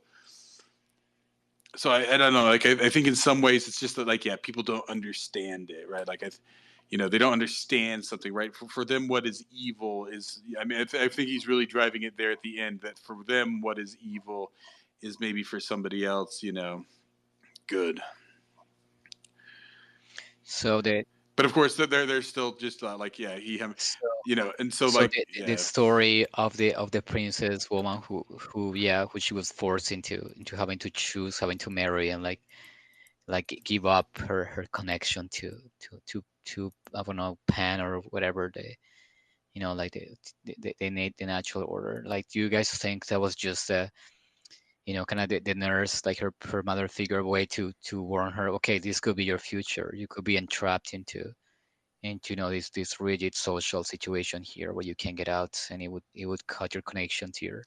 I think he's trying to give us another version of like traditional, you know, medieval Christian fairy tales there, right? Where, you know, the woman should want to be married, but why doesn't she want to be married? And so then she finds that, and so so obviously she's being forced into it, right? So of course she kills the guys because that's her only chance out of this marriage. If they all die, then she doesn't have to marry one of these Christian knights there, right? Then, but of course, then they burn her as a witch, right? So they're putting her up against the wall. So of course, she uses the magic she knows to try and escape this situation, and then they blame her. It's like, oh, well, this is witchcraft, right? And I know in this story it talks about that there's the two sides of witchcraft because obviously she was sort of forced into using witchcraft to escape this situation, Yeah, right? but what I'm asking is, like, do you guys think within the context of the story, is that a like a cautionary tale for her? Let's say, like, I mean, I don't believe this now, but just for the sake of argument, like, one of the reasons she decided to, like, kind of take her ticket out and, like, like, whatever, make the transition early, going to like leaving her ethereal corporeal self, was that was part of it, that she got like this kind of cautionary story from the, like, saying, well, Maybe I think it's a defense of magic, right? you It's could be saying that trapped like, the same well, way, right? So leave, like, leave while you can, basically, right? Don't wait, till like you have this kind of cage around you and, like, having to choose between being married or whatever, right? Like, and like one of the reasons why she makes the decision to like, yeah, I mean, quote unquote, kill herself or like free herself is that like, okay, like, I've seen what could be my potential future, right? Or like what it entails. Well, so like I said, because I don't think she kills herself. I think she just wastes away, right? She Well, I mean, like, she wastes away because she's not interested in this she world, did, right? even if like, let's say if we interpret it as she did kill herself, like I don't think she, like it's killing herself. She's just free, like the way we see Helen, right, kind of transmutate into her kind of, like the pan form, the pan version of her, like the kind of fairy version of her. I think if anything, yeah, like their bodies are their anchor into this world, right? If we're between the veil, right? Like getting rid of their physical body, it's like, destroying their corporeal self Well, to enter. I think a large amount hinges on whether or not you see her as killing herself, right? Because of course the entire point here is, does she? Because of course, is suicide a sin and all that stuff. So I think he makes the point that, yeah, she poisoned herself in time, right? Like I think, Yeah, whatever. so that But it was never, what's the quote there, that there was nothing. or maybe she did poison herself. I don't understand So, that. She poisoned her. Like, did she poison herself after a while, or is it that she poisoned herself from just simply time, right? Just or, over time. or like in the nick of time, right before like her life was gonna be turned to shit, right? I don't know, but like what the way I take it, Like because of course, just in time. when she first sees this, even early on, like in the story, when she first sees the white people and everything, she is at first afraid, but then she's sort of, and so the way I take that story from the governess is that it's trying to, it's like, what's Paul Harvey, and now you know the whole story, right? She's trying to convey to this girl, yeah, that like, yes, sometimes, that's the way that, the Christians see it, right, when we use our magic. But right, what else did this princess or whatever, this woman, right, these guys insisted on marrying her. She had no option, she had no escape, and so she's forced to do it, right? So she, and of course she gets burned for it anyway, right? So like, and that's all the Christians will tell you. Oh yeah, she beguiled these men with her beauty, and then she slowly killed them, right? I think it's trying to like offer that story as like, I mean, what else are you going to do? How else are you going to escape this situation, right? Yeah, I mean, just an aside there. Yeah, I don't think. I mean, like in the context of the story, and like kind of thinking of the Great God Pan, like I don't think Machen would make her kill herself, knowing that maybe Helen did kill herself. Like I don't think he would. I think he's trying to like kind of, yeah, do this a response to Great God Pan. So it would make sense for her not to kill herself, I think. And like the fact that he wrote that poison herself in time, it definitely kind of leaves her to interpret that she's just gonna maybe slowly, like kind of transmutate it into her original form, and like just kind of shed her body there, like, just discarded her body. So I mean, I think because like even the preceding things, like I think it's that she had poisoned herself on these memories. I think like because like if you read the preceding, because yeah, I think like for some reason, like yeah, I found in the place that she had described with so much dread lying on the ground before the image. It was an image, yes, it was hidden by thorns. Like a child's imagination always makes the heights higher. And I think maybe that's the thing. Like maybe she was no longer to reach that place. As she was getting older, it was getting harder for her to reach that stuff. So she was depressed, and she was wasting away, right, from obsessing on it or something. Like she had poisoned herself in time. Yes, she had poisoned herself in time. No, but the following, no, there was not a word to be said against her in the ordinary sense, right? So I mean, like, of course, yeah, he's very vague but in this stuff in the that later. in time there, dash in time, like it, what I said, like these stories are written so vague that anything like this to me, it's no accident. Like for sure, you have to like those are the, kind of the things that accentuate. Like I feel like that, and like what I mentioned before, that when Clark kind of whispers into Raymond's ear there, like I'm like, yeah, this can be an accident. Having everything just being so floaty and vague, and like have these kind of moments where like, things are accentuated. I feel like, um, yeah, definitely no coincidence. So that in time there for sure. I mean, I'd see it now as if, I mean, to me, it's like she kind of, yeah, transmutated into her fairy self, leaving her body behind somehow. The servants were called, and they told things and put the only natural interpretation on them, a perfectly erroneous one. They discovered that green book somewhere in her room, and I found her in the place that she had described with so much dread, lying on the ground before the image. It was an image, yes, it was hidden by the thorns and thick undergrowth that had surrounded it. It was a wild, lonely country, but you know what it was like by her description. Though, of course, you will understand that the colors have been heightened. A child's imagination, and I read it before. She had poisoned herself in time. I think it's just the, yeah, she.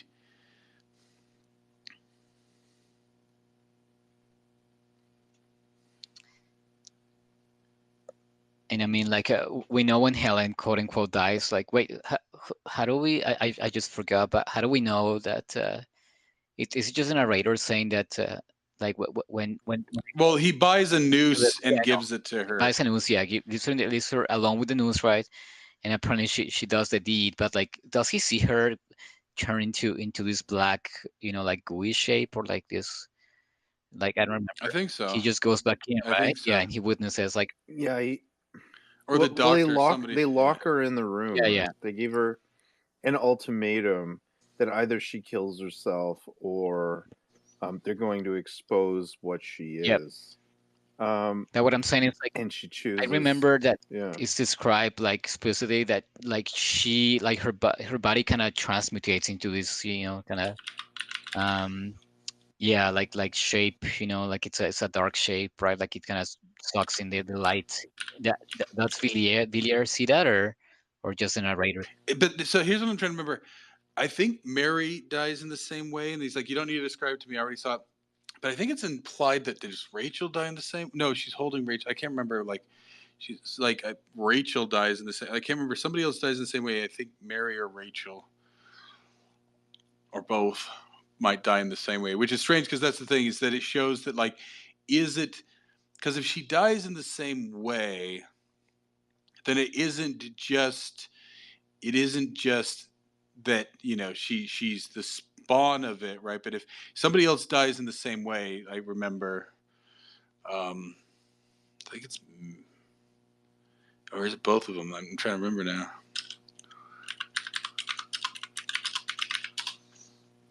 Checking. So because that gives another thing. Like it's like I said, it almost becomes like the drummers there, right? Where that they become a vessel of something, right? Not just merely Helen, but even the other women.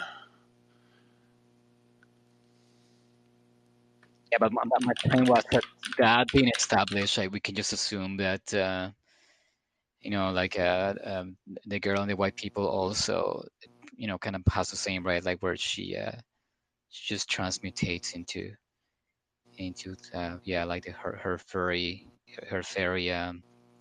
self form there.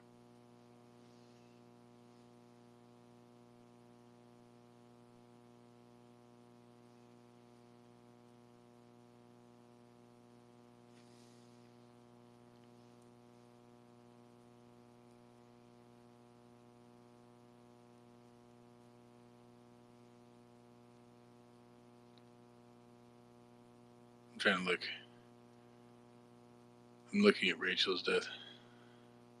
I know not what I saw perish was not Mary, and yet in that last agonies, holding the girl Rachel's hand, called and summoned those companions and shaped in solid form upon the earth we tread, the horror which.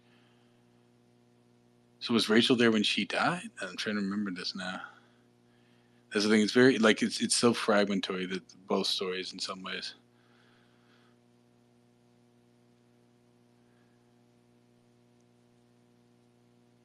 Or and in the last agony, Mary's eyes looked into mine. So I think he's describing Mary's, but he's holding Rachel. But I thought Rachel was the girl. Here they had walked, Helen and Rachel, along this quiet causeway upon the pavement. Rachel is the farmer's girl there who yeah, yeah. who dies after she goes with Helen into into the woods there.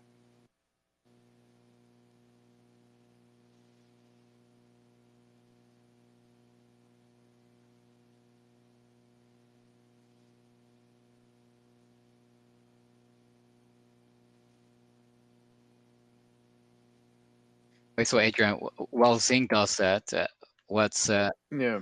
like what was your level of enjoyment with these ones compared to previous stories? Um. I mean, so I have a weird relationship with this one.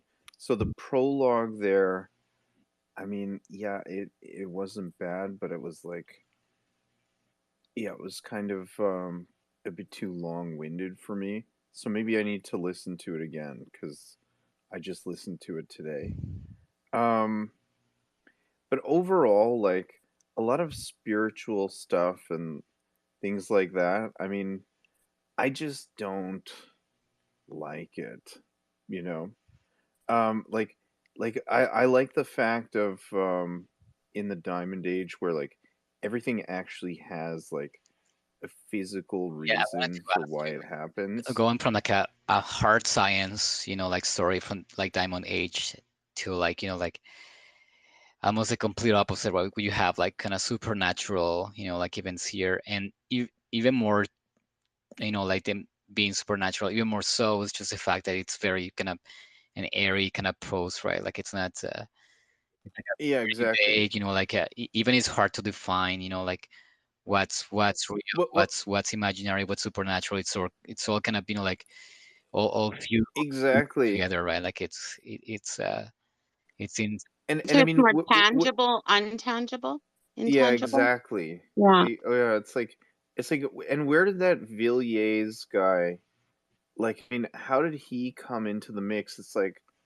oh, Villiers, he's just part of the story now. It's like, okay, who is he? Like, I mean, I assume he is like he knows Clark and An you know acquaintance. some of the yeah, well, this is it, right? But then he kind of becomes a key character there. That kind of bothers me, right? It's like, I mean, he could give us a little bit of background. Now, I get it. It is intentionally meant to be vague. I do understand that. I think it's more the Um, connection to Herbert, right? To build that connection. yeah, and I mean, I guess we don't really need any real background on who Villiers is. Um, but I mean, he's just kind of there. He's a I mean, filler character. well, I guess a lot of people like that kind of thing, right? It's like you don't need to know exactly what's going on.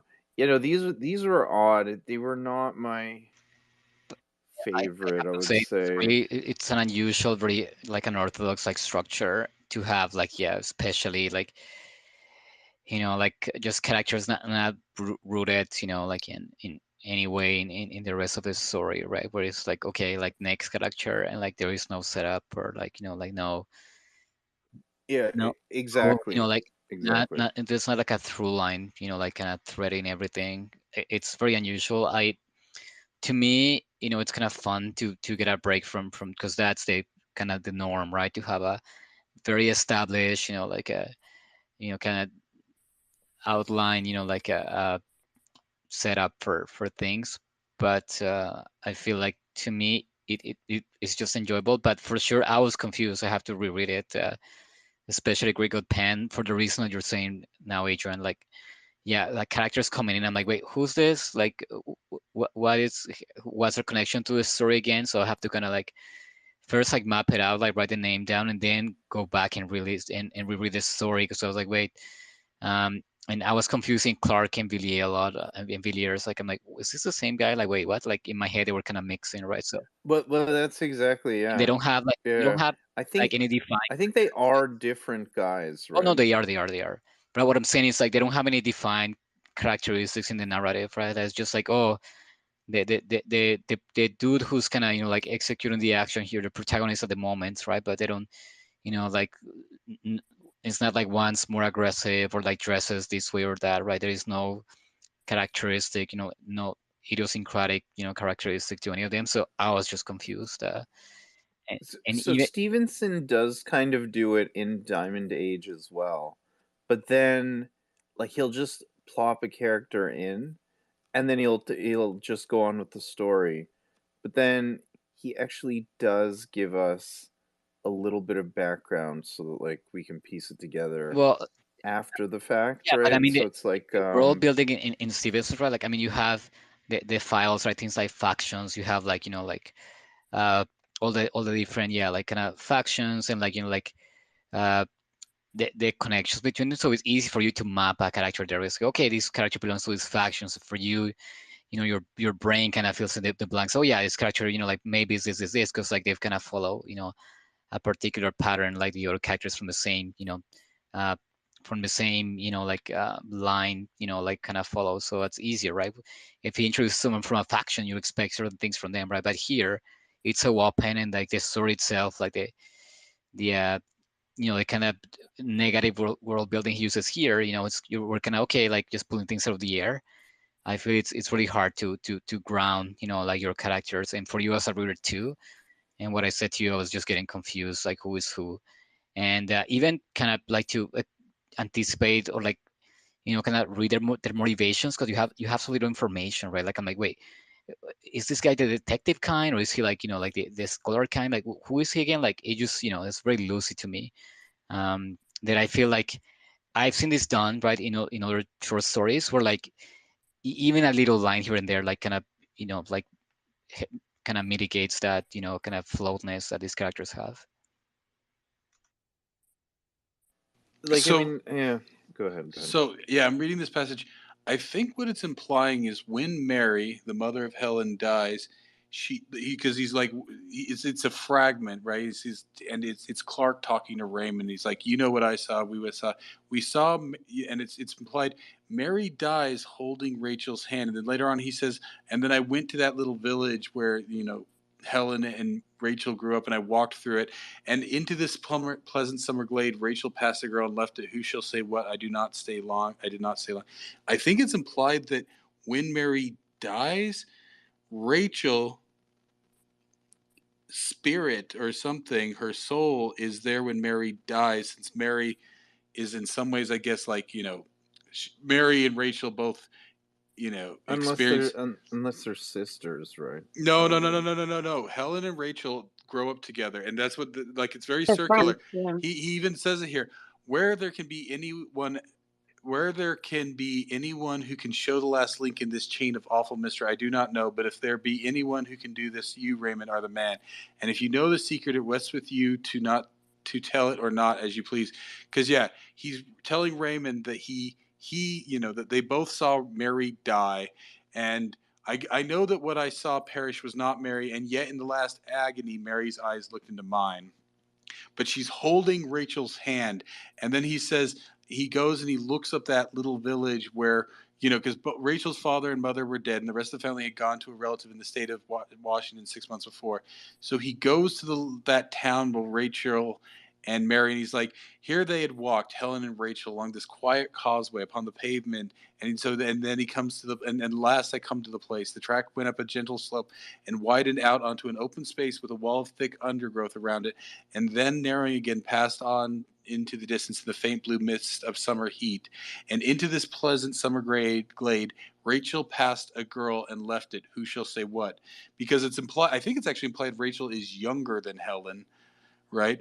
So, but Rachel is there at the time of Mary's death. So there's some circular thing here, right? Like the soul of Rachel is there in the past, comforting Mary and stuff like that. Now, of course, funny enough, these are biblical names too. Rachel, Mary. Is Rachel Mary's cousin? Oh shit. Is Rachel the father of John the Baptist? I know there's a few Rachels. It's a common one. Rachel, but is there another one? What is the name of? Or no, is it Rebecca? Maybe that's who I'm thinking. But these are both biblical names, right? Yeah, because Rachel is the yeah, the favorite of Jacob's wives, right? The mother of Israel, and then Mary is, of course, the mother of Christianity. Blah, blah. So I mean, that might be, but then there's a circular thing. So there is Rachel, the spirit of Rachel as a girl as she died is there with Mary when she dies before Rachel is born. So it's a biblical reference. Maybe, but I mean, but Well, then it's I think it's Elizabeth, yeah, no, that's what I'm thinking of. John the Baptist mother, But so here's Zachariah's yeah. wife. So here's what's interesting: Rachel, Helen, and Mary. Right. So like I said, Rachel, yeah, is yeah the mother of Israel. Right. Mary is the mother of Christianity, and Helen of Troy, right, is the Greek mythological, that people went to war over, right? And of course, I think that's the illusion here, right? Helen didn't start the Trojan War, right? Men started the Trojan War over Helen's beauty, right? But it wasn't Helen's fault that the Trojan War occurred, right? So there's two things, right? So yeah, Mary and Rachel are you know Judeo-Christian names. Helen is a Greek, pagan Greek name there, right? And of course, yeah, Helen embodies this old world, right? But of course, she's not, you know,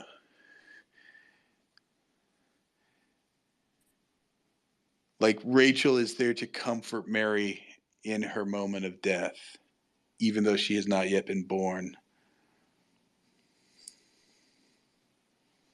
Yeah. I did not pick up on that. I'd sort of got Me this, neither. and like I said, it is an intentionally confusing thing, and even the narrator says like, if you can figure this out, I can't, and so like so it's a circular time, right? Rachel is there when Mary dies, and then I think it's Clark writing this to Raymond. Clark then goes and finds the village that Rachel and Helen grew up in, and walks the paths that they walked, and then he says, yeah, into this pleasant summer glade Rachel passed the girl and left it. Who shall say what? So maybe it's almost like, did they attain Christian heaven in that case? Right? Because now Mormons believe this. Like, actually, Mormons believe in a pre-life and stuff like this. And I'm not sure where different people, because sometimes you'll find that like this was, sometimes what was popular at the time there in the 19th century. But yeah, it's almost implied that yeah, Rachel, as she died as a girl, was there to comfort Mary as she died, and then he goes where Helen and Rachel grew up together. So yeah, the chapter is of course called. I mean, because yeah, like it's very circular. It's very circular.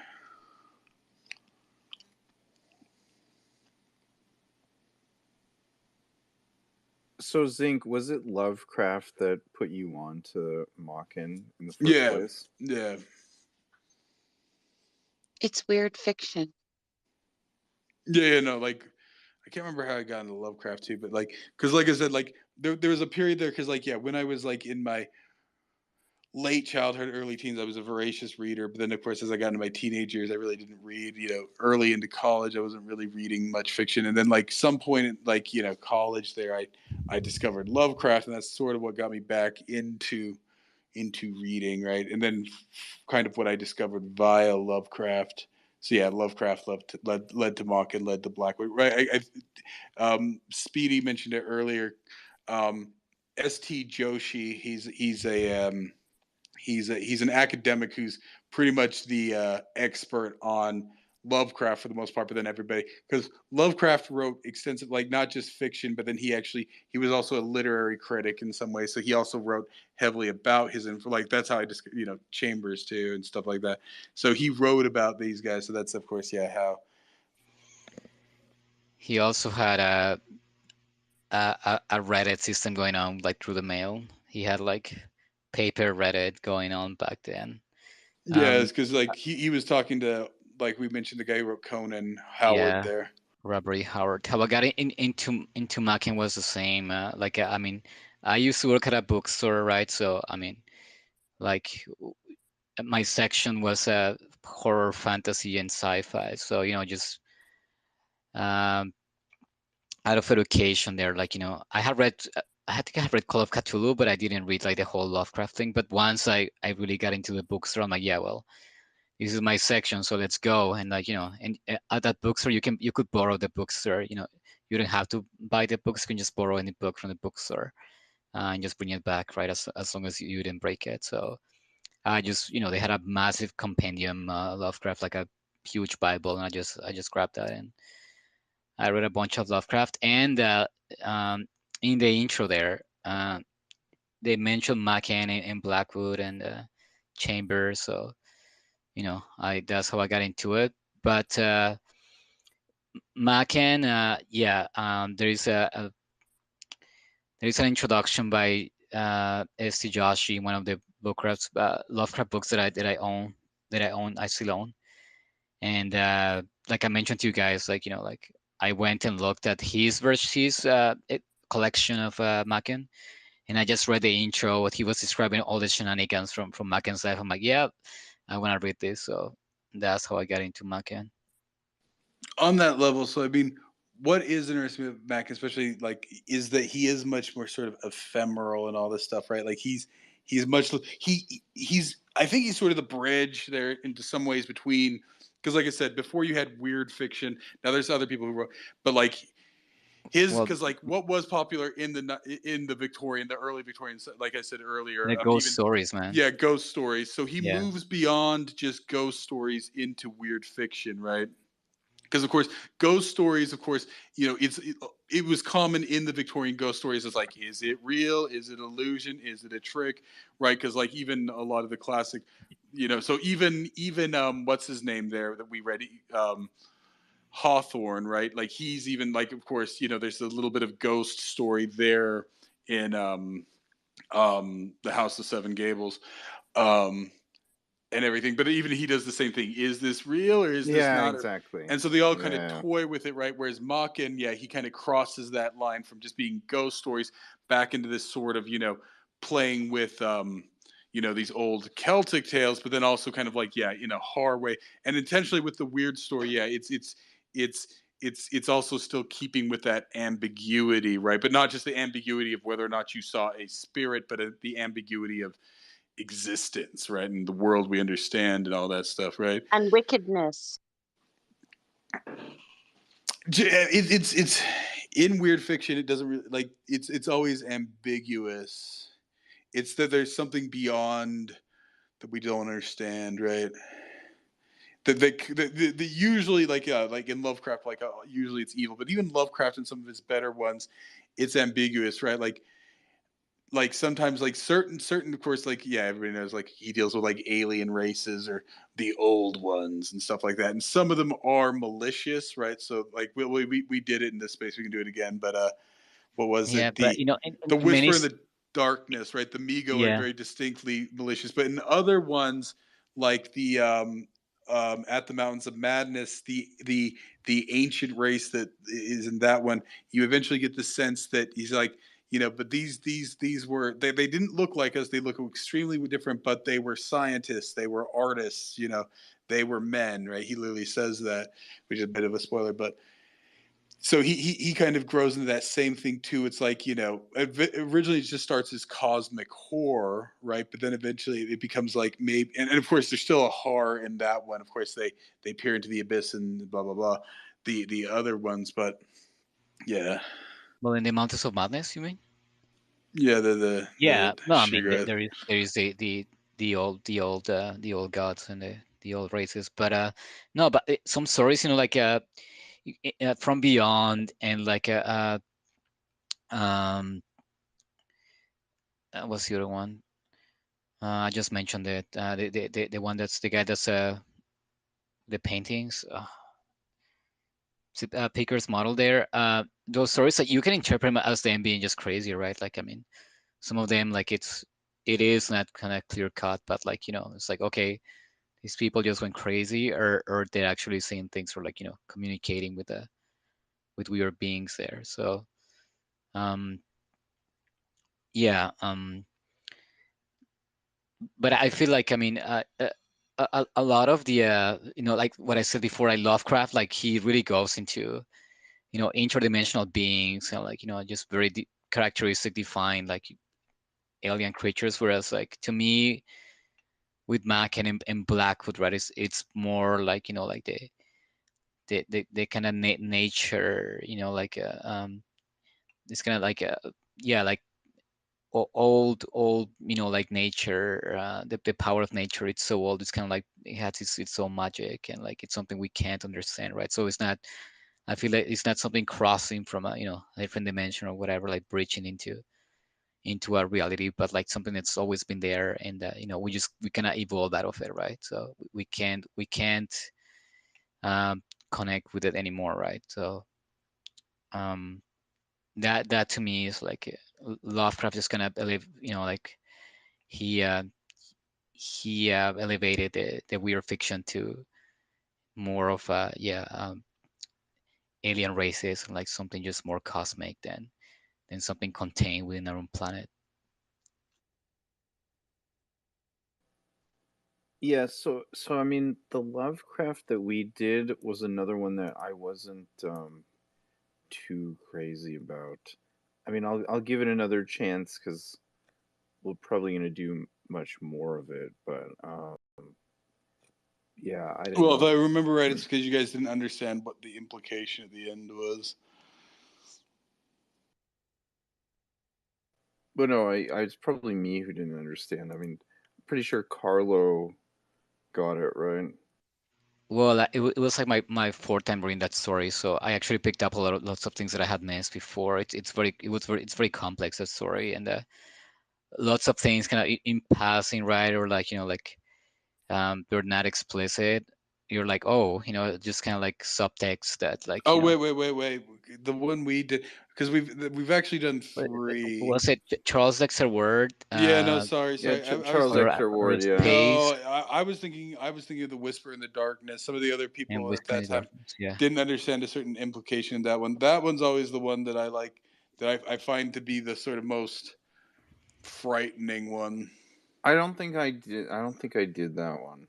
Okay, yeah, no, I forget that we've done three so far, because yeah, we did the Color Out of Space, the Whisper in the Darkness, and then Charles yeah, Dexter Ward. Charles Yeah, Dexter Ward. Charles Dexter Ward is the one that I was a part of.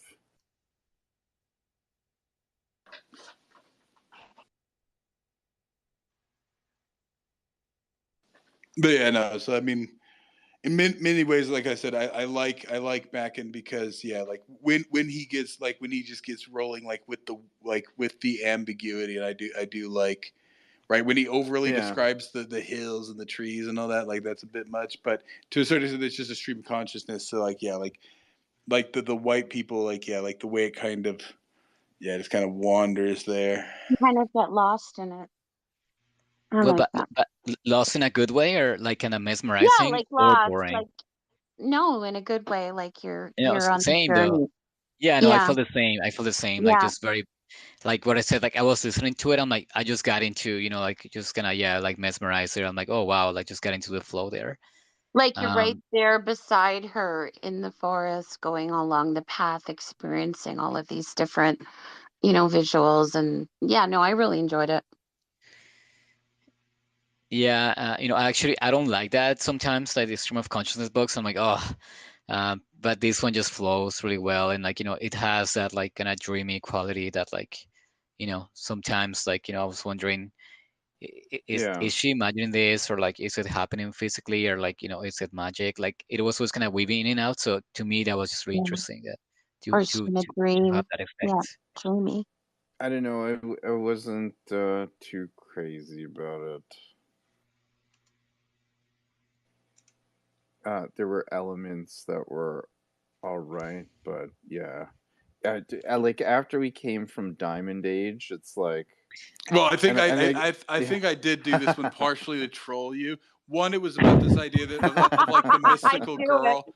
It was partially the mystical Victorian girl, like the one, and all that. But it was also because you're like, there's just too much ambiguous here and everything, right? Like, and I'm like, oh, Well, like Wait, I what? like some of it would be okay, right? But I mean, it's very, There's a certain yeah. romanticism about the Victorian, like the writing at that time, right? I Well, I just think can't. Yeah, like I think Zinc You're also not the did it. dreamy type, Adrian. You also did it because like it is Victorian literature, and like Well, it was particularly the sort of Stevenson was this. pulling from that for Diamond Age, right? Well, So it like, was that, but it was Yeah. also like the sort of mystical girl, right? The like I said, the manic pixie dream girl, the Victorian type thing, Wait, right? can you guys give me context here? It's Adrian dating some manic pixie girl. What's going on? No. It was just like I remember in the last one, he just said that it was well because we were talking about like just like the weirdness of the girl, like was she real, was she not, right? She was also very sort of ephemeral, right? She was and Wait, she in seems what to become well in because what like we story? In what in story? in the moon, the makers of the moons, the Oh, girl okay, he okay, keeps okay. meeting in the Oh, okay, yeah, forest, right? yeah, yeah, Which yeah. I'm in some ways I almost think like yeah might have been influenced by this one, right? Like this weird girl out there that doesn't make a whole lot of sense, Yeah, a little right? bit. Yeah. but I feel like Nell has much more agency than like any of these girls in these, right? Like I mean, she just has like Well, because it's neo-Victorian, right? He's writing it much more after. power and like Well, I mean, that's the thing. He's writing it after, so this is Victorian guys trying to figure out women, right, and stuff. yeah. Yeah, 100%. I think, like, Adrian, do you tend to enjoy looking more towards the future as opposed to the past? Like, No, Absolutely, no, I think 100%, I know Adrian though. 100%. When I was at the you're a Yes. bookstore, sci-fi kid.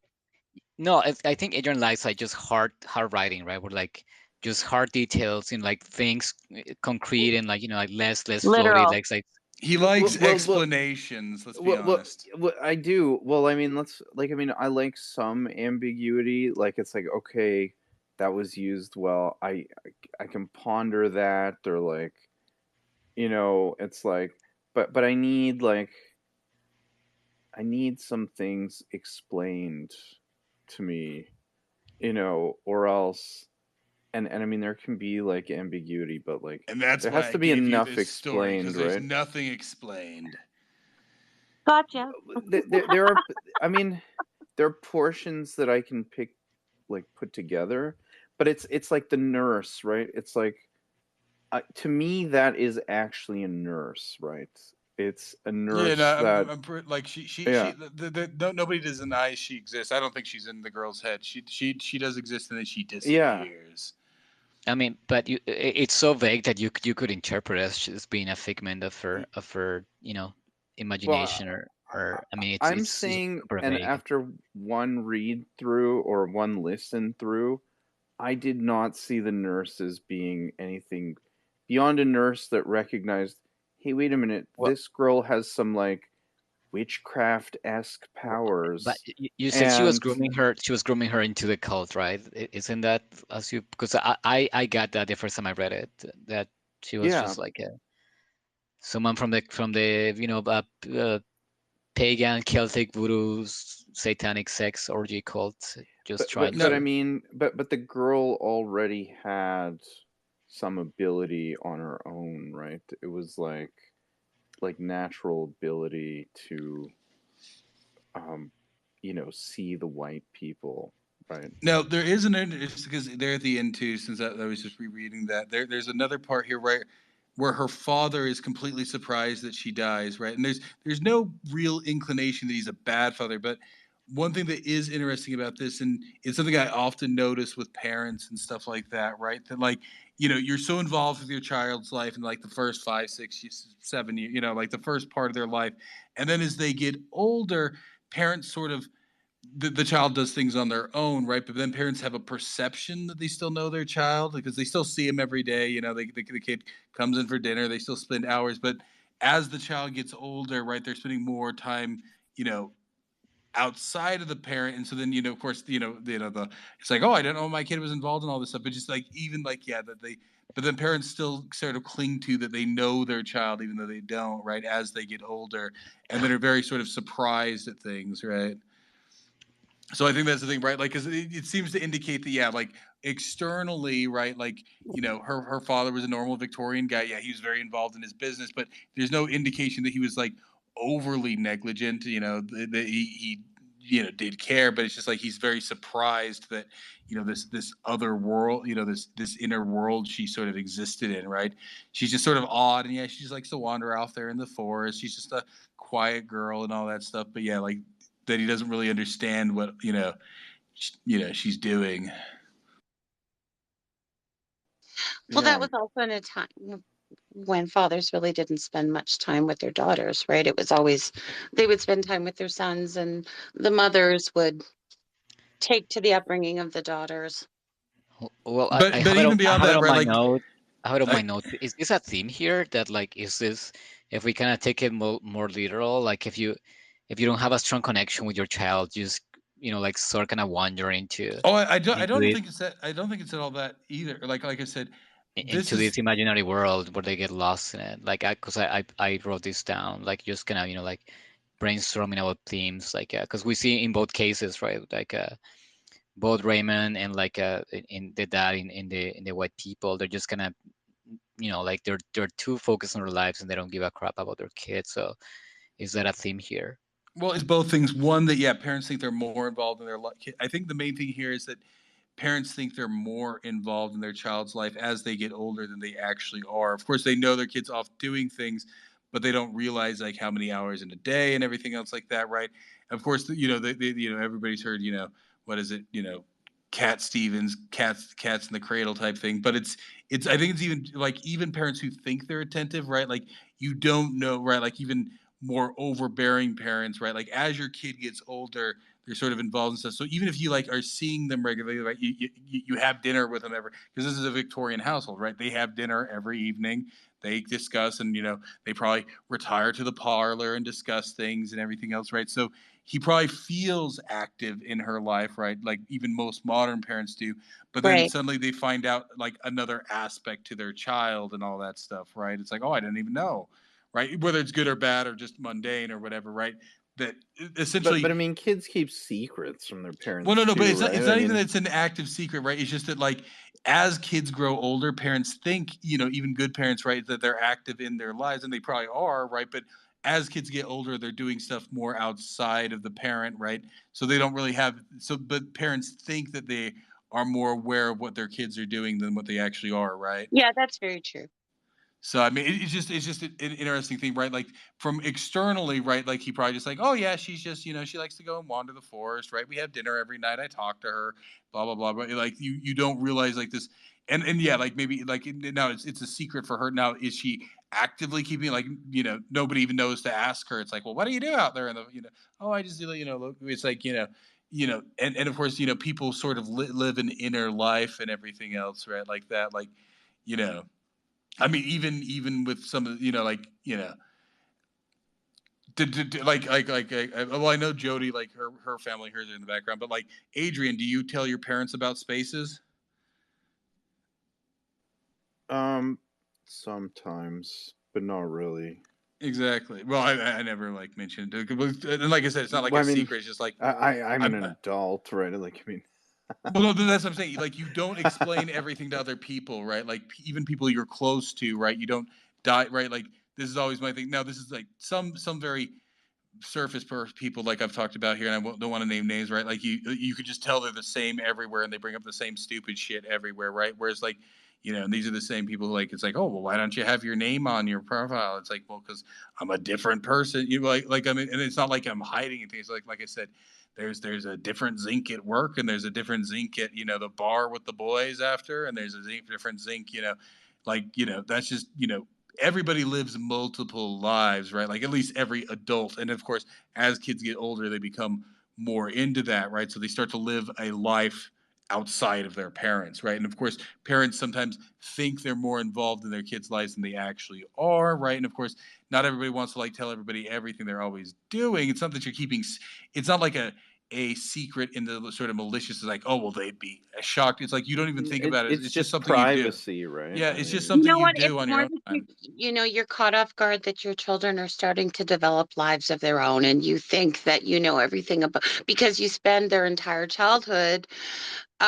And Andromeda's here. She's a mother. She can tell you. You spend their entire childhood like involved in every aspect of their life, and then all of a sudden they, you go to go to school for a parent teacher or something, and you'll meet all these people that know your kid, and you're like, oh, who's that? Like, you had no idea that your child had branched out this much. And it's kind of like a very rude awakening, because it's like, oh, I don't know him, every little thing about him anymore. And that happens easily. That's just life, you know. It's not malicious or anything. It's just how things happen. Exactly, and that's all I'm trying to mention is just that. Yeah, it's just, And we're never prepared for it.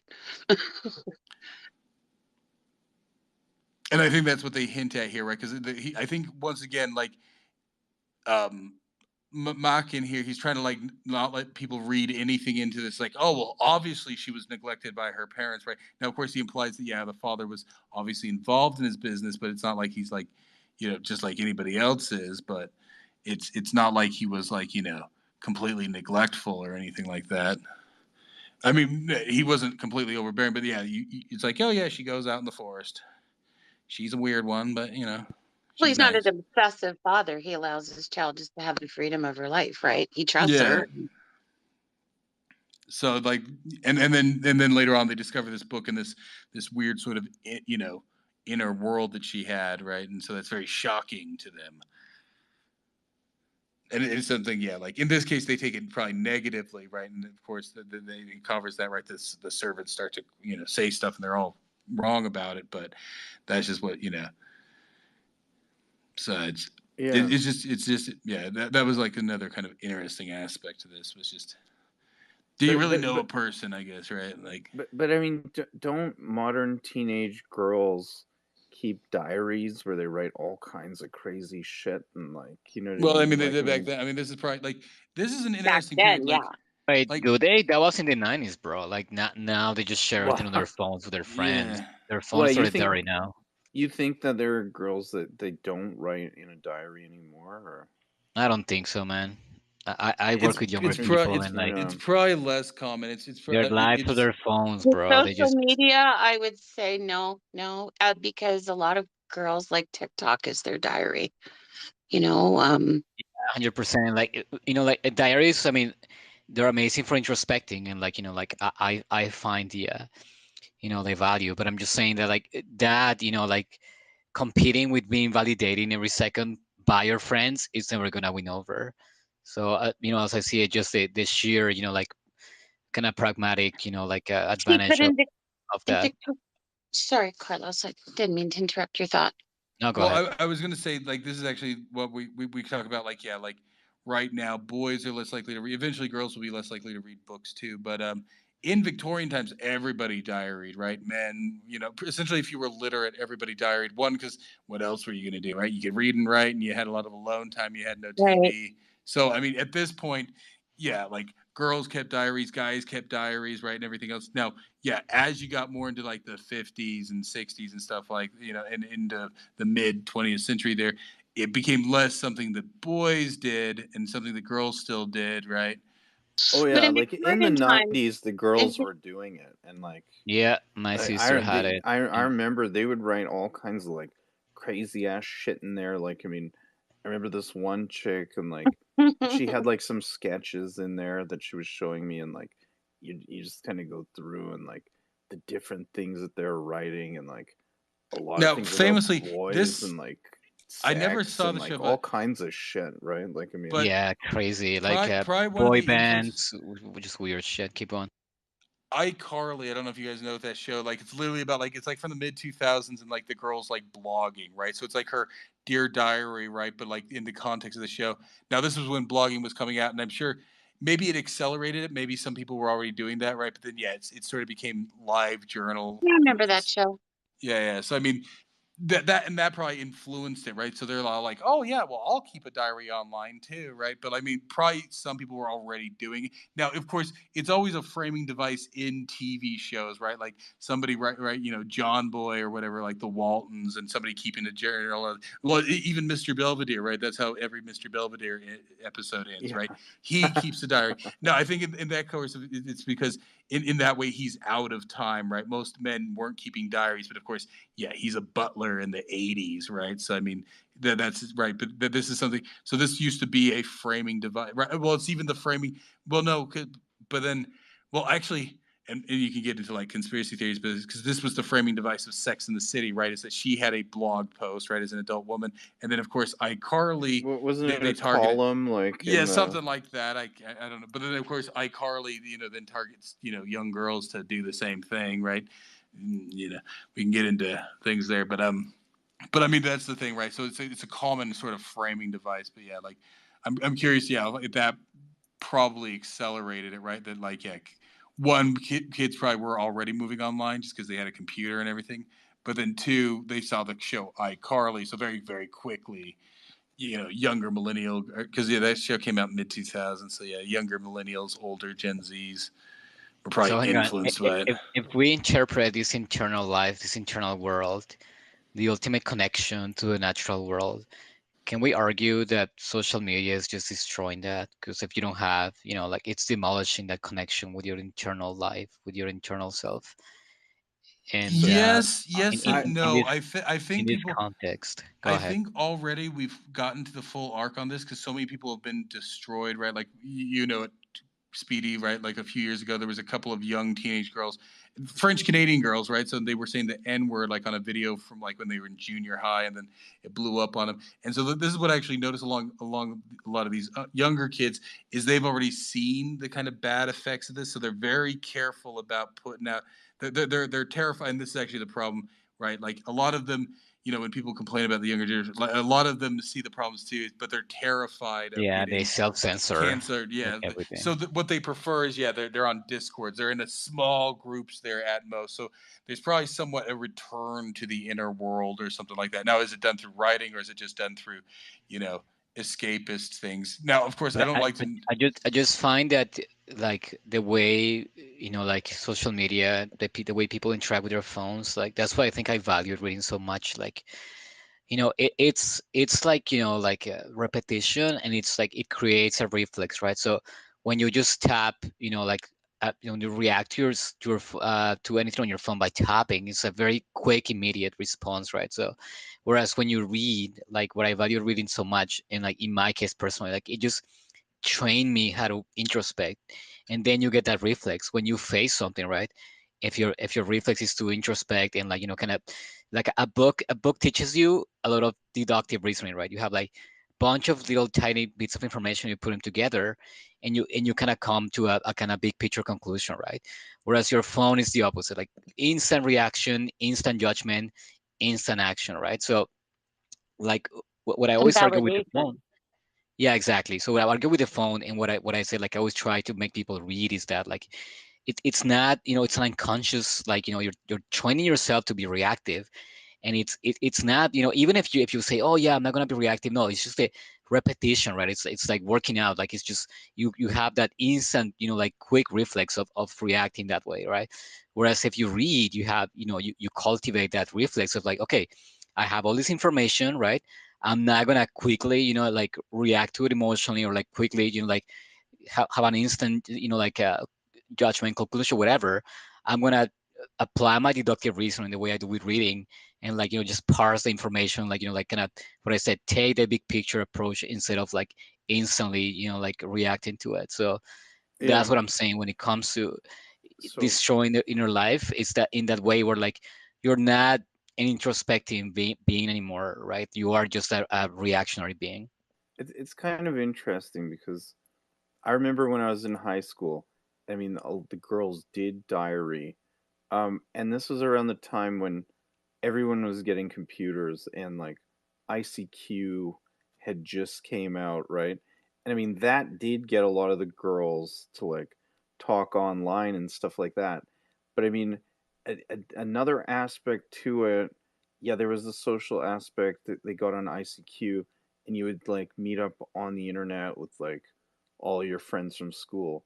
But at the same time, a lot of these chicks were getting cars and licenses and cruising around and like going to movies and like all different spots like the mall and stuff like that. So I mean, they weren't really like, yeah, you'd see them on the computer and there'd be times when everybody is on there, but like people were just doing other things, right, in the physical world, and it wasn't online, right? But yeah, and I mean, So I mean, that was the Being online nascent wasn't stage. portable yet. Well, So exactly, it's yeah. not. I'm not as concerned about the consumption. The other problem, because even to that extent, right? Like, yeah, everybody's more concerned with their car. The biggest problem, and we've talked about this mostly Speedy and me, but like, yeah, a lot of not literature is now in some ways, right? Can you keep the form together right now? The real problem here now, because I come from new medias and stuff like that, so I don't hold the only value that what the superiority that literature has over film or video games or any of that is that it's not done by committee. Now there are a few and they're very notable, and I could point you guys out. There was one called Obra Dune or Obra Dane, I can't remember, where like you have a game made by one person, right? The problem is with like movies and TV and all that is that it's done by committee, right? There's I'm not one of these people who say that like one form of media is superior over another, right? Like the ancient Greeks complained about writing because they worried it would, ruin people's ability to do, oral storytelling and stuff like that, which is its own thing too, right? But like, so of course, with all this stuff, like but that's the big thing. Like now, with the social media, video games, all these other things, right? Like I'm not opposed to those, but yeah, they are time consuming and they are tempting in a lot of ways. There is things to do there, but the biggest problem with them is that there's so much to be consumed, and this even goes back because like yeah, people were kind of writing in the diaries, but not really, not to the extent that they were decades earlier, right? It was mostly a pretense, and they were doing it in the 90s with the for the facade of, oh yeah, I wrote in my diary and I have secrets in there, right? It was very much a facade. There was nothing, right? Like, not it wasn't the deeper reflection that you'd even seen a few years because they had nothing else to do, in the 50s or something like that, right? So I mean people diaried because they were bored, right? I mean that's a fundamental thing to understand about all this, right? It's like I can read, I can write. Paper and pens are cheap now, when you're getting into the later Victorian ages there. So people are like, oh yeah, well I guess I'll just write down my things for the day there and everything because nothing else to do at this time of night, right? So I mean, but the biggest problem is is that for me it's like can people like and I don't know, like I like it's even something I've debated, like should I write a book, but like do people, is it really worth writing a book anymore? Like that's actually the bigger thing. Yes, all the good books have been written before the last 10 years, but is that not just the people who are still writing books are pretty much pedestrian, and yeah, they're trying to like they're putting on errors of, like they're not keeping up with the times. But yeah, like the biggest problem I have with the current forms of media is that they take large, you can't do it on your own. Now maybe this is the advantage that AI will give, and some people have shown it, right? Like maybe people can now use AI to help them write a video game, make a movie and all that stuff or whatever else, right? But that's maybe the advantage. To me, that's actually the only real advantage of literature over any other form of media is Yeah. that you can do it on your own, right? So you have one person's vision there, right? And it doesn't get swept away by committee and other mitigating things, right? So I was talking to my cousin yesterday, and I mean my cousins, and like they're younger, they're in their 20s, right? And like she coaches volleyball, and she said like the girls are like the girls that are a bit younger than her, they're just like really really dumb, like the 17-year-olds and stuff like that. And she was saying that like the 13-year-olds and 12-year-olds, like their parents are actually stopping them from using the phone. Like none of them have phones, so they're actually smarter than a lot of the 17-year-olds. And like when they put out bulletins and stuff like that, and like it's team related for volleyball and stuff like this, um none of the 17-year-olds read it. Like they'll even say to them, I got through the first sentence, and like, it was just too much, so I just didn't read the rest. Like, and I mean, they basically rely on their phones. We're saying that like, at her university, and she says even in high school now, like all the kids rely on AI to do their papers. But she's like, the teachers also rely on AI to grade the papers, and like, so it's like they're both doing it. So it's like nobody's actually thinking about anything in any kind of deep, meaningful way. There's no Um, learning going on. yeah, it's just passing information. It's very, very odd. And I mean, when I went back to university to finish my degree, this was 2008. Um, like I can remember like turning in things on turnitin.com, and then like you would give them something, or the teachers sometimes would like, you'd give them the file that you wrote, and like they'd put it in on turnitin.com to make sure you're not cheating. But like, but this is like a whole new level, right? It's like, but yeah, so the 12 and 13-year-old kids are actually smarter than the 16 and 17-year-olds Now I'm because going to they're point kept something out away here. from the phone, I'm right? actually going to argue it's different. 12 and 13-year-olds haven't you really gotten involved, right? Puberty isn't full blown there yet, right? Like that's what makes that's when I stopped reading, guys. Like literally, right? Like 12, 13, I was still reading heavily. Then teenage years hit, right? And you get distracted. Well, I mean, but they're no, saying that these kids really are dumb. Like, I mean, it has nothing to do with, they don't have their phones or anything. Like, I doubt it. It's really like, this is what you see, right? Like that's why, like when you see these kids, like, like it's like, oh yeah, he went to college at like, 10 or 12. It's like, yeah, it's easy for him to get like that far, but then, puberty happens and priorities I change. mean, I remember when I was in high school, all of the chicks journaled, and they would all read, like, they would read trash, but I mean, they would read, right, Exactly. continuously, right? But it's still superficial, right? The 12 and 13-year-olds are more attentive because they don't have, sexual Yeah, lives they're yet. like That's a what I'm saying. sponge, right? Like, Exactly. So they're more attentive, but it has nothing to do with the devices. They're just more attentive because at that point they're actually involved in the softball. Whereas like the girls at the older age, yeah, they might still be involved in softball, but like, yeah, there's other things on, like, I mean, this is just what happens, right? They all get retarded like there and everything. So I don't think, I'm pretty, like, actually this is even like my grandmother, who was a PE coach from the 50s, right? She described the same thing.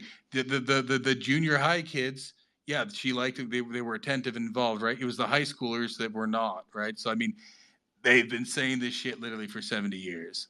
So take that. I mean, it's yeah, so I mean, that's the big thing. Now there's so much and it's meta information. That is one problem, right? Of course, here on in Spaces, we've sometimes stopped talking about topics and then talked about other people on Spaces and stuff like that, right? So it's become Spaces about spaces, right? yeah. And everything else, So which my of course cousin, inherent and that's just an yeah, inherent thing, right? When you get things that are about things, meta. I mean, that's the original definition, yeah. right? Something about something, meta data, meta So spaces, so spaces about spaces. my cousin was saying, so he works in a cubicle, and he does customer service, so like phones, and like he emails responses. And he says that if he needs to email like a customer, he just like goes on his phone, and he says like he asks ChatGPT to like give him a good customer response like letter for this, and this, and it does it, and then he just puts it in, right? He just like, okay, perfect, and then like sends it off. So I mean, yeah, it's Yeah, but I that's no It's different than freeing up. grabbing a It's yeah. template, really. You can do that now. You can grab a template offline or boilerplate, yeah. yeah. But I mean, I've done it a lot. here's an example. If you go back to the 19th century, there, right, and it's like, or even into it's like, oh yeah, people would read newspapers and they read them cover to cover and everything. It's because they had nothing else to do. If you read like a newspaper, it's like Mrs. McGillicuddy's pies were stolen yesterday, right? Like half the articles are just pablum crap, right? Because they I mean, the literally boys have. would run down the street with a newspaper in their hands like it was like a big deal.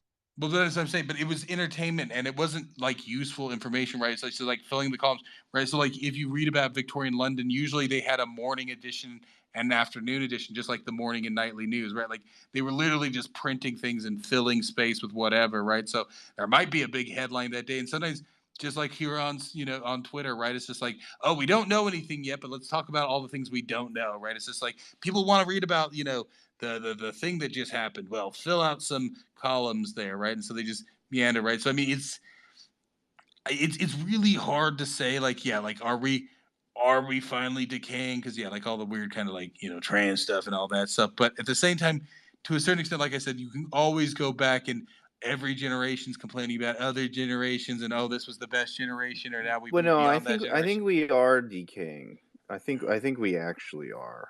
Um, there's benefits, but Well, like no, like I you're think t- to a so large to me, extent, it's funny because now you're getting so old that you're talking about well, back in the '90s, these girls wrote in the diaries. They were writing garbage in there. They were reading of garbage books, course. I mean, and so I you're have no checking out illusions about that, right? just like some boomer comes in and complains, oh, back in the '50s or '60s or '70s or '80s, right? So like you're becoming Well, a no, no, boom. You're becoming a boomer, Adrian. I have no illusions that they were writing garbage, right? Well, that's what I'm saying. But so, like, is it actually value? It's like, oh, they're not doing this thing. They're wasting their time on something stupid in a different way than how we wasted our times on something stupid back in Yeah, my day. And there's some value to that. It's like, people are like, oh, well, the kids don't go outside. You know what people like? And like, I think I never watched the show, but Bill Burr has that cartoon or whatever, right? You guys know what I'm talking about. It's like yeah. I the think, father or yeah, something, and he's talking about it's like, yeah, in the '70s when you were bored, you just go and do stupid fucking shit, right? You just did stupid shit all the time, right? It's like, oh yeah, we were outside, and then yeah, like we decided to like and so I mean, people got in like weird trouble and all that stuff, and got whatever. It's like, was it really valuable? It's like, no, kids were bored, right? And so I mean, yeah, they only remember like, oh yeah, but we built this one thing one time. It's like, yeah, but I mean, kids are doing constructive things there too. It's just not the same. Like, it's once again, it does become really sort of hard to tell, right? Like now, yeah, there's certain tools, and yeah, like, but I mean, there's well, I mean, you mentioned the trans thing. I mean, that is decay, I, I right? I but find but So, I find we but are decaying. We're decaying in the sense that like, now it's easy to slip in propaganda to anyone, any age, any time, right? So if the tech is just a tool, right? Like if it was used for self-cultivation, like it would be amazing. But they're using their phones as just propaganda machines, right? And like now it's just reaching younger people, and just at any time, like all day long. So if you want to manipulate someone, like now it's just super easy, like lowest effort there. So I think to me that is like propelling definitely an amount of decay in our society. Go ahead, Zink. well, this is probably controversial, right? Like, yeah, so now people are mutilating themselves by trans themselves. 100 years ago, people used to mutilate themselves by going to war. yeah. So I Yeah. mean, you're gonna get. So I mean, it's gonna pass. Eventually, people are gonna see the ramifications, and just like how you saw those guys with like shattered jaws and stuff after World War I, and they had prosthetics and all that stuff, you're gonna see these people who kind of avoid people for a while after they're that mutilated themselves and everything else, and it's that people find different ways to sort of mutilate themselves. And yeah, this one's whatever. It's targeting younger people in their life, but like I mean, it's just a new phase of it's I mean, But don't you think that people are more reactionary now? Like just tend to just because their phones though, like more a emotional reaction to things instead well, of once again, the yellow journalism of the early 19th century led to the Spanish American War, right? The Lusitania or whatever the sinking. So I mean, people have always been rather reactionary. I don't know, like it's hard to gauge when you're in the midst of it, and there are different things, and things do move more quickly. But yeah, it's hard to say. But like, I think the real thing, yeah, like in some ways, it's just that it's really hard to find a time when people aren't retarded. Really, it's But I so. mean, the God, we're bordering. I mean, this is grotesque. Like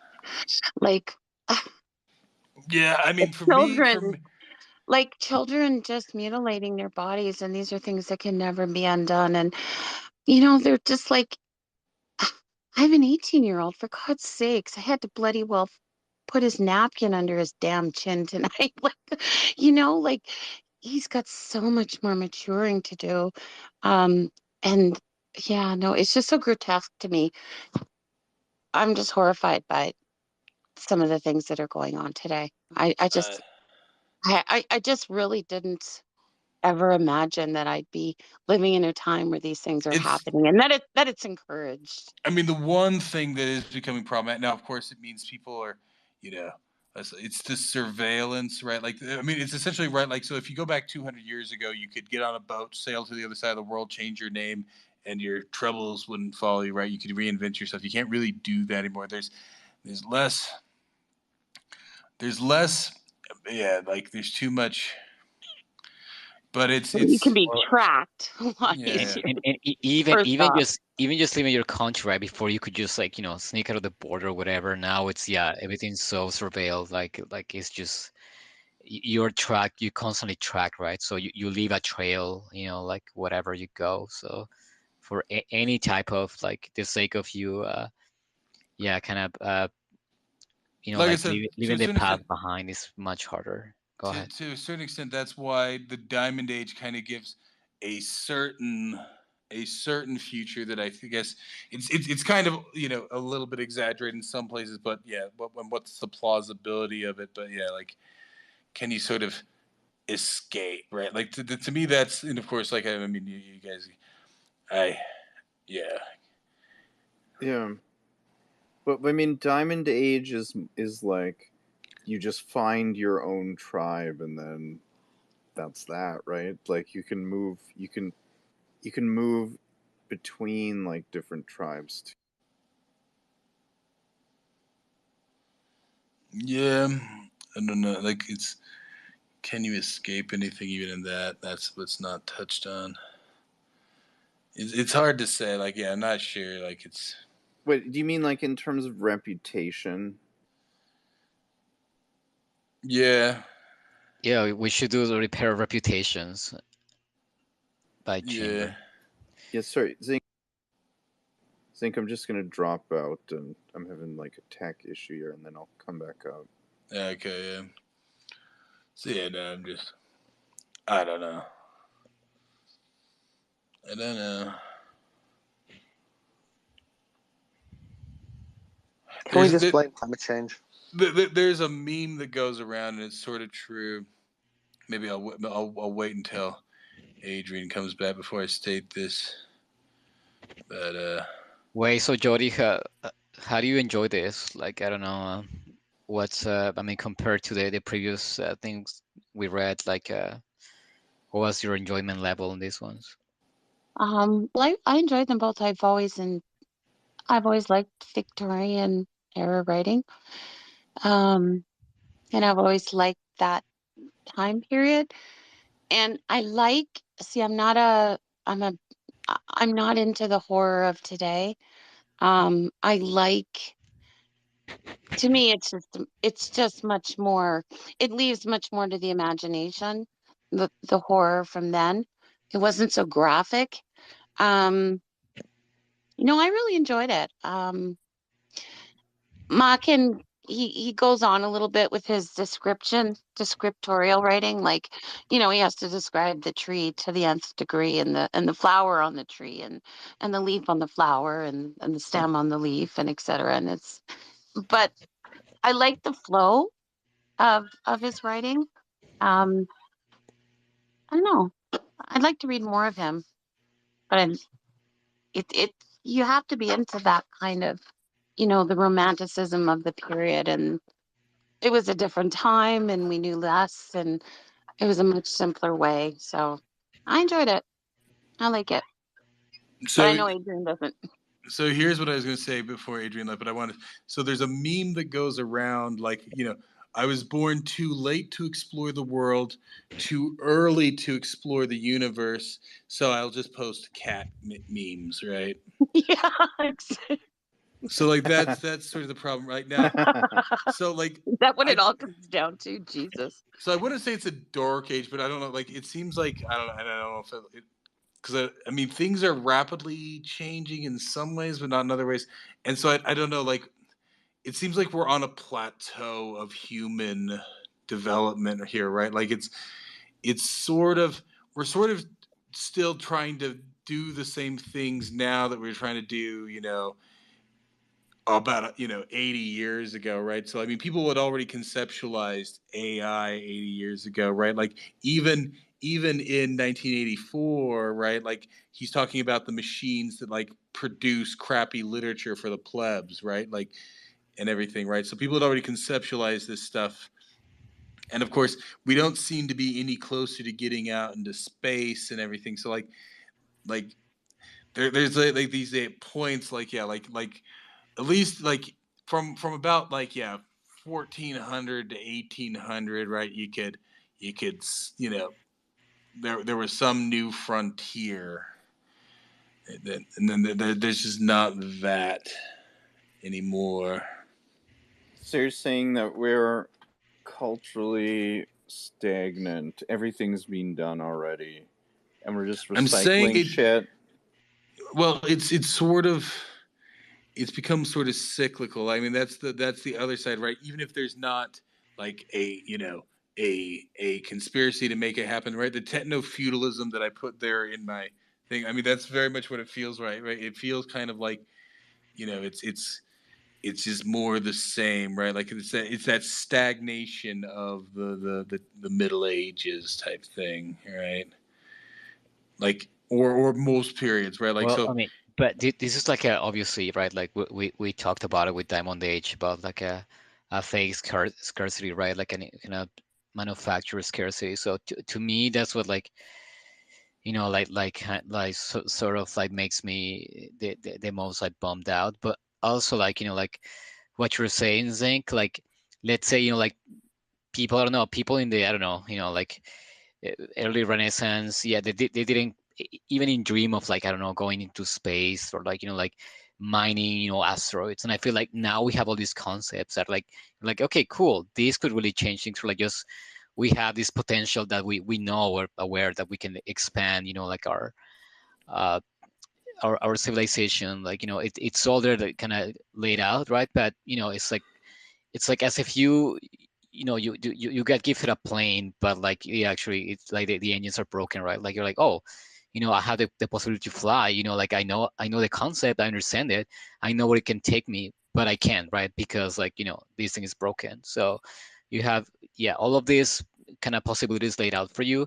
You understand them, you're aware of them, right? But like you can never realize them. So that to me is the kind of the bummer. Lines have been drawn that we're supposed to stay inside of, just like the Dark Ages, right? Now that, of course, fell apart. Actually, the Black Plague accelerated that, so that people were then started moving around more freely following the Black Plague in the 14th century there, and that's what then led into the Renaissance and stuff like that. Whereas now, and it's often what I complain about for whatever reason, right? It's like, oh well, no, everything has to be equitable. The UN sustainability, right? Feudalism is about sustainability, right? And like I said, ancient Egypt was an extremely stable, right? You know, sustainability. Oh, nope, nope, nope. That might cause too much. That might cause too much upheaval, right? So like, we're not allowed to upheave things, right? We're not supposed to, actually, do anything disruptive there. Right. So I mean that's the problem, because of course I always complain. Yeah, we can't utilize the north of Canada, right? Like, nope, that's crown land. Nope, nope, we don't want to do mineral extraction. We have to keep it as a preserve, right? And then the land backs things and all that. I'm not sure, but yeah, people are right. Like, and that was what we were seeing with COVID. Now maybe it's kind of rebounded back, but it's gotten people in it, right? Like now people are like, oh yeah, no, well I can meet virtually. Right? I don't need to go to a conference in somewhere else. I can just stay. We'll just do it all here online. Like, so that now people seem to be moving again a bit more, and at least like I was looking at recently, because like I said, I'll pretty much be out of the office the last 6 weeks of this year, and so like I was looking like, yeah, maybe going up and visiting my mom in BC, and prices now are back to like $300 or something like that. So it seems like something like that. Yeah, like that maybe at least they've taken the pedal off of whatever they were trying to push us to do. Now, of course, yeah, the climate bullshit is still out there, but at very least, like, yeah, plane prices have kind of mellowed out there to a certain extent. So Well, I mean, they got whacked during COVID, right? So, I mean, yeah. They have to entice people back for the Well, and it reasons looks that like you they're just trying to explained, well, right? like I So, said, I mean, was worried about like demand destruction there. It's like, oh well, nobody's flying, so we're going to fire a bunch of people. We're going to get rid of a bunch of planes, and now nobody's going to fly, and so the price is going to go up. Less people are going to fly. The price is going to go up. Less people are going to fly, and then there's no movement. But at least for right now, it does seem like the prices are kind of reasonable again. So I mean, that's sort of, and at very least, I don't want to. I'm gonna so the entire premise of the fourth book of Dune, right? And this is the techno feudalism. The entire premise of the fourth book of Dune is that Leto II creates the golden path, and the way he creates the golden path is by so restricting human movement in the galaxy, right? Because it's a that people then become so anxious to spread out across the world that they essentially can never be chained back again, right? That's sort of the spoiler there, but of course it takes him 3,500 years to do that, and he has to completely restrict people on, and that's sort of, now could that be, oh, maybe they're white hats out there and that's what they're trying to do. They're trying to restrict us here so that we then want to fly around the world even more. So that's arguable, and hopefully it only took 3 years instead of 3,500 years, but that's that's another matter there. But that's sort of the, if you restrict people, then will they expand out into it or will they not? That's sort of, and that's maybe technically that is sort of the course I'm on, right? That's why I've moved back out west, out of a big city, and that's why I'm looking at property in the middle of nowhere.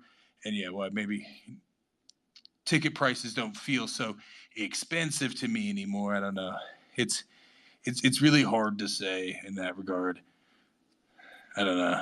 but I know the cruise ships were all like during COVID, they were all like people were booking for like 2020, like late 2021 and like 2022, right? So I mean, yeah, the industry got whacked, but it's like it is coming back, right? Yeah. But like I said, so I mean, but here's the reality of, like, because people always like to compare it to the fall of Rome. Rome fell in cycles, right? Things would get kind of messed up for a bit, and then it would cycle back, but just a little bit step down. So I'm trying to think: are we still better off or worse off than we were 3 years? I'd still say we're worse off. Then 3 years ago, Yeah.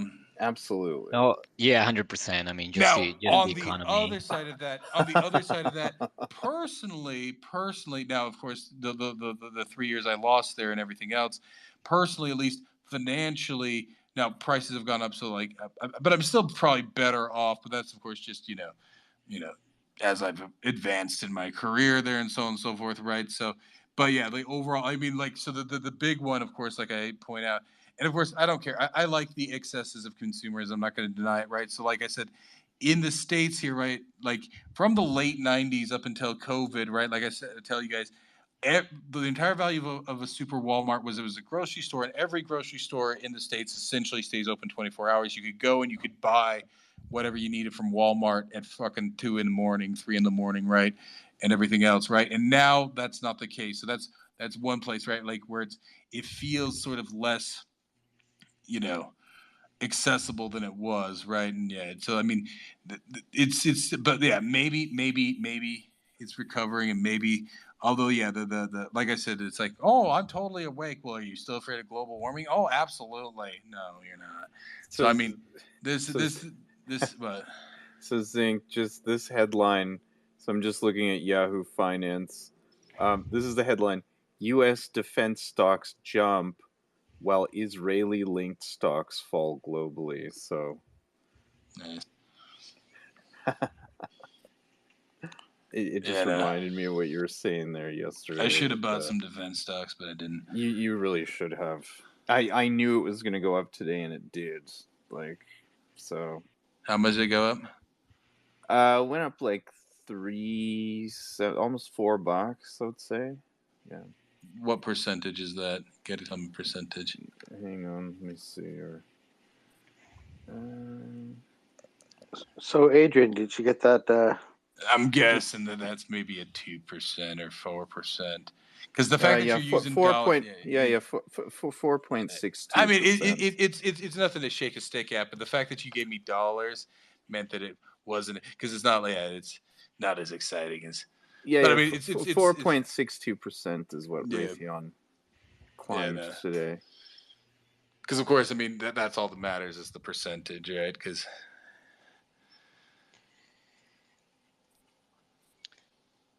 Okay, so Yeah. are we done with the stories? I What do you think guys? so. Like I said, I mean, I did it a bit for a troll on.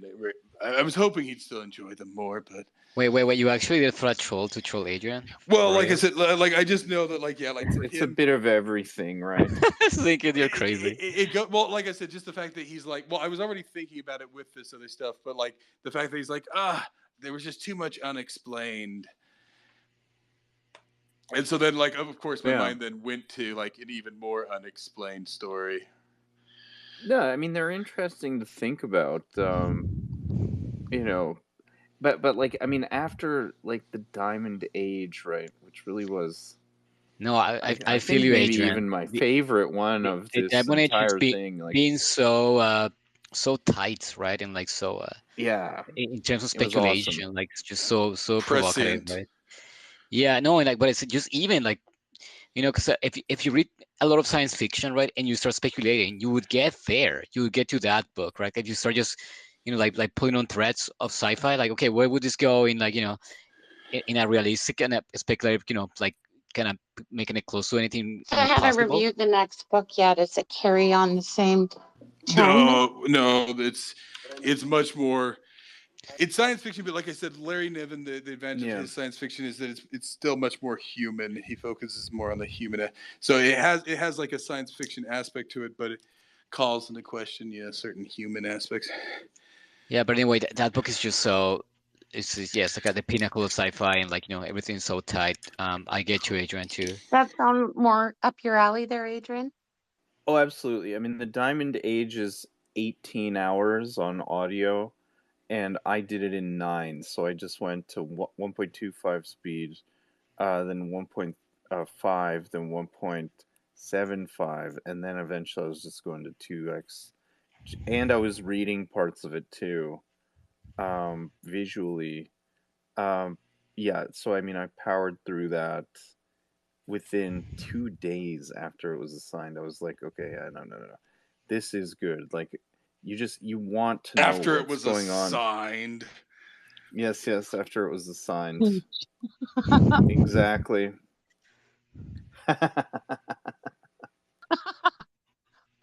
So is it time to switch over to late night acrimony? I don't know about late night acrimony tonight. I maybe later, MJ, because I actually have to, do some things here. I might have to step out and go to an ATM real fast. I have an early appointment myself tomorrow. Not too early. It's like, but I have an appointment. Well, because I'm gonna go get my because I didn't end up doing it last week just because of stuff. What is it? My enhanced concealed carry license there. So I got to go in there at like 8 a.m. What about your driver's license? No, so I got the instruction license. So actually tomorrow we're also going to get my brother's instruction license, and then we're just going to go take private lessons because it's been a long time since I drove, guys. A long time. But you're going to take lessons? Well, just some refresher because, guys, it's been a really long time. I haven't driven in over 10 years. Wow. Good Lord. Yeah, so like I mean it's been well I mean that's why I liked Montreal because you don't have to like if you live in that town you don't. I really hate driving, guys. I actually really do. After 10 years, you might have a fresh perspective on it now, right? I think that's actually a really good idea, Zink. What's that? Taking lessons. Like I said, like it was always a very unpleasant experience for me. How come? Number of reasons. I'm a very inattentive guy, right? So it's always like it resists my natural tendency for my mind to wander. Oh. See, that's why I drive stoned. Oh, for God's sake. And of course, like people are stupid, so it makes me bro, I drive for a angry. that is definitely the crux. Like you have to I'm share one the of road. those people that sits in my car and like yells at people in front of me, even though they can't hear me, and I look crazy from everyone around me. I still yell at people. It's like You, you I'll be you like, just need a speaker under the hood so you can get the message out to them. no, I sit there and I'm like, yep, great, because you don't need to use your signal because you're better than everybody else in the fucking world because you don't have to follow the rules, asshole. My kid will be sitting beside me, like I'll just natter on, like I have to because like people are just nutballs. But I mean, it's about anticipating what the next person is going to do, right? I mean, Yep. And keep your distance. Keep your distance. Just stay as far as you can from the car ahead of you. I But have yeah, to no, tell man. you, in my Wait. city right now, we've had a very large influx of immigration and a lot of people from India, like Punjabi province.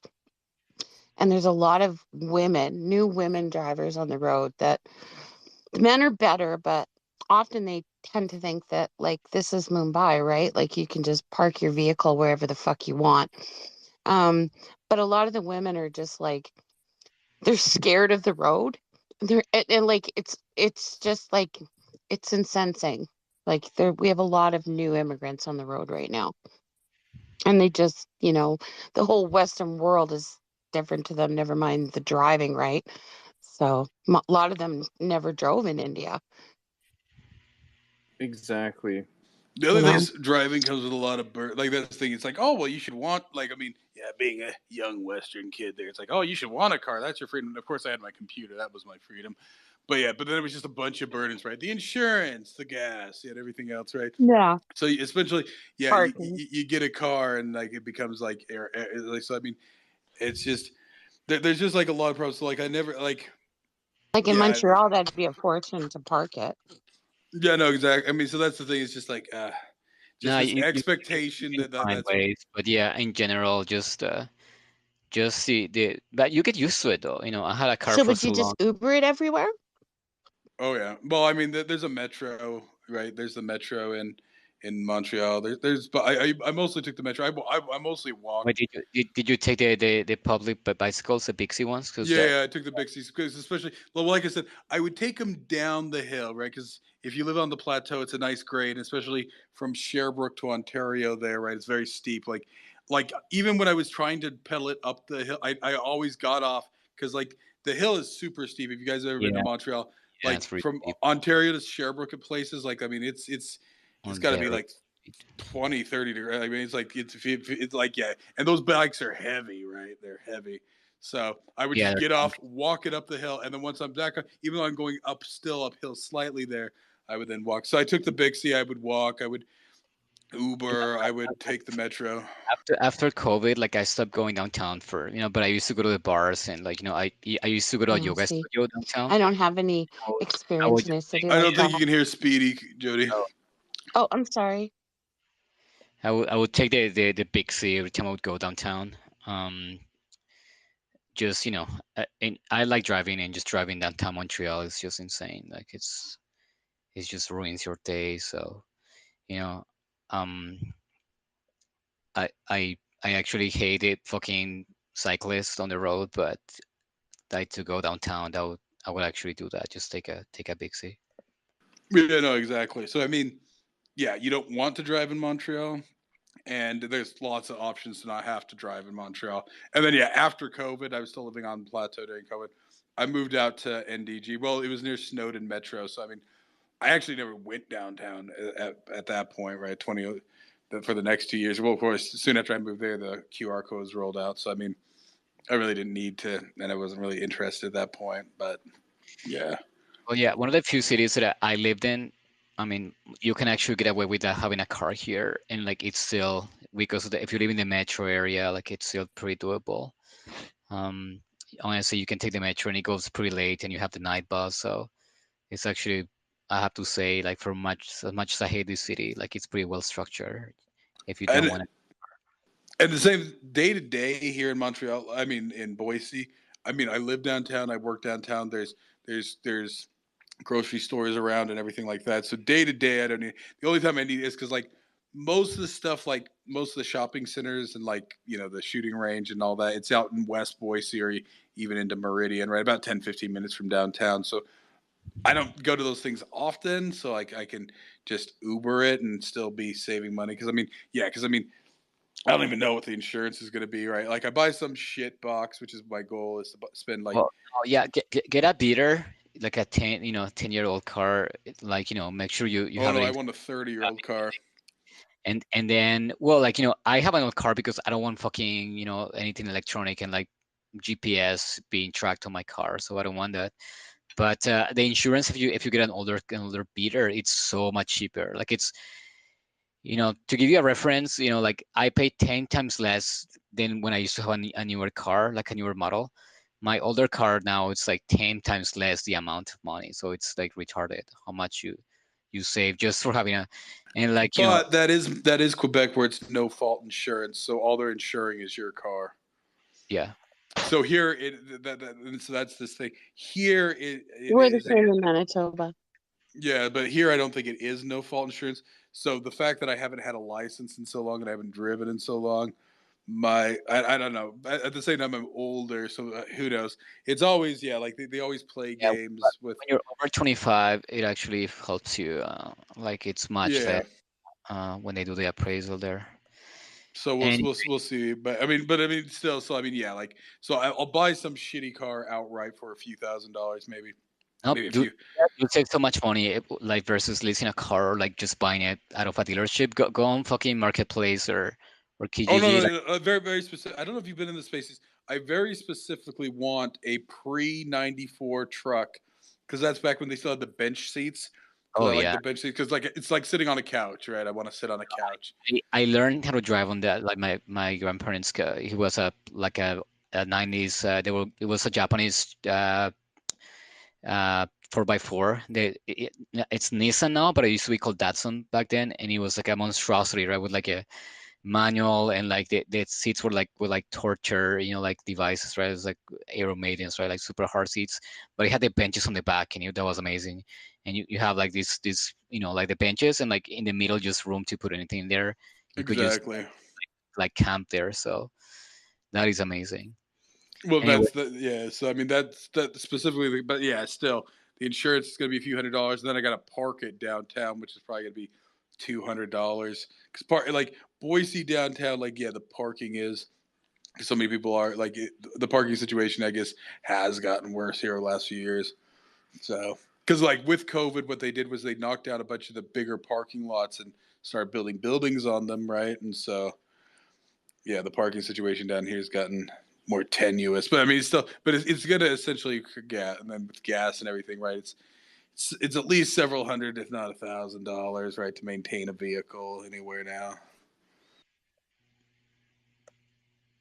are we gonna wrap up this space or I Oh yeah, no, I think so. So I mean, any yeah, final thoughts? Yeah, no, I mean, like I said, for me, I like the Great God Pad. Like I like that one because yeah, I've always been fond of the Dunwich Horror. It touches on a lot of the same things, and we'll probably cover that one at some point. we should do And then yeah, like from the beyond though, like the Lovecraft one. We should do it because it's like it would be fun just to compare them. Uh, just similar premise, but like kind of take it in different directions. yeah, And no, it, I'll have to check if check I it out. read that one or not. You But I probably did. mean, It's just that it's one of the short ones, so you probably just kind of forgot. But I'm sure you read it because it's like if you pick a, a a collection, it's always there. yeah, maybe. But yeah, so I mean, um, but I mean, I was talking Yeah. about the Great God Pan in particular, right? The Dunwich Horror. Like if we cover that one, you guys will see very similar sort of things there. Um, but then like later on, I read the White People, um, and I'd known about it for a while. I hadn't gotten around to reading. Funny enough, on one Wait, thing, first time reading White People, or like have no, you no, read? I read it before. Like I said, there's books that, like I said, are not worth discussing. So, like we've talked about, there's Speedy. Like, yeah, like I'm fond of Hilary Huber as a reader there, and there's two books that she reads, and they're fairly lowbrow. They're not super woke, but it's some basic white chick, writing there. in some ways, but like one you can tell is a ripoff of the white people. Like it's not even it's obvious, right? And then the other one is a ripoff to sort of the Willows. It has some interesting concepts that she brings in there, but of course it's pretty much just like a single white female with like a gay best friend and stuff like that, right? It's very mundane in that way. I'll send you guys the link to it. They're not the worst thing, and they're not too woke to be whatever, but they it is. So like I'd known about the white people before that, and then when I Wait, found, is it horror? What genre is it? Is it horror? yeah, it's sort of like Is it the modern twisted horror. one? Is Yeah, it the the twisted one. like the Kingfisher? Oh, she's a woke bitch, man. Yeah, it wasn't too horrible, and like I said, I kind of like the other one she did. I forget it's pretty much a rip I off of the Willows. I tried that. I tried the twisted ones, and nope. Just Like I the said, I just my did it because I like Hillary my my Huber's my voice. Right? my Wogdar was like, Yeah. dude, get the hell out of here. So Well, like So I said, no, I she's yeah, amazing. I just did it because I like Hillary Huber, right? so Carlo, have Yes. you already done the A Gift from Earth, the Larry Niven? No, I just read Ringworld. Like I'm a virgin when it comes to Larry Niven. I read Ringworld. Like I loved it, and I mean what I mentioned to you guys. Like when I used to work at the bookstore, I have to keep up. Like I really took that job seriously. So I really wanted to like just be super diverse. So I would have to read it like from everything. So yeah, I just kept, like I'm like I just saw his bibliography. I'm like, holy shit! Like, if I want to tackle Niven, I'm gonna spend like a couple of years. So I just kind of moved on onto single It standalone feeds book. into each other though. Like No, I know. what's great about Niven is he doesn't assume you've read any of the books before, so he explains the necessary parts. But when you do read the other books, it's like, oh, that's what he was referencing, right? If you read it in behind or in future, so that's because I think Ringworld was the first one I read. Then I went backward, then I went forward, then I went backward, then I went forward. So I think I read Ringworld, then I went back and read that one I told you guys the Neutron Star, that group of shorts. Then I went and I read what it's I read Ringworld 2, and then there's one called The Protector or Pock the Protector or something like that, which is kind of like a prequel to Ringworld that you need to understand Ringworld 3 or something like that, I think, or maybe I can't remember. So I read that, and then I went back and I read there was a novel he did before, Gift from Earth, that's referenced in the later ones. It's about this like they find this like frozen thing and everything. And then I read A Gift from Earth. Like Gift from Earth was actually the most recent. I only read that one like right before I moved here. So like I mean like December of last year, right? So that was actually the last. So like I've jumped back and forth, but he's very good. It's rewarding when you read the other ones, but you don't need to. So yeah, like Ringworld is actually quite late in his cycle there. Yeah, And because he pretty much indeed. writes 1,000-year history of humanity across all this But stuff. you know what? When I read Ringworld, like I expected it was super hard sci-fi and more like the Kim Stanley Robinson yeah Red Mars trilogy, right? With like it's like engineering and like but no, it was actually really interesting. Like a lot of like more focus on the culture. So I just found that really interesting. Oh yeah, you Uh, should I Ringworld expected 2 even more of that. I expected what I said. Like I expected. I don't know if you think if you're familiar with yeah Kim Stanley Robinson the Mars I've trilogy, which is started it, yeah, and it's a uh, little uh, clunky. and like that is like you get engineering and like like a lot of even like like math formulas and like a lot of like terraforming like broken down to the science. So I don't know why I expected that. But yeah, no, I was kind of pleasantly surprised there because I love my hard science fiction, but I really enjoy too, like in Diamond Age when you have like the tech, like what if tech how does it influence like culture, like that to me is amazing. So having that in Ringworld was cool. So MJ, I'm just curious, are you going to join us next Monday for the Larry Niven's A Gift from Earth? It's about organ harvesting. Yeah, it might actually give you new material for your 15-minute cities and like Oh yeah, it's all about the keeping Fourth the plebs Reich in their Party. 15-minute cities. Yeah.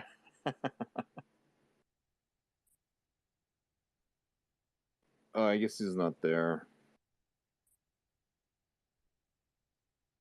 But yeah, no. So yeah, that's next one, and then yeah, so and then I'll figure out like and maybe then, well, no, I thought the next one after that is already planned. It's going to be that Spar, sexy, and then the sexy and then horror. the Jacqueline S. Her Will and Oh Testament. boy. Wait.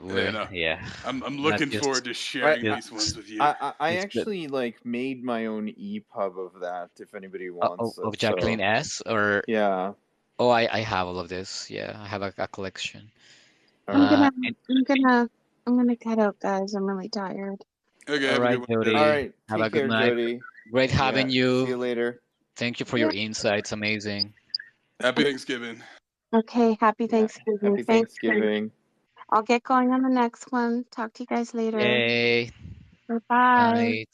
Good night. Good night. But yeah, I guess Yeah, I just have to say one last thing that this was very like apropos with the month with October and the Halloween and the Samhain, like it just hit that's the right note there. Just the right atmosphere for kind of pre-Halloween Well, with I'm kind of all the looking pagan forward. imagery there. Yeah, Go ahead. I'm kind of looking forward to the Spar and this Oh boy. the Uh Spar and Jacqueline S. You oh la know, la. like so as I was making the EPUB, I was like just kind of scanning it, and I'm thinking to myself, this really is not as bad as they're fucking making it out to be. Like Oh maybe in boy. the context of the whole thing, because I've just sort of like scanned it's specific just sort of spots. weirder than probably most people are used to reading, right? No, I honestly, to me, I have a very masochistic relationship with Barker and with this kind of stuff that it's like a kind of thrill for me to read it, but at the same time, I'm like, yeah, my body's fighting it. So, anyways, we'll talk about it in its due time. But yeah. Yeah, I'm actually because I mean these were you guys were talking about this last year that these were like some of the most controversial ones. Oh So yeah, Oh, no, I 100%. mean, Yo, but they're still mainstream though. That's the thing. Yeah. yeah, no, I mean, like, yeah, I'm gonna tell you guys, like, if you really go deep into this rabbit hole, like, it's called the disturbia genre, okay, and like, most of it is just garbage, right? Like, written for shock value, and like, like, it's just honestly, it's just like Yeah, no, it's torture, pure torture crap. Like these porn. ones It are is. interesting. That's why I did Yes, these ones. absolutely. You can actually discuss these ones, and like, they're definitely, like, more than the like the visceral aspect. There is definitely kind of intellect injected in them. I'm telling you guys, I just been out of curiosity that kind of delving into the Disturbia books. I'm like, it's just trash. Um, I mean, just it's like the equivalent of watching a big gory movie, right? It's like, yeah, that's gross, but whatever, right? You forget about it in like T minus a day, right? so I mean this stuff is on the level of like Audition, the movie Audition, let's Oh, say. it's higher for me. Audition is just like it has like one shocking moment, but Yeah. this to me is more disturbing. Gozu's the weirder one. You guys Wait, ever you seen you watch Gozu? Takeshi Miike? Yeah, Takeshi Miike is awesome, bro. Gozu, but I'm more disturbed by this than Gozu. Gozu is just like like upset, like unsettling, and like just kind of random. It's like like I never kind of I don't want to. I mean, I never like I don't get like a visceral feeling like with these kind of stories. So I don't think Gozu is Mike. it is. It's Takeshi Miike. Yep, 100%. Look it up.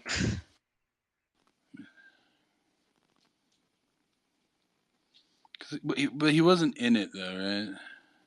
Well, he I think. directed it.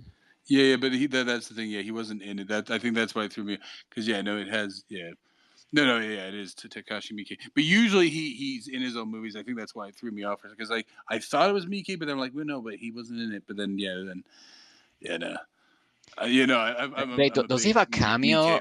on Gozu? I don't remember. He might be, but he wasn't one of the main.